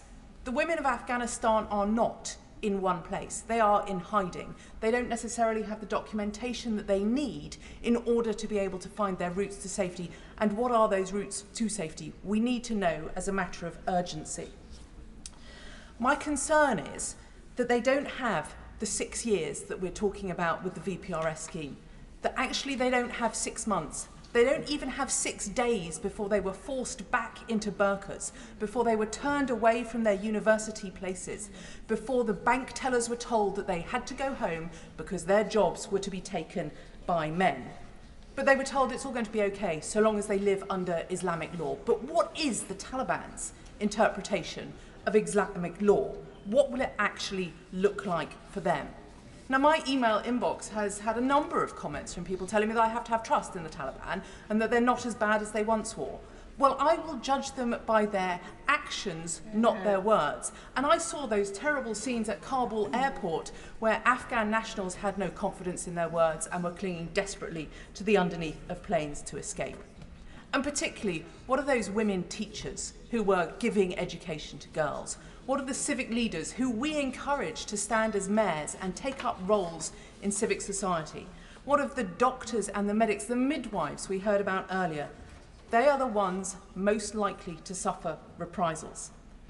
But I wanted to talk very briefly about the experience of my constituents, Monica and Sunila, who are still waiting after 2 years for a decision on their asylum claim.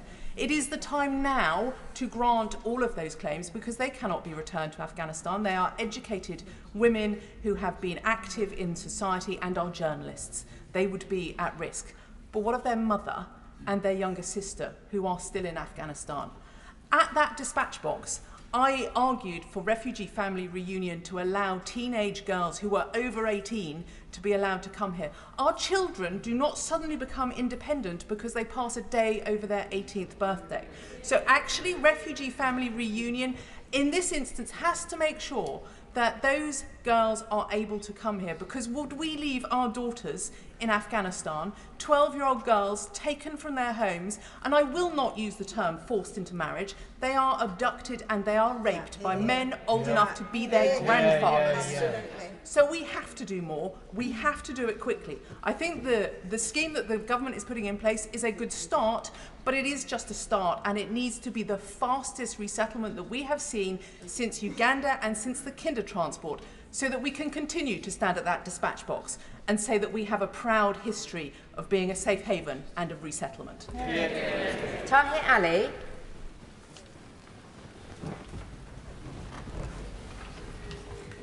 Thank you, Madam Deputy Speaker. The situation unfolding in Afghanistan is of deep concern for the whole international community, as the potential for the tragic humanitarian crisis is absolutely clear. Many thousands will now be attempting to flee from the Taliban, who have swiftly seized power after the withdrawal of US troops. The message is clear. The international community, including the UK, have failed the people of Afghanistan.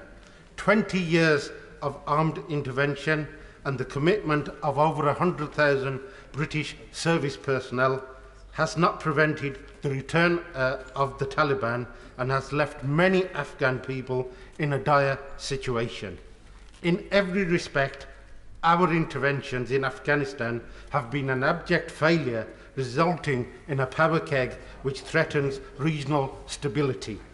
This must signal loud and clear that a change in direction is needed. Military action has failed and has cost the lives of countless Afghan civilians and British service personnel. We must now set out to work alongside the international community to find solutions which prioritise the safeguarding and the well-being of Afghan people, and in particular which set out to protect the women and girls. As such, it is imperative that the UK government provide a safe haven to those fleeing that country. In this, we must not fail the Afghan people.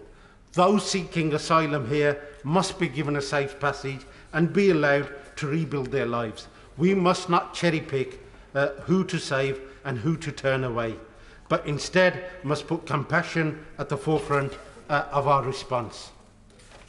Given the UK's role in what is now happening in Afghanistan, this is the very least we can do if we care all about justice.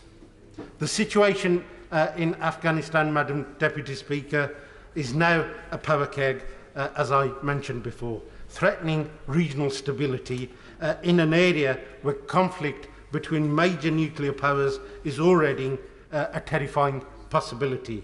With real tensions already existing between India, Pakistan, Iran and China, and the worsening situation in Afghanistan will only add to these.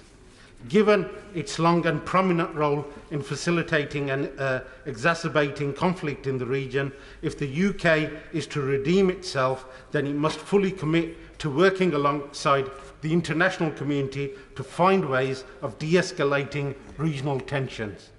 We must use our relationships with powers in the region to push for a peaceful solution to the outstanding conflicts, including the ongoing Indian occupation of Kashmir.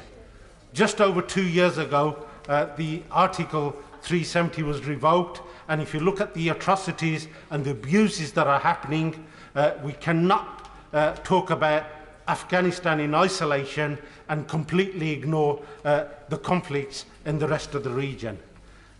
If regional powers set aside their differences and work together, I believe we will be able to avoid further bloodshed. Bob Seeley. Thank you very much indeed, Madam Deputy Speaker. I have to say I think this is quite a difficult and upsetting debate, and I'm not quite sure why.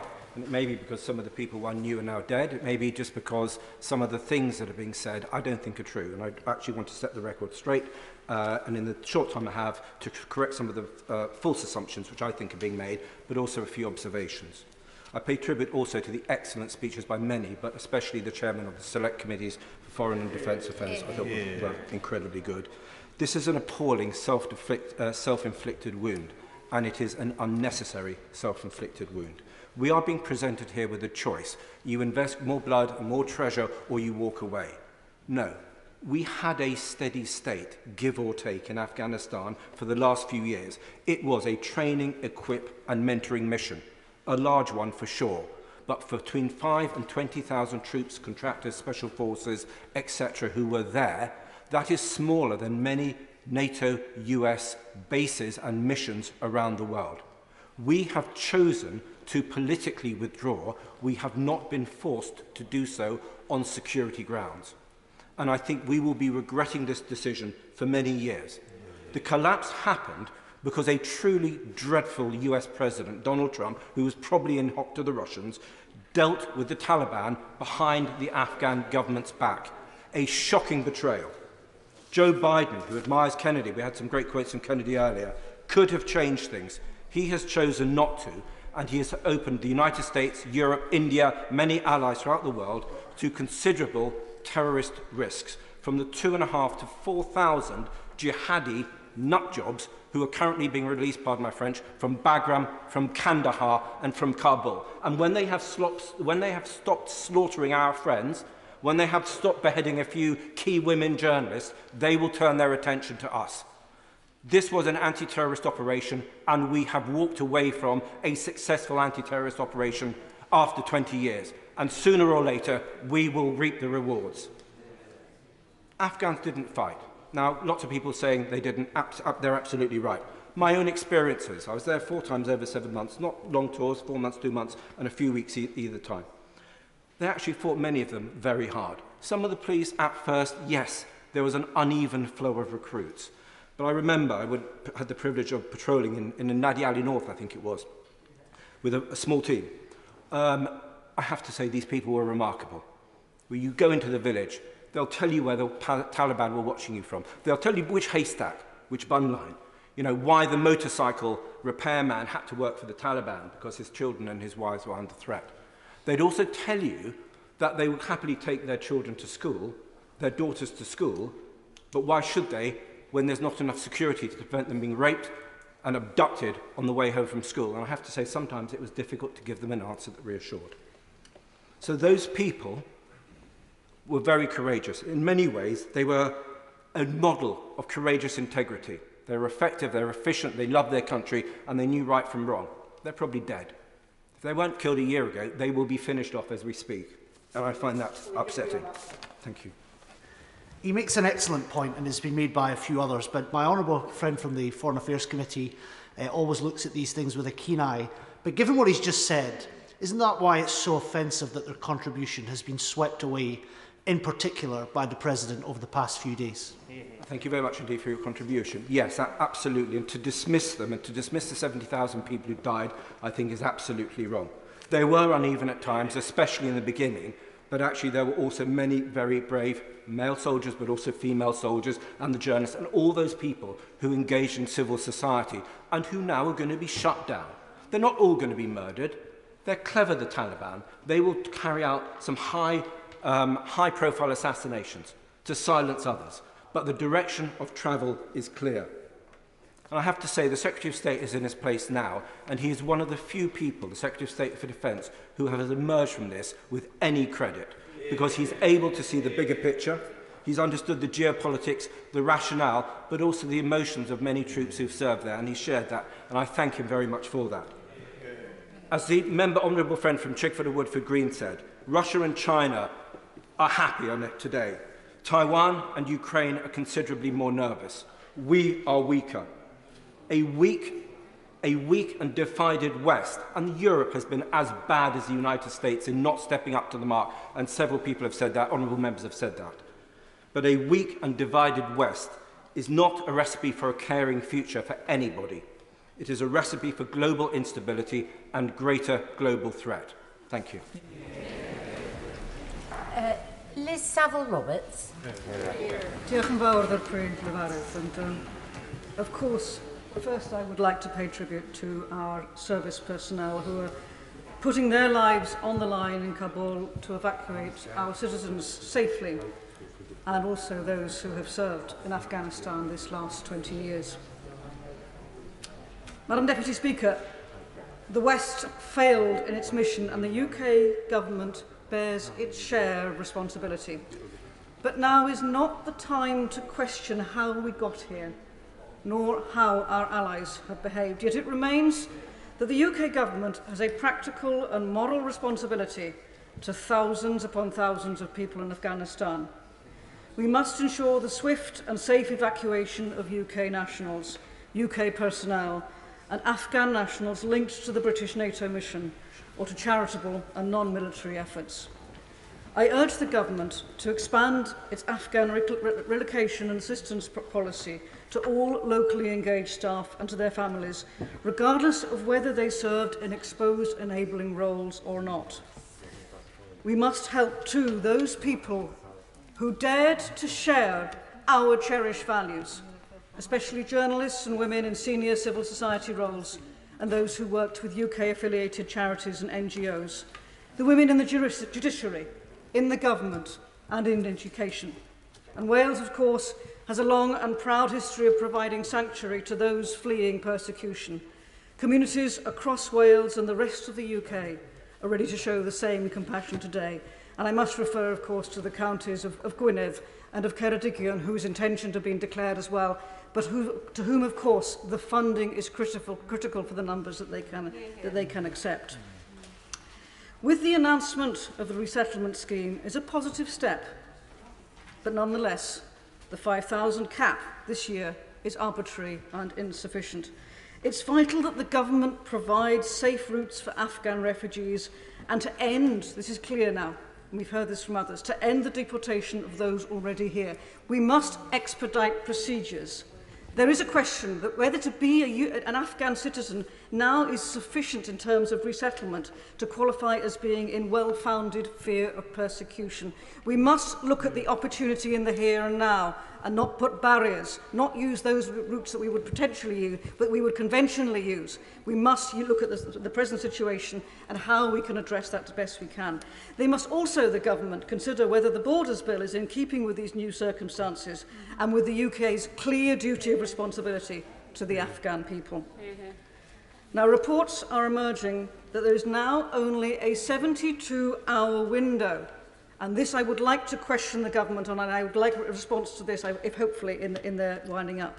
There is now only a 72-hour window before the US pulls out of Kabul airport. We are indeed in that 72 window now.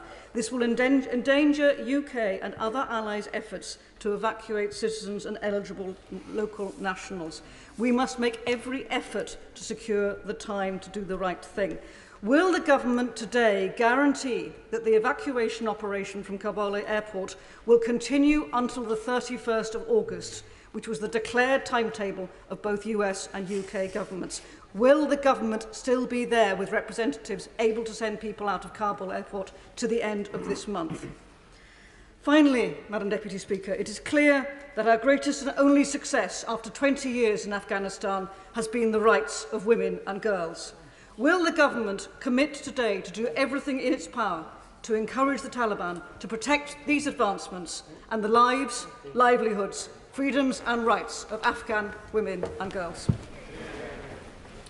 Richard Drax. Thank you, Madam Deputy Speaker. As a former soldier, I've watched the scenes of chaos with great sadness.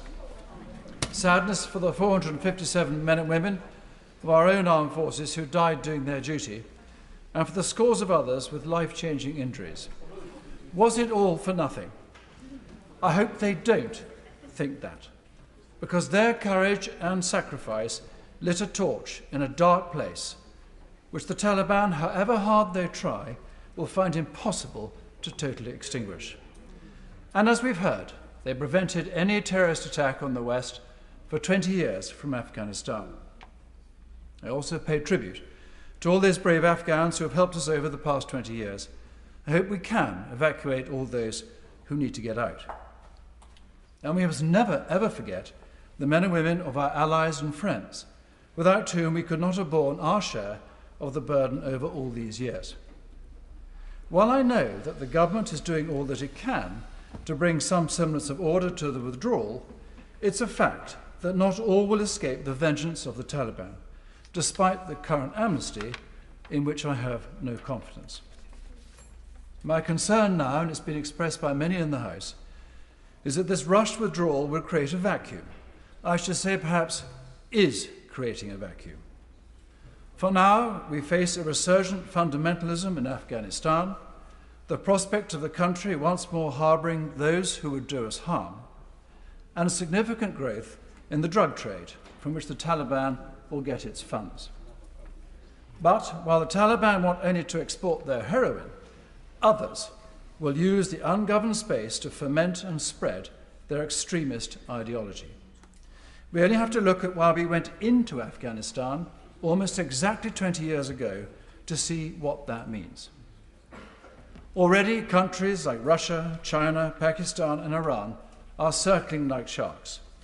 And I shudder to think what the future holds for not only the Afghans, but the West too. We must not be naive in accepting that the Taliban will soften their stance without evidence, as many honourable colleagues have said today, and that will have to be proven. Now, I'd like to end, if I may, by referring to my phone, which I don't like to do, Madam Deputy Speaker, but I've had a comment from a general, a very distinguished general, and the Defence Secretary is in his place, and as a former soldier, I feel I have a duty to read what he says. And he served in Afghanistan on many occasions. He says this: I hope someone will ask what price the Defence Review, the Defence Secretary's filleting of the Army, means it could not sustain an operation in Afghanistan or elsewhere. If the last few days show anything, it is that you have to be able to sustain an operation over decades. Strategic patience, a word used by my honourable friend in his excellent speech, is all. The cut of 10,000 men and women from the armed forces removes that capability. And he sums up in the end, in the short time I have left, by saying this: I guess the strategic point is this: Afghanistan is a disaster of strategic proportions with implications for our foreign policy, defence policy, for NATO, and for our relationship with the US itself. And what is our response? To cut our army by 10,000. Some signal of our intent, some signal to our allies. Order. I do want to try to get as many people in as possible. Not everybody will get in my view, but after the next speaker, I'm going to reduce the time limit to 3 minutes in order to try to get as many people in as possible. Hilary Benn.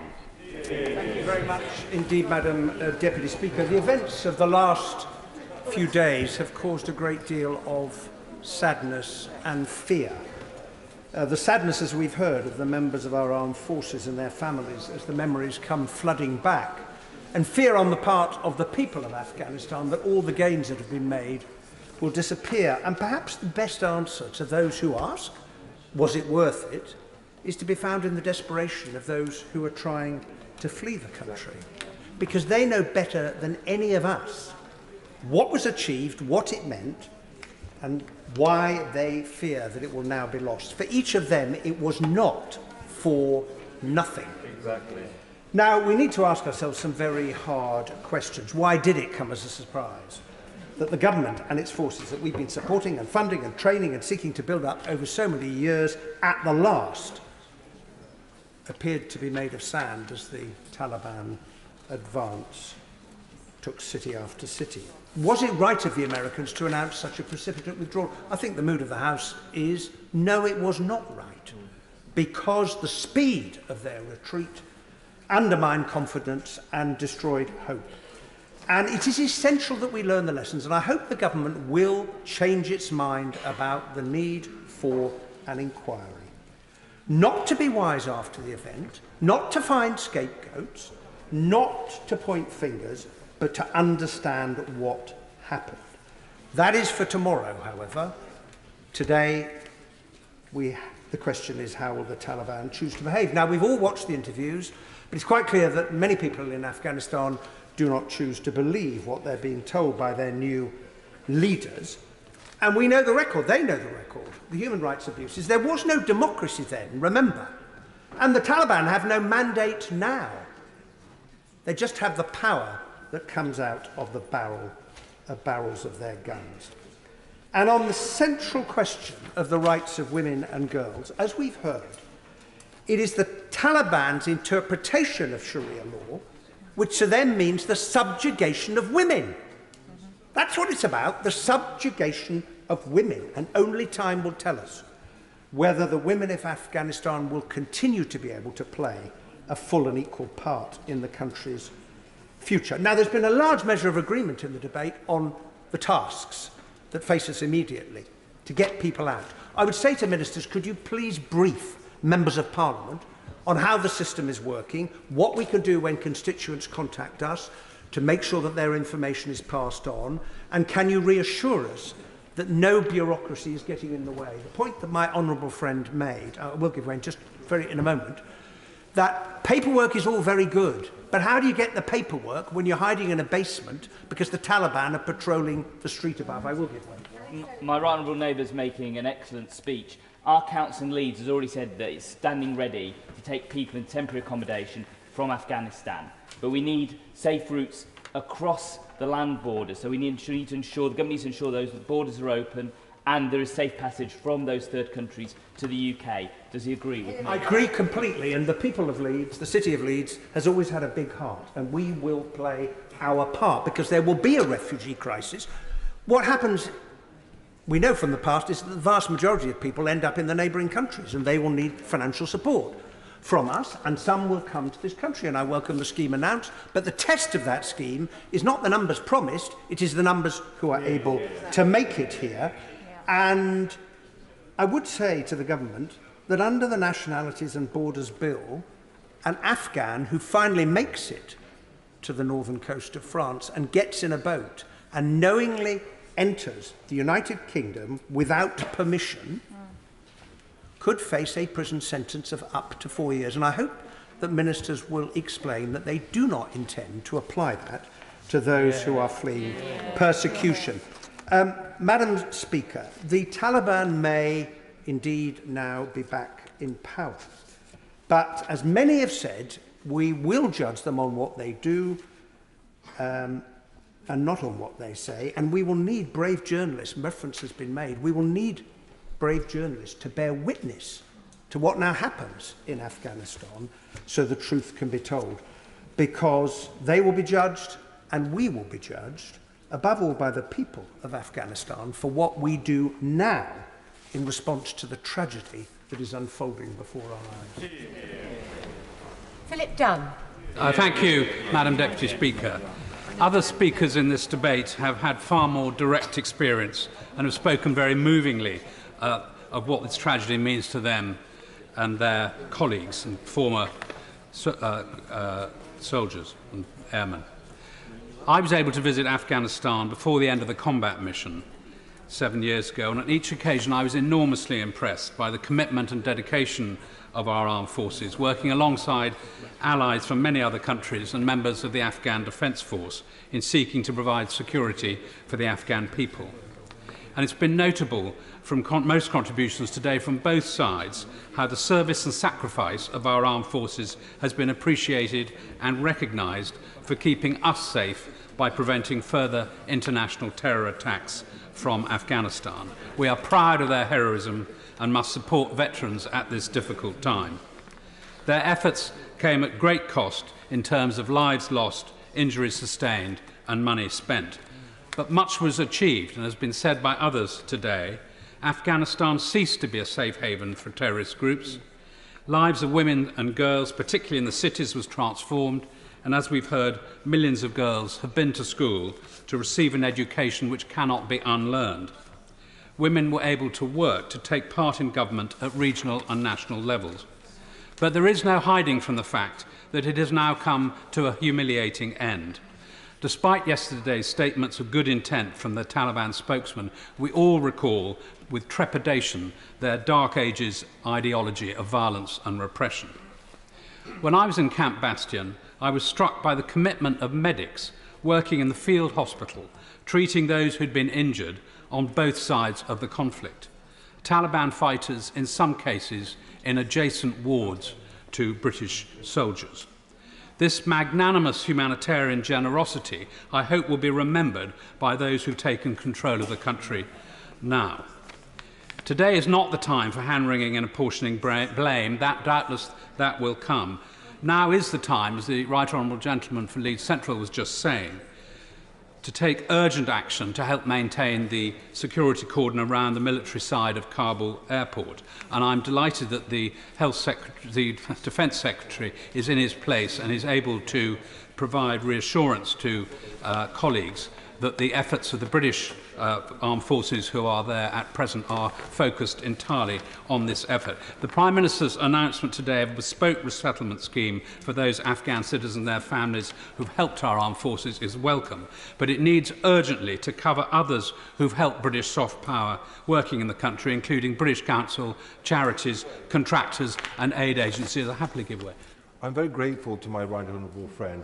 As a Salopian MP, my neighbour, will he take time in the remaining time left to him to pay tribute to all those Salopians who have served in Afghanistan, both in Divid and in the armed forces? Grateful to my neighbour for drawing attention to the fact that both in neighbouring constituencies in Shropshire, we all have constituents who have served, as will every member of this House, over the last 20 years, many of whom having suffered injuries and in some cases tragically death.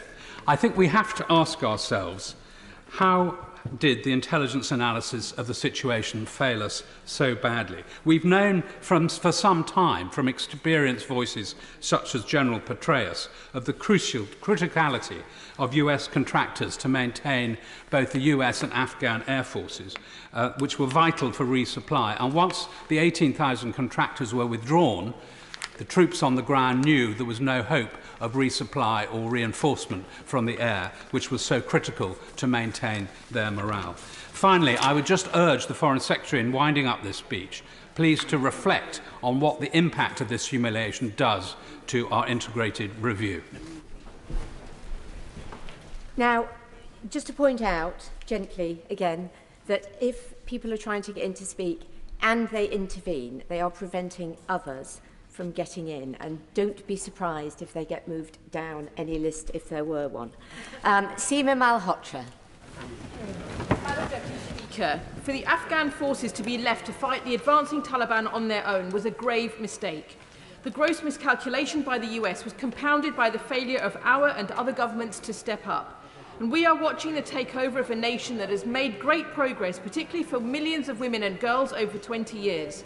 Progress that came through sacrifices by so many brave members of the Afghan forces and our own, and those killed in civil ranks. We lost a good friend in Del Singh 7 years ago, killed in a horrific attack by the Taliban at a restaurant in Kabul, one of many thousands who paid the ultimate sacrifice to help bring peace, stability and nationhood. Nationhood, which was too part of our responsibility as an international community. Afghan families in Britain who have suffered tragedy are living a new nightmare and feel betrayed, with many loved ones back home now at risk as the Taliban take over the police and the state. I thank many for being in touch with me and the Honourable Member for Brentford and Isleworth, including Khalsa Diwan, Afghanistan, Guru Nanak Dabar, the All Afghans Protection Organisation, students and NGOs. Madam Deputy Speaker, as the Taliban take over cities, they move fast to ensure no one can fight back. They are hunting out and killing young men. They are seeking girls as prizes to become brides for the Taliban fighters. Why is it that young men cling to the side of a US plane in the hope of escape and fall to their death? Because they know that otherwise the Taliban would be coming for them. And Madam Deputy Speaker, the terrifying situation for women at the forefront of progress for women and young girls. I have heard directly from the relative of a 16-year-old girl in Kabul, who last week was awaiting the equivalent of her GCSE results and a possible scholarship. Her words yesterday, "If the Taliban come for me, I'm ready to hang myself." Madam Deputy Speaker, first we must also see the evacuation of minority communities, particularly Sikh, Hindu and other minority communities in Afghanistan. I know the government knows that they are at risk. They must be a priority for evacuation and those in our system be allowed to stay. Secondly, the safety of Afghans working for the UN and on UK aid programmes, particularly women. Those not eligible for visas to the UK via ARAP because they are not directly employed to the UK. They must be allowed. And suppliers of equipment or services to the UK forces in Afghanistan. They too are being sought out. Madam Deputy Speaker, speed is of the essence. Women and girls are burning their employment papers and education certificates before the Taliban come to their homes. Administration must not be delayed. Resources need to be found and applications processed urgently. And finally, the safety for those who have no means to flee. They must not be forgotten. Madam Deputy Speaker, we must stand with the Afghan people. We have a responsibility to lead, and the Afghan people need to hear our voice. We have choices we as a nation can make. If ever there was a time to prove what global Britain means, it is now. Before I call the next speaker, can I just say I think it's quite important that people listen to others' contributions. There's quite a lot of chatting going on, which is quite distracting for people. Andrew Bowie. Thank you very much, Madam Deputy Speaker. I'm rather shocked to be called this early in the debate. As we sit talking here today, thousands of men and women are frightened for their lives and the lives of their families. Thousands of men and women who believed us, and indeed the entire West, when in October 2001, in the dark shadow of that awful day in the previous month, we were engaging in Afghanistan, in the words of President George W. Bush, to defeat al-Qaeda, remove the Taliban from power, and that, and I quote, the oppressed people of Afghanistan would know the generosity of America and our allies. They believed the words of our own Prime Minister Tony Blair when he told the US Congress in 2003 that we are fighting for the inalienable right of humankind, black or white, Christian or not, left, right, or a million different, to be free, free to raise a family in love and hope, free to earn a living and be rewarded by your efforts, free not to bend your knee to any man in fear. We have done great things over the last 20 years, and our veterans can be incredibly proud of the good that they achieved in Afghanistan. But these words must sound very hollow to the men, women and children huddled in the airport in Kabul at this very moment. Just about every MP in this place is in some way involved, I am sure, in trying to get people out of that country. Among them is a man the name of whom I will not share for obvious reasons, a man who worked for the British government, who has certificates and commendations from the Coldstream Guards, the Royal Air Force, a certificate thanking him for his service in the year of Her Majesty the Queen's Diamond Jubilee. He believed in us and the American mission. He believed in our mission to rebuild Afghanistan from half a century of bloodshed. Right now, that man is sitting with his entire family in the airport in Kabul. Him, his wife, his 4 children, and his 73-year-old mother. His wife and his kids and he were offered safe passage out of the country, but was told that his elderly and vulnerable mother would not be allowed to travel with them. Late on Monday night, he had to make a choice to leave with his wife and children and leave his aging and vulnerable mother behind to whatever fate might befall her, or to stay behind. He took the terribly difficult decision to stay. The last I heard was that he was still assisting British troops at the airport, and that with the help of a charity that his brother works for, is reapplying for ARAP status for his entire family. This man was only in the airport because he was assisting British nationals evacuate the country. I have but the highest admiration for our amazing men and women in the FCDO and in the MOD. These have been incredibly trying times, and they have all the details of this case, and I know are working hard to get this family out. But I will not stop trying to assist this man, as I know many members of Parliament in here are doing for many others. In the last few days, the belief in the West has been shaken, but it has not died. In America and here in the UK, not least in our excellent Secretary of State for Defence and all his staff, we have seen examples of people who still believe in the good that we in the West can do, and we should never forget that. Lloyd Russell Moyle.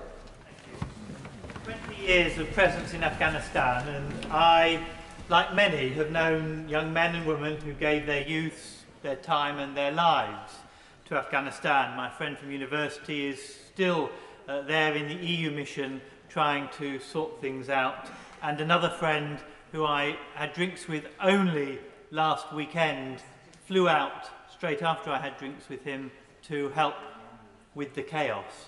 And our minds, of course, are with many of those people and hope for their safe return. And so I say nothing, of course, to undermine their and many others' hard work and sacrifice and all the comments that we've heard today in this place.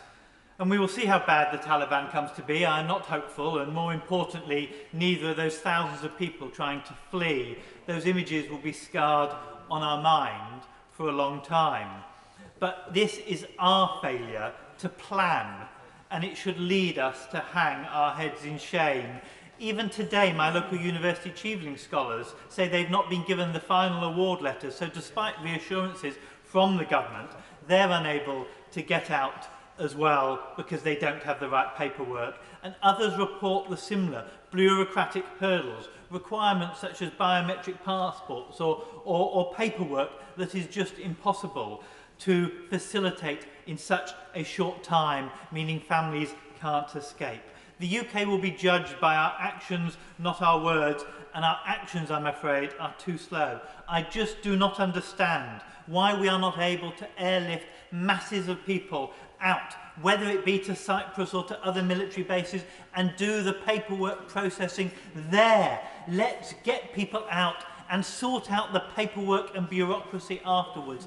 Failure to do so may cost people's lives. And the Home Secretary and the Prime Minister say they do not want informal and irregular routes for Afghanis out.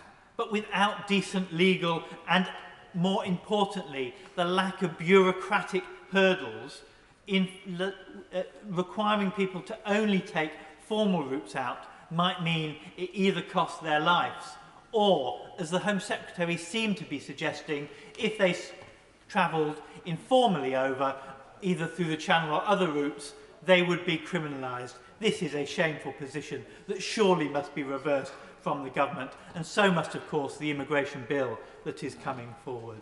20 years and much might have improved, but let's be clear, our nation building failed. We propped up one of the most corrupt governments in the world, according to the corruption indices, one of the least free countries in the world, according to those indices as well. And whilst things might get much worse, we must not celebrate our actions because they were strategically a failure. Thank you.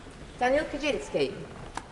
Thank you very much, Madam Deputy Speaker. I'd like to pay tribute to all the British troops, people from DFID, the teachers, the doctors, the technicians from Britain who have so courageously worked in Afghanistan. But I disagree with some of the criticism of the government that I've heard during the course of this debate.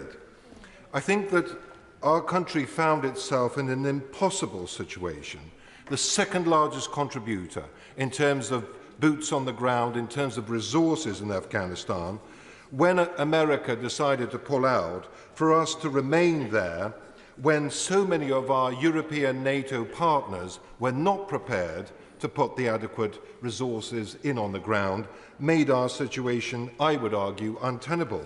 And that is a critical question that we have to ask ourselves. Why is it that so many European countries who are part of this exclusive club of 30 NATO partners, why is it that so many of them have failed to support the Americans and the British in that extremely important theatre of operations in Afghanistan? There are one or two exceptions, and the country of my birth, Poland, is one of them that has sent a lot of troops. But there are also, and I will be asking parliamentary questions about this, why so many European NATO countries did not put adequate resources into this theatre. We've already heard from our own Prime Minister that apparently 98% of all the equipment on the ground in Afghanistan came from the United States of America. And it's not surprising that the American patience is running out when so many of their European allies have refused to give the support required. We also need to ask questions about the role of Russia and Pakistan and in the allegations that they have been supporting the Taliban. And most concerning of all, Pakistan, a country that we send a great deal of British taxpayers' money to in international aid. So there are serious questions to be asked about the role of Pakistan and her security forces. And lastly, Mr. Deputy Speaker, refugees. I'm very proud that the United Kingdom is going to be taking large numbers of Afghan refugees, but we should also be very proud of the role that we played in helping Syrian refugees in Lebanon and Jordan. Britain spent more money than any other European country in providing a safe haven for Syrian refugees in Lebanon and Jordan, within the neighbourhood, for those people to be able to one day to return to their country. And it's so important to work with Kazakhstan and Uzbekistan and other reasonably stable countries in the region to ensure that Afghans are given protection there in their neighbourhood. Alison McGovern. Thank you, Mr. Deputy Speaker. Thank you for calling me in this important debate, and I pay tribute particularly in relation to all those who've served our country in Afghanistan, and especially I'm thinking of those I know from my constituency in the Wirral. Also, I thank all of those who've written to me in recent days. Many in this House have spoken about the horrendous human rights abuses in Afghanistan, and I won't repeat them, because I believe that these current events are a huge test to our values, and it's that I want to talk about. Mr. Deputy Speaker, I accept that in this debate there are those members who do not share the simple principle, as explained by the member for Tonbridge and Mulling, that Afghanistan is a piece of the main. For example, the member for New Forest East and the member for Basildon and Billericay when they spoke. A view is held that the protection of the basic rights of those in other countries, absent a direct threat to us, are not worth any increased risk to Western Armed Forces personnel. And it's that view that underpins the events we now see. But there are many of us in this House who do think we live in one moral universe, and that the question is not whether a moral duty to protect innocent Afghans exists, but rather if it can be practically fulfilled. So for us, those of us who think that Don was right to say that any person's death diminishes us all, the question is how now to respond when current events in Afghanistan are a denial, straightforwardly, of the moral duty to protect. One answer, Mr. Deputy Speaker, has been provided by those on the Treasury bench, though not currently on the Treasury bench, who faced this grave moral trauma and went on holiday. A very different answer in the long term is to fix the fundamental flaws now existing in FCDO that got us here. What's more, we can reverse the loss of DFID and the aid cuts and listen when the likes of the US Holocaust Memorial Museum's early warning project show red flags for atrocities in Afghan and elsewhere. The responsibility to protect still exists. Finally, on refugees, Mr. Deputy Speaker, putting atrocity prevention aside, we do have a clear moral duty for the UK government to act now, and many members have said what that should look like, including expanding family reunion. But I regret very deeply the focus on numbers when the focus should be on time. Get people out quickly, and once they are here, don't make them wait to restart their life. The worst conversations, Mr. Deputy Speaker, I had during COVID were with Syrian doctors who were desperate to serve our country. Let's give people their lives back quickly. Andrew Rosendale. Mr. Deputy Speaker, make no mistake that the British people are shocked at what they are seeing in Afghanistan today. After 20 years of British and American involvement, this is not the outcome we had expected. Our presence in Afghanistan may not have continued indefinitely, but it needed to be handled in the right way. It has not been, and President Biden must be held to account for his actions. My thoughts and prayers at the moment are with those British servicemen who lost their lives in attempting to bring freedom and democracy to the Afghan people, and all those who have been left with life-changing injuries. Their sacrifices must not be in vain. I also weep for the people of Afghanistan who may now face the brutal regime of the Taliban, which has shown no regard for human rights. Many innocent people will now undoubtedly be murdered, with many more suffering unimaginable treatment at the hands of that regime. This is indeed a sad day for humanity. I visited Afghanistan in 2010 with the Foreign Affairs Committee and met our troops and visited political leaders in Kabul and Lashkargah, including the then President Karzai. I was struck by how much progress was being made to turn that country into a better place, as the people were given the opportunity for once to live in a free society. And so my heart goes out to all the good people of that country who deserve better than the cruel ideology of the Taliban. But we must remember, Mr. Deputy Speaker, the reason why we originally entered this conflict after 9/11 attacks in 2001.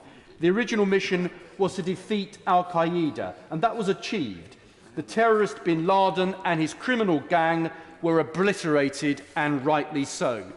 So today we must honour Her Majesty's Armed Forces who fought to make the world safer by going to Afghanistan and achieved that objective. But I believe the UK now has a moral duty to provide refuge and safety for those who are fleeing for their lives, and we must assist them swiftly in leaving Afghanistan and provide a safe passage to all those who are at risk because of their work with the British and Allied forces. We must do everything we can, even as a staging post, before they can be settled in third countries. All countries must play their part in helping to accommodate Afghans who cannot return to Afghanistan. Britain must fulfil its moral duty, but the global community must do so as well. Kevan Jones. Speaker, the Prime Minister said that the fall of the Afghan regime to the Taliban was inevitable. The Foreign Secretary said he was shocked by the speed in which it occurred. Well, if the Foreign Secretary is correct, then I agree with the Right Honourable Member for Dundee East. There was a huge, spectacular failure in intelligence which does need to be examined. The shambolic collapse that we've seen, predicted by the Prime Minister, was not inevitable. But I do agree with the Right Honourable Member for Chingford and Wood Green and the Member for North Shropshire, who said that when we withdrew air support, logistic and intelligence support, it was inevitable. I actually raised this with the Prime Minister on the 8th of July. He said it is not open now to the Taliban to enforce a military solution, but neither is it to us. How wrong he was. Mr. Deputy Speaker, the government talks in a minute. Talks in terms of rhetoric and slogans. Global Britain has been shown the hollow slogan that it has. I will intervene. He talks about the statement on the 8th of July. Does he accept the decision to withdraw troops from Afghanistan, this government's decision, was not opposed by the SNP or the opposition in that debate? Indeed, it was welcomed by the Shadow Foreign Secretary. Is it right to put that on record? This was effectively a decision of the whole House, a majority of the House. Yes, but you've got the fact that you're in government. It's his government that takes decisions. And the categorical decision to take air power out was a fundamental mistake. Now, we also need to make loud and clear, Madam Speaker, that we are a country which is proud of our tradition of allowing sanctuary for those fleeing violence and persecution. And it is vitally important that we actually step up to the mark and actually give sanctuary to all those that have helped us throughout our time in Afghanistan. Now, Afghanistan now faces an uncertain future, a humanitarian crisis, and as a Right Honourable Member for Maidenhead said, potentially a security crisis for us if terrorism is to be thwarted there in the future. Now, the quite clear question being asked, was it all worth it? Well, I first visited Afghanistan in 2003, and over the up until 2010, I think I visited on 6 occasions. I went right up to the north into Mazar Sharif, right down to Garmshir on the Fishhook near the Pakistan border, and I saw real progress. You know, it's been talked about girls' education, but there's education for boys as well. There was economic development, schools, hospitals, and economic development. Did we make mistakes, Mr. Deputy Speaker? Yes, we did. Corruption was endemic. I know the 3 times I met President Karzai, it was raised on each occasion, and he just battered it aside. But it was something which was endemic and toxic for that regime.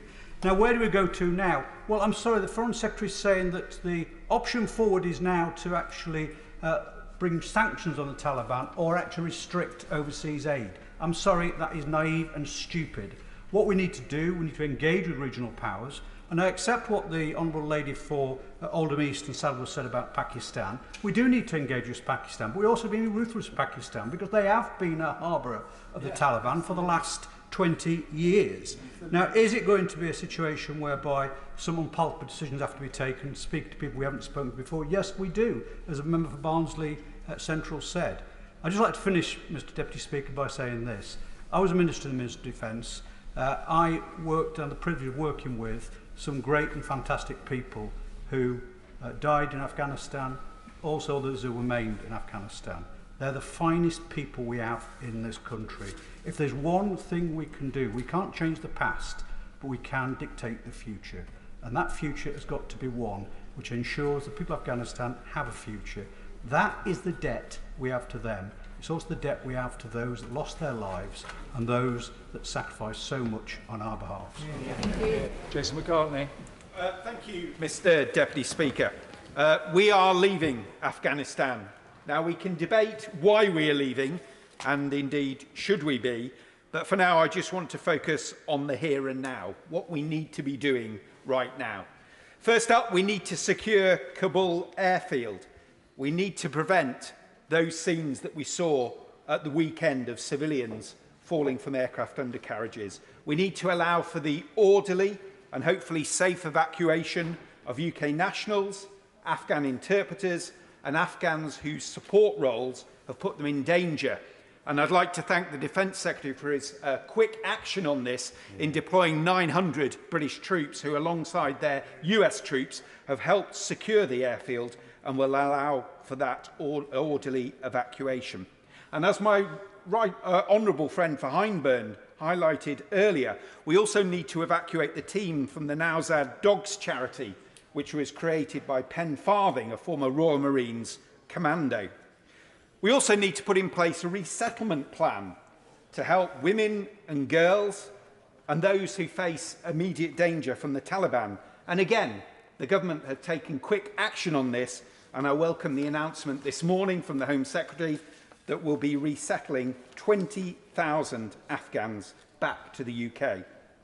We need to put pressure on the Taliban to remain the freedoms of all the people of Afghanistan, but again, especially of women and girls. And as the Prime Minister said at the start of this debate, we will judge the Taliban on their actions, not just their words. I had an email overnight from a constituent who has a family over in Afghanistan in a place called Herat, and they are in hiding, and they've just been told that the Taliban this Friday in Herat Sports Centre will actually be chopping off the hands of some local people. We must watch the actions of the Taliban, not just listen to their words. And finally, for me, as a former RAF serviceman, although I didn't serve in Afghanistan, I served on the no-fly zone over northern Iraq, we need to reassure our veterans, those who bear the physical and mental scars, and the family of those who died in Afghanistan, that we care and that their achievements weren't in vain. Our forces fundamentally weaken the terrorist threat. There's been education in Afghanistan for 20 years, and that will definitely sow the seeds for a better future for Afghanistan. But this did come at huge cost. I lost in my constituency Private Thomas Rowe, Lance Corporal Graham Shaw, Captain Lisa Head from Huddersfield, Corporal Jake Hartley, Private Anthony Frampton and Private Daniel Wilford. Those families, those veterans have heard us loud and clear today. We do care, and we care for Afghanistan. Rosie Duffield. Deputy Speaker, we've all seen the footage, the shocking images of Afghan cities that now look like the Wild West, with huge guns slung casually over every shoulder, shots ringing out in warning and unmistakable exploding threat. As we watch on in disbelief, our sense of helplessness and impotence grows by the hour. The situation in Afghanistan is one that very few in this House can really imagine, but the few among us who have served there have told us exactly what's going on in a really incredibly moving speech, or several. So it's fundamentally our duty to exhaust every possible avenue, make every possible effort, and do all in our power to help those in need. We are all they have. We are safe and free, and we must offer that safety and freedom to those at risk of losing theirs. So what should we do? What are the people of Britain, as well as those experienced NGOs, current and former service personnel, telling us to do? The message is very loud and clear. We must offer safe routes out, and we must offer asylum, no ifs or buts. It's deeply disturbing that the rights and fundamental freedoms of women and girls are under serious threat. Just over a quarter of the democratically elected MPs in Afghanistan's House of the People were women, but it appears that no women at all are now represented by the new all-male regime. Men with guns promising that women may still be allowed to work, and access education, with many caveats, will undoubtedly set off alarm bells for the women journalists, teachers, business owners, NGO workers, doctors, artists, politicians and judges who now all face much uncertainty in the coming months. Many women here are angry, extremely worried and determined to fight for the rights of our Afghan sisters. I've been inundated with messages and emails from people who want to help. The government must listen and assure all of them, all of us, that they are carrying out the will of the majority of the British people. In my constituency, our excellent Kent Refugee Action Network, as part of the Joint Council for the Welfare of Immigrants, has laid out what is needed. They're asking questions they need urgent answers to, relating to family reunion, the mental health of the young people from Afghanistan, which has already been severely impacted, and what happens to those who are in the UK but have been previously refused asylum because Kabul was considered safe. Can their cases now be considered urgently? Will local authorities, especially those in Kent, receive sufficient financial support to house asylum seekers in suitable accommodation? One final plea to the government to listen to our constituents, to our NGOs, to feminist activists like Sophie Walker and her Change.org petition, which has now reached 200,000 people signing. We're sorry, Rosie. Gaga Mahindra. Thank you, Mr. Deputy Speaker. I am proud to represent South West Hertfordshire, which has Northwood NATO base within its constituency borders. Like many of my colleagues here today, I've been shocked to see the speed with which the Taliban have taken control of Afghanistan in the last week. And it is absolutely the right decision that we return to Parliament today to debate the events taking place over there.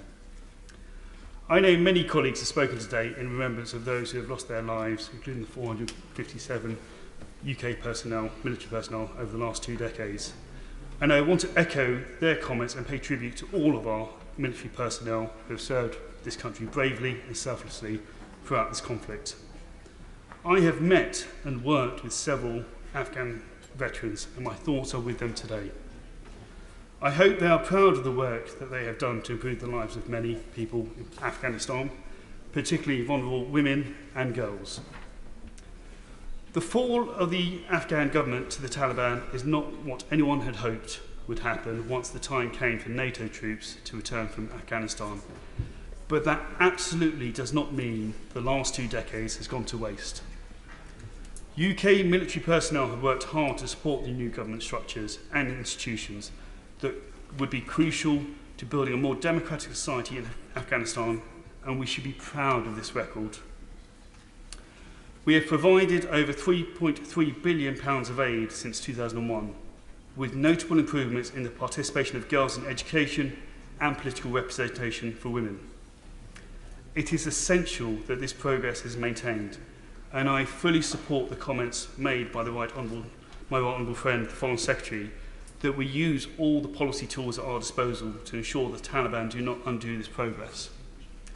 I can only hope the Taliban stand by their comments made yesterday in yesterday's video conference, that they will allow women and girls to continue to receive both basic and higher education, even if their previous records gives little room for optimism on this. Education is a human right, and no one should be denied an education based on their gender. We must also make sure we stand by all those that have helped us throughout this conflict, and I commend comments from the government that a new settlement scheme for those most at need, especially women and girls, will be introduced. I know the Home Office is working hard with international partners on getting as many of these people out safely, and I was glad to hear, as of Monday evening, that over 3,300 Afghan staff and their families have already been evacuated. This does need to be balanced with the requirement to ensure we do not import those that do not share our values, and we must keep UK residents safe. I'll leave it at that, Deputy Speaker. Thank you very much for giving me the opportunity to speak. Thank you, Mr. Deputy Speaker. If I'm honest, I feel ashamed today, more ashamed than I can remember in any foreign policy debate in my 20 years in this House. It's been the most sudden and catastrophic collapse of a foreign and military policy objective of this United Kingdom since Suez, and you could argue for further back. we have managed to humiliate ourselves. We have shamed our politics and our way of doing business. We have trailed the British flag and, frankly, our own honour in the dirt and in the mud. Global Britain has been exposed as a meaningless slogan, a boast without a strategy behind it.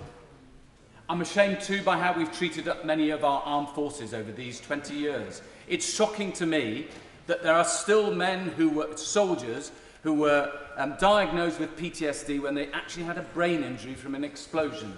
And we are one of the few countries that still doesn't test any of our armed forces automatically after an explosion for a brain injury. And that may be one of the reasons that many of them later suffer from dementia and depression. I'm ashamed that we never said to the United States of America last year or this year, hang on, stop, think, wait, put in place a proper plan before you go ahead with this. I'm ashamed that our silence basically endorsed Trump's plan last year, and that our silence now, apart from one notable exception in the form of the Secretary of State for Defence, our silence now has effectively enabled Biden to get away with some of the most shameful comments ever from an American president. We should never be just a sidekick to the United States of America in our foreign policy or our military policy. I am fearful, Mr. Deputy Speaker. I'm fearful, of course, for the women and children, but actually also, particularly out of a personal interest, for the gay men in Afghanistan. It's not exactly been a walk in the park for the last 20 years either for them. But now they know that they will be exterminated. Sharia judges are already saying what they're going to do. There's two ways of dealing with a homosexual man in Afghanistan. One is stoning, and the other is putting them behind a wall, which is then toppled on top of them and kills them. I'm fearful for the children who will grow up in violence or in a refugee camp, fearful for all the thousands who are going to do whatever they possibly can to get to a place of safety, fearful that we won't have a proper programme in place in this country to greet people in here, and that some of them will end up going to jail because we're introducing laws which are going to make it even more difficult for them. And I'm angry, to be honest, with the government. I'm angry in particular with the Prime Minister. I just do not think that he has paid enough attention to this issue.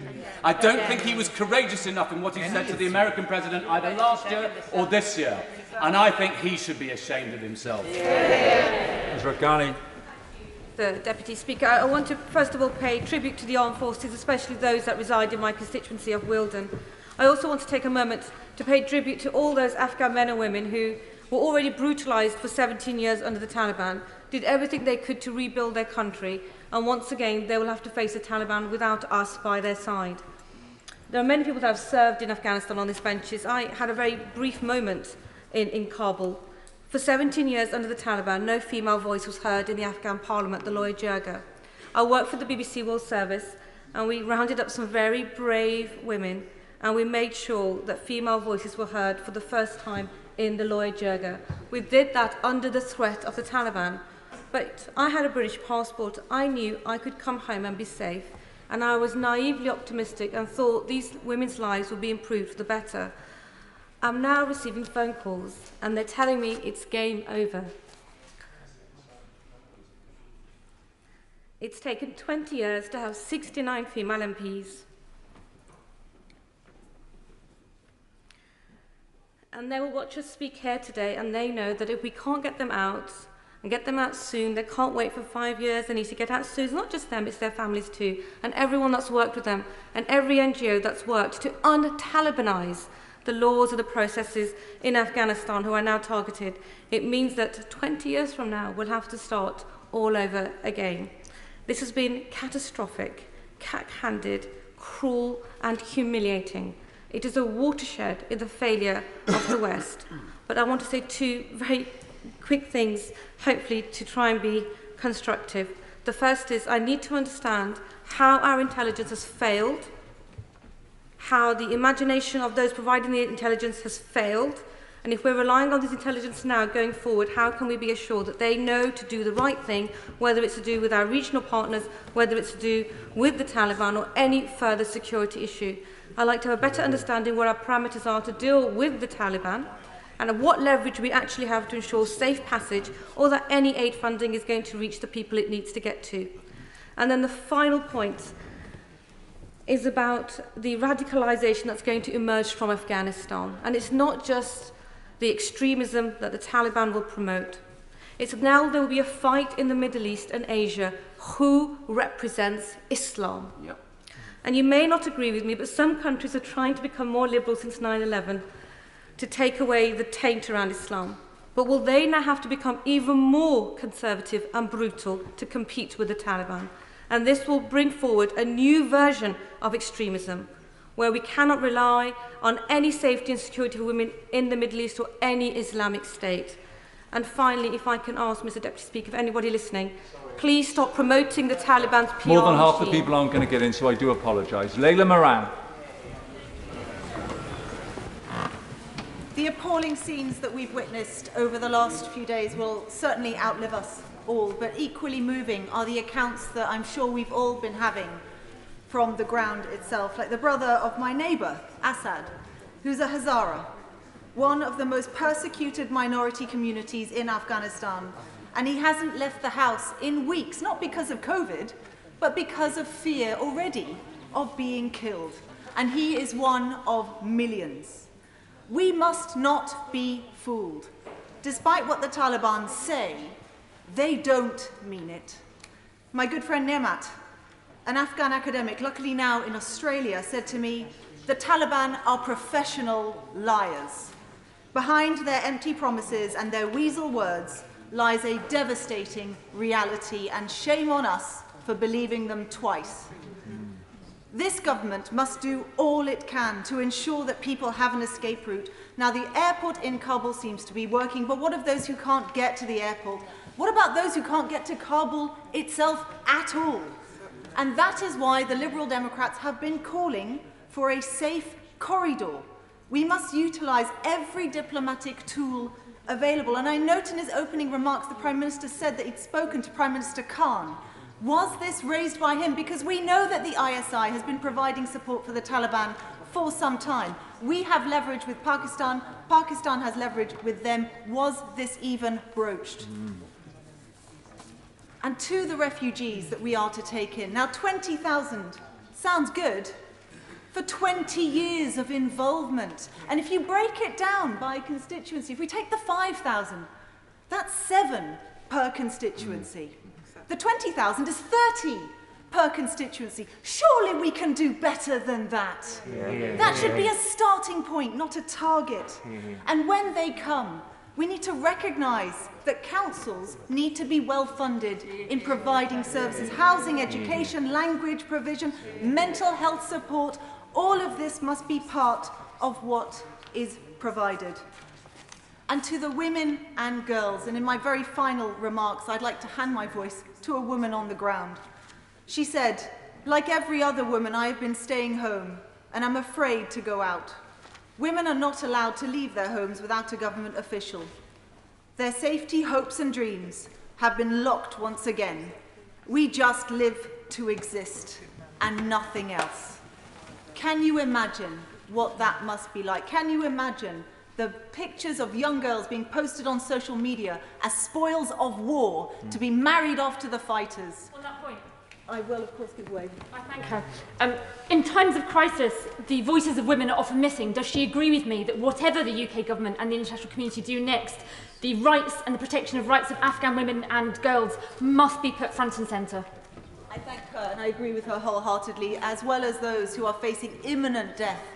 Anyone whose lives are put at risk, particularly if they've helped us in our aid projects, in our military and in our civil society efforts, must be protected. Now, Trump may have loaded this particular gun, and Biden may well have pulled the trigger, but our Prime Minister stood by and watched while they did it. Powerless, weak, and he is complicit by his impotence. This government must live up to that failure, make good on its former promises, and allow all those who need refuge into our country. Hear, hear. Hear, hear. Aaron Hendry. The Deputy Speaker.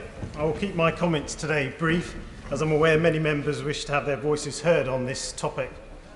Over the last few days, I have been contacted by many of my constituents in Broxtowe regarding the current atrocities unfolding in Afghanistan.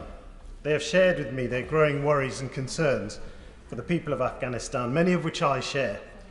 Issues such as lives of ordinary citizens, the future of women and girls, which is mentioned by the Right Honourable Members for Romsey and Southampton North and Leeds Central, as well as others, and the recent UNICEF report regarding the violence against children.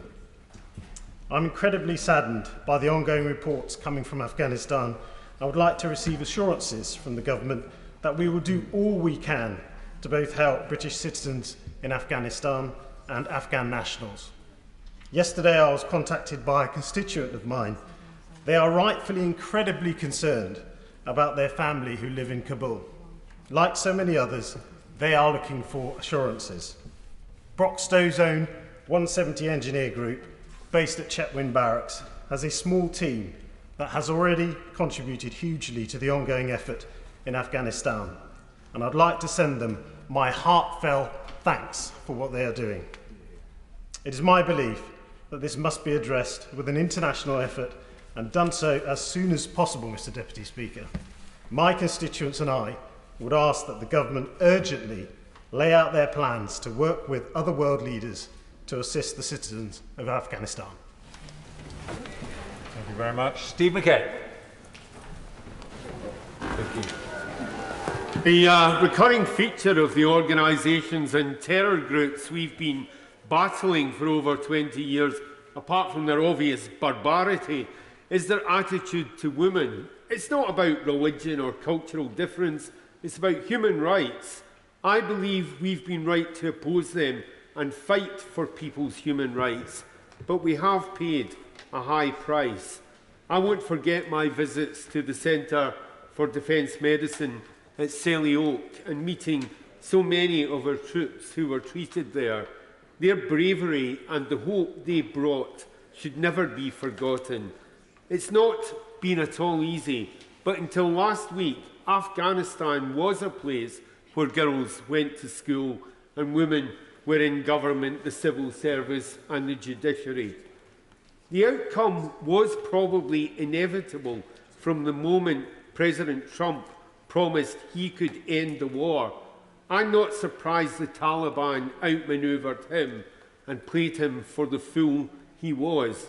But like many in our country, I'm astonished that our government apparently didn't see it coming. There are those who will say it wasn't worth it, it wasn't our fight. It was worth it to all those women who enjoyed a freedom and the opportunities our intervention brought them. It's always worth it to stand against evil. Hear, hear. Afghanistan's fate is once again in the hands of the Taliban. We can redeem ourselves slightly by doing right by those who've helped our troops and assisting obviously genuine refugees. It's time to honour our obligations to those to whom we owe this debt. Earlier, I heard about a family who've got constituency connections to Selly Oak, whose police officer father was killed in Badakhshan, which I think is the furthest northeastern province, and they're asking, how did we get his 4 girls and their aunt out? Birmingham is a city with a proud history for helping refugees, and we stand ready to play our part again. What we can't have is any backsliding or sleight of hand from the Prime Minister or the Home Secretary on this commitment. And I hope we'll learn one simple further truth from this. You can't do deals with extremists. Our Foreign Secretary would do well to remember that as he considers future demands from Iran. Hear, hear. Andrew Morrison. Thank you, Mr. Deputy Speaker.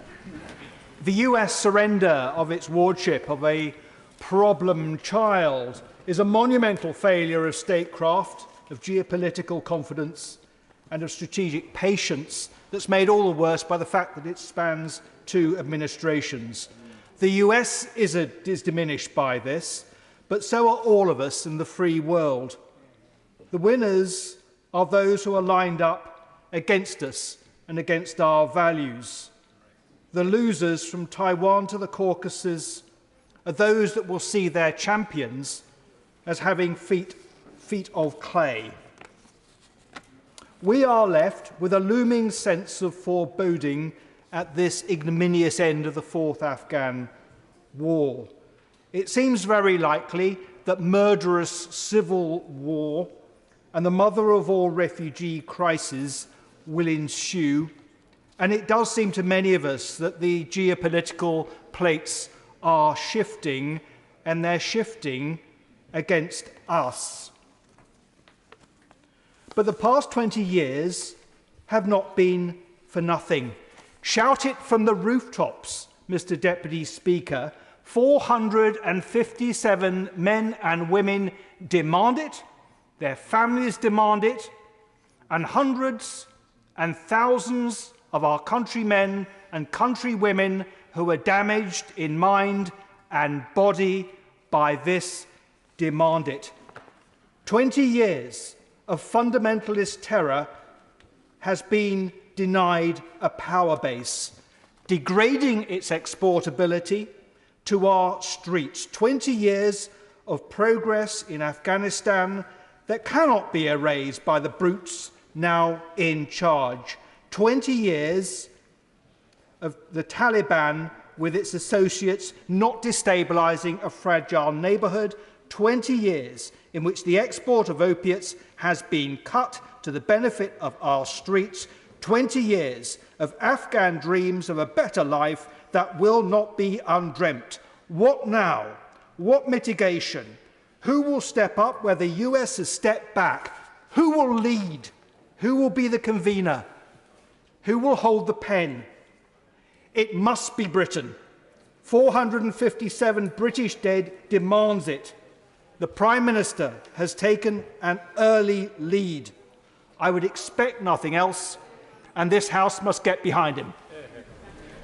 Toby Perkins. Thank you very much indeed, Mr. Deputy Speaker. Today's a tragic and shameful day, and a tragic and shameful day for Western governments, I believe.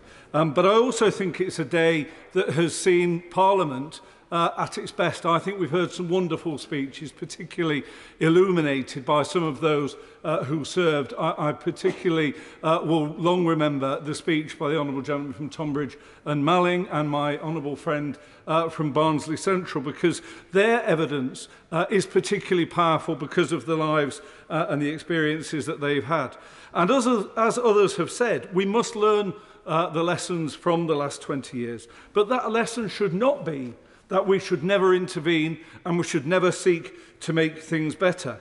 The truth is that our intervention did make us safer, and it also improved the lives and the prospects of many people in Afghanistan. And I fear that we may learn the wrong lessons. My honourable friend from Hackney North and Stoke Newington spoke very powerfully about the many benefits that the people of Afghanistan gained as a result of our intervention, and then said, 20 years ago she voted against it because she thought we'd end up here.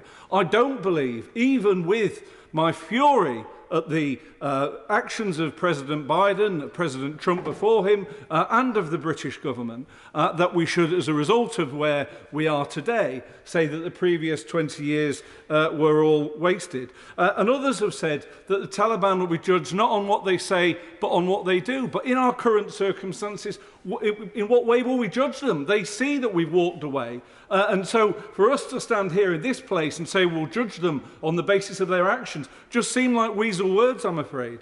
It is disgraceful that the Foreign Secretary chose to go on holiday as the Taliban marched into Afghanistan and towards the gates of Kabul. And I fear that the West withdrawal will not save us money in the end, and it will not make us safer. And I fear that we will look back on this day and say we were in a position months ago to, with a very small presence, continue to support Afghanistan on its route, on its road towards a better future. And I look to America and see almost 70 years from Korea, there are still 28,000 American soldiers in Korea.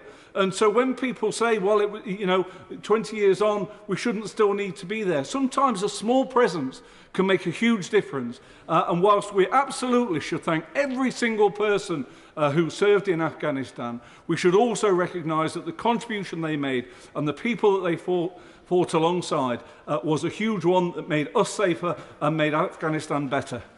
Geoffrey Clifton Brown. Thank you, Mr Deputy Speaker. In 2007, the then Labour government sent a small group of cross-party members of Parliament to Afghanistan. I was one of them.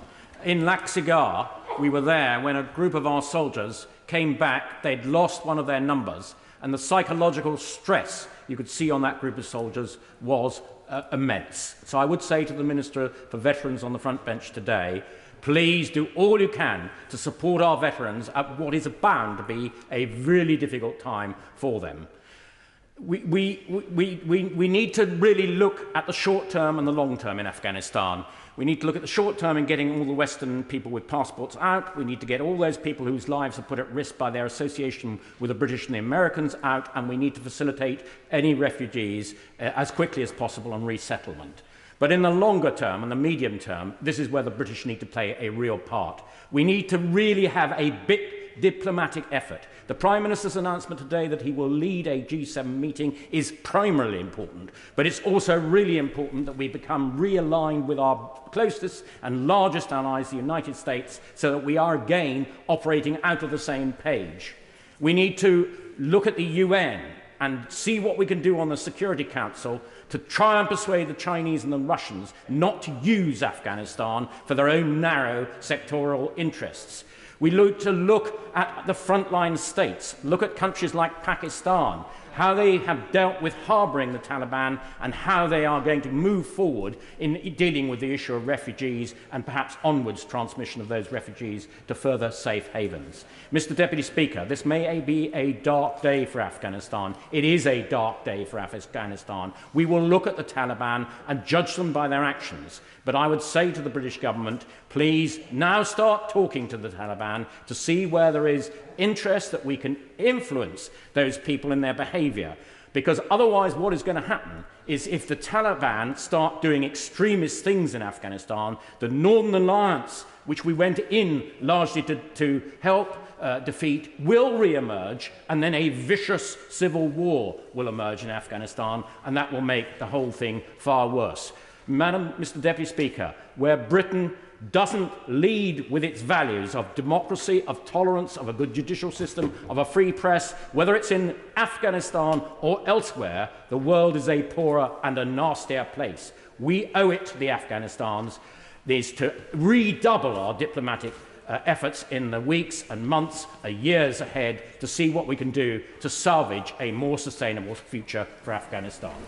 Dave Dugan.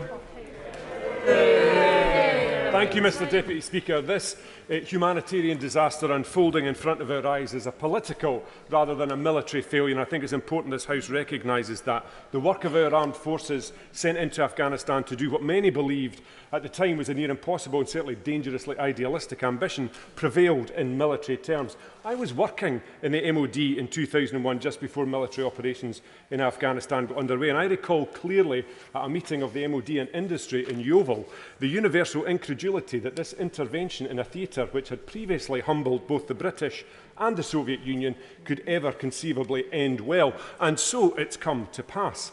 Yet the media still report last week the unbelievable pace with which the Taliban advanced across the country. But why was this such a shock? Perhaps the government can explain why they were so ill-prepared, because many observers, myself included, don't think for 1 minute there was a failure of military intelligence, but rather a failure of ministers to act on that intelligence. This House and the public at large need to know whether civilian officials and intelligence analysts are at liberty to convey difficult and unwelcome messages to senior ministers in this government, and that those same ministers will act in the national interest rather than any more expedient or transient priority. And can the government tell the veterans and their families in Angus and across these islands what this was all for? Not the intention or the ambition or the dedicated and successful military operations, but the outcome and the consequences. What is the legacy of their bravery, sacrifice and loss? I want to highlight to the Defence Secretary the correspondence I've received from my constituent, a former company commander in 2011 in Operation Herrick. He shares the chilling email he got from his former translator, with whom he keeps in touch. Such are the bonds forged in combat. And his Afghan friend's plight at trying to exit the country through the UK embassy with his family. I'll send on the details to the Defence Secretary and the Foreign Secretary, and I'm sure they'll both give them dedicated support. But also the civilians and the NGOs too, who endured no small measure of risk and hardship to apply their skills and expertise in the service of Afghanistan and her people. What of their work to build order and systems of just administration and challenge endemic corruptions? What remains of those hard-fought gains? And civil society, those brave Afghan souls, many of them women who stepped into the space that we created for them and took up roles supporting the UK and its allies, or work. I will give way.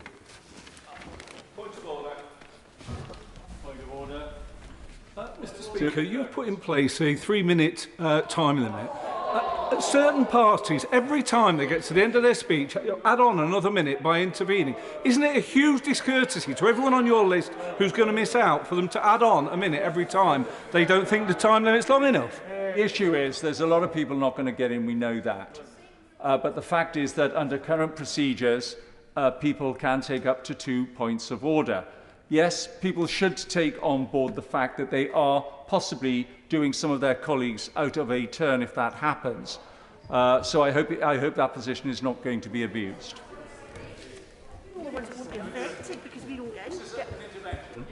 Gavin Earns. Thank you very much, Mr Deputy Speaker. I should point out, we're 6 hours into the debate and this is the second SNP backbench speech. You mentioned women and girls. I wonder if you agreed with me that the Taliban have said they are committed to the rights of women. Would you agree with me that these misogynist thugs see women as third-class people and chattels only there to serve men, and that this House cannot believe a word the Taliban say about the rights of women? I agree entirely with my honourable friend, and as many honourable and right honourable members have observed this afternoon, that the Taliban need to be judged on their actions, not on their words. But against this new reality, Mr Deputy Speaker, it's beyond credibility that the Foreign Secretary has publicly claimed that the UK will hold the Taliban to account. What does that mean? By what means and to what end would this be done? It would suit the Foreign Secretary better to fully restore the foreign aid budget rather than issuing abstract and random threats to a regime that has just shown the UK the door. 5,000 refugees this year, Mr Deputy Speaker, is not commensurate with the scenes in Kabul, with people literally running for their lives and clinging to aircraft, and a hazy 20,000 figure over what period we're not certain is insubstantial, to say the least, given the circumstances. So can I urge the Government and the Prime Minister in closing to review and expedite this element of the UK's response, including a cogent plan to extricate brave Afghans who are not already in Kabul. The UK was front and centre at the genesis of this political catastrophe. It should be similarly positioned for the clear-up. Thank you. Chakrapresti. Thank you. Thank you. And I'd like to start by thanking the Right Honourable Gentleman for Holborn and St Pancras in particular, and all other colleagues joining this debate today for the generous remarks which have been made about those of us who had the honour of serving on operations in Afghanistan. I served on Op Herrick 9 in the autumn and winter of 2008-2009, and I have to say my time with 3 Commander Brigade was one of the great privileges of my life. And as we discuss the awful situation in Afghanistan and its possible future, we are also rightly honouring today the sacrifice of the 457 of our servicemen and women who made the ultimate sacrifice, and for the more than 600 who continue to live with life-changing injuries.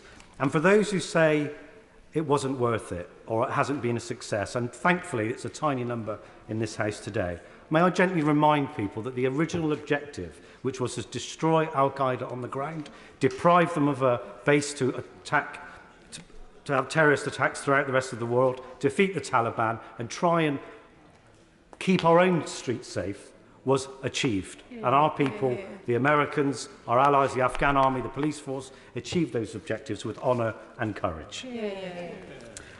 And I'd like to commend the work done by the Ministry of Defence DENS in my constituency, Abbeywood, who provide the logistical support, provided the equipment, the air bridges, the welfare, throughout the entire Afghan operation and continue to do that job on a daily basis for our troops deployed throughout the world, and the MOD in particular.